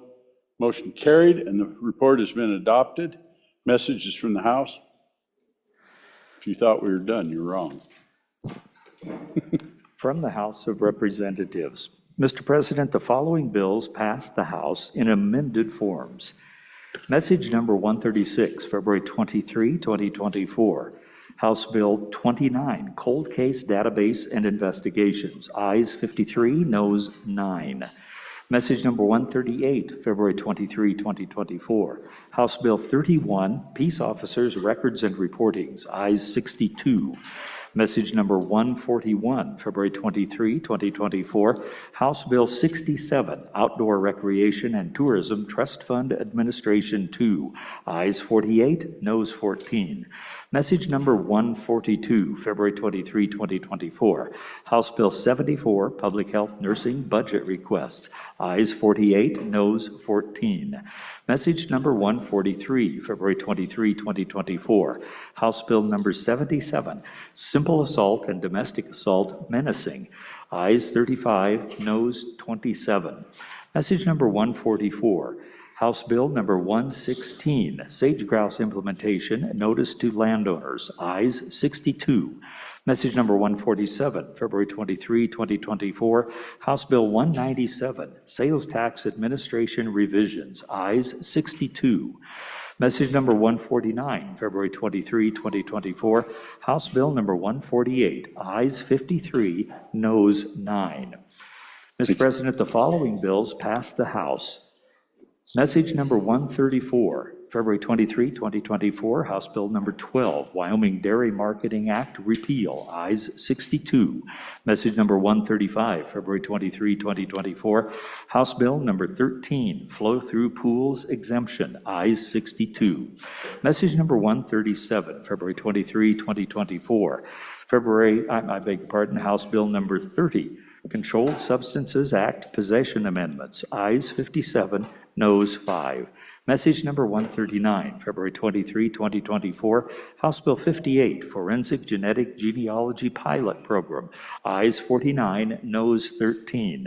Message number 140, February 23, 2024, House Bill number 64, Fire Prevention and Electrical Safety Amendments, ayes 62.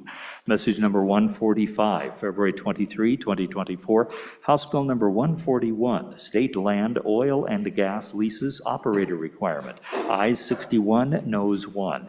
Message number 146, February 23, 2024, House Bill 145, Open Banking Amendments, ayes 61, noes 1.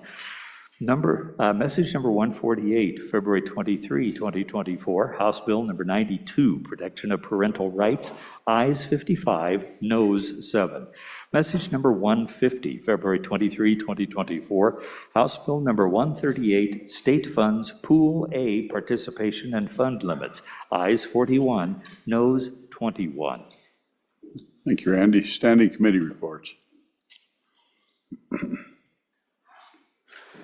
February 23, 2024. Mr. President, your committee number 4, Education, to whom is referred House Bill 28, engrossed, Charter School Leasing, respectfully reports same back to the Senate with a recommendation that it do pass. Ayes, Senators Beitman, Brennan, Rothfuss, Scott, and Steinmetz. Senator Brennan, acting chairman. February 23, 2024, Mr. President, your committee number 9, Minerals, Business, and Economic Development, to whom was referred House Bill 32, Geologic Sequestration Unitization Amendments, respectfully report same back to the Senate with a recommendation that it do pass. Ayes, Senators Cooper, Dockstader, Jones, and Rothfuss. Conflict, Senator Ellis. Senator Dockstader, chairman. February 23, 2024, Mr. President, committee number 9, Minerals, Business, and Economic Development, to whom was referred House Bill 33, Mining Operations, Blasting Requirements. Respectfully report same back to the Senate with a recommendation that it do pass. Ayes, Senators Cooper, Dockstader, Ellis, Jones, and Rothfuss. Senator Dockstader, chairman. February 23, 2024, Mr. President, committee number 8, Transportation, Highways, and Military Affairs, to whom was referred House Bill 8, Commercial Driver's License Hazardous Materials Endorsement. Respectfully report same back to the Senate with a recommendation that it do pass. Ayes, Senators Boner, Brennan, Furphy, Kolb, and Pappas. Senator Boner, chairman. February 23, 2024, Mr. President, committee number 8, Transportation, Highways, and Military Affairs, to whom was referred House Bill 23, Vehicle Registration, E-Certificate, and Grace Period. Respectfully report same back to the Senate with the recommendation that it do pass.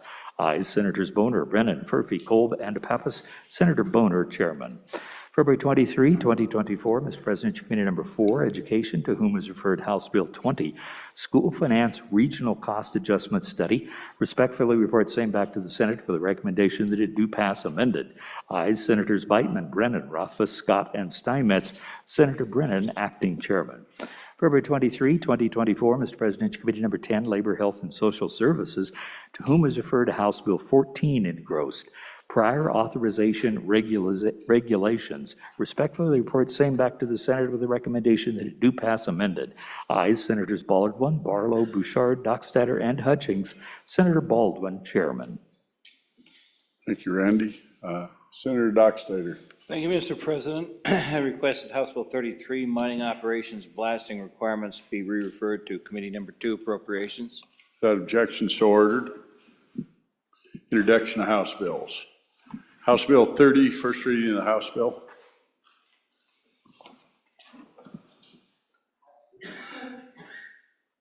House Bill 30, Controlled Substances Act Possession Amendment, sponsored by the Judiciary Committee. Passed the House, ayes 57, noes 5. House Bill 30 is referred to Committee Number 1, Judiciary. House Bill 58, first reading of the House bill. House Bill 58, Forensic Genetic Genealogy Pilot Program, sponsored by the Tribal Relations Committee, an act relating to law enforcement. House Bill 58 is assigned to Committee Number 1, Judiciary. House Bill 90, first reading of the House bill. House Bill 90, Newborn Child Safe Havens Age of Child, an act relating to children, sponsored by Representative Rodriguez-Williams. Passed the House, ayes 52, noes 10. House Bill 90 is referred to Committee Number 1, Judiciary. House Bill 92, first reading of the House bill. House Bill 92, Protection of Parental Rights, sponsored by Representative Stiff. Passed the House, ayes 55, noes 7. House Bill 92 is referred to Committee Number 1, Judiciary. House Bill 83, first reading of the House bill. House Bill 83, engrossed, Public Retirement Actuary Determined Contributions, sponsored by the Appropriations Committee. Passed the House, ayes 41, noes 21. House Bill 83 is referred to Committee Number 2, Appropriations. House Bill 138, first reading of the House bill. House Bill 138, State Funds Pool A Participation and Fund Limits, sponsored by the Capital Finance Committee. Passed the House, ayes 41, noes 21. House Bill 138 is referred to Committee Number 2, Appropriations. House Bill 12, first reading of the House Bill. You can lay that. House Bill 12, Wyoming Dairy Marketing Act repeal, sponsored by the Agricultural Committee. Passed the House, ayes 62. House Bill 12 is referred to Committee Number 5, Agriculture. House Bill 13, first reading of the House Bill. House Bill 13, Flow-Through Pools Exemption, sponsored by the Agriculture Committee. Passed the House, ayes 62. House Bill 13 is referred to Committee Number 5, Agriculture. House Bill 64, first reading of the House Bill. House Bill 64, Fire Prevention and Electrical Safety Amendments, sponsored by Representative Larson. Passed the House, ayes 62.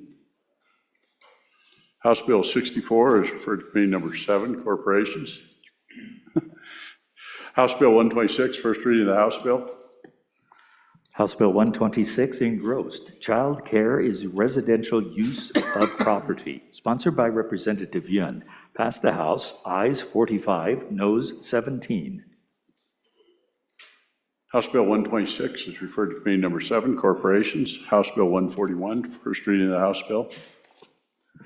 House Bill 141, State Land, Oil, and Gas Leases Operator Requirement, sponsored by Representative Western. Passed the House, ayes 61, noes 1. House Bill 141 is referred to Committee Number 9, Minerals. House Bill 145, first reading of the House Bill. House Bill 145, Open Banking Amendments, sponsored by Representative Western. Passed the House, ayes 61, noes 1. House Bill 145 is referred to Committee Number 9, Minerals. Mr. Majority Floor Leader, that clears the desk. Mr. President, I move that we stand recessed until 10 a.m. Monday, February 26th.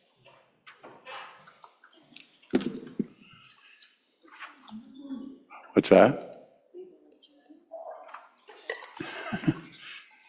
Yeah, I got it. Yeah, we're going to adjourn instead of recess. If you want to recess, we're going to come back. You'd like to restate that? Yeah, adjourn. I was wondering about that. Where'd my glasses go? Mr. President, I move that we adjourn until 10 a.m. Monday, February 26th. Thank you. Announcements. Senator Dockstader. Thank you, Mr. President. Your Minerals Committee Number 9 will meet Monday, February 26th upon the noon recess, room 4 downstairs, to hear House Bill 34, Solid Waste Municipal Cease and Transfer Funding, and House Bill 35, Limitation on Environmental Rulemaking. Thank you, Mr. President. Senator Scott. Mr. President, your Committee Number 4, Education, will meet Monday. The notice reads 1 hour before Senate convenes, which now will translate to 9 o'clock, so committee note the time, 9 o'clock, in room 110 downstairs, House Bill 54, Wyoming Reed State. Senator Baldwin. Thank you, Mr. President. Your Committee Number 10, Labor, Health, and Social Services, will meet bright and early Monday morning at 7:30 a.m. in room 6 and online to hear House Bill 15, Health Insurance Reimbursement of Overpayments, House Bill 25, Medicaid Third-Party Payer Conditions, House Bill 24, Certificate of Need Repeal, and House Bill 66, Firefighter Cancer Screening Benefits. Senator Steinmetz. Thank you, Mr. President. Your Committee Number 5, Agriculture, State and Public Lands and Water Resources Committee, will meet Tuesday, February 22nd at 8 a.m. in Capitol Extension Room 6 and online to consider the following bills: House Bill 12, Wyoming Dairy Marketing Act repeal, House Bill 13, Flow-Through Pools exemption. Thank you. Senator Kinson. Thank you, Mr. President. Your Committee Number 2, Appropriations, on Monday, February 26, upon noon recess, will meet in W113 to consider House Bill 1, General Government Appropriations, a presentation from staff, and then House Bill 83, Public Retirement Actuarially Determined Contributions. That one may be pushed to our next meeting, as we're hoping for the HB1 presentation to take about an hour, after which appropriations will have a private work session for an hour. Thank you, Mr. President. Heard the motion, all in favor, say aye. Aye. Those opposed, no. Senate will stand adjourned till 10 a.m. Monday, February 26th.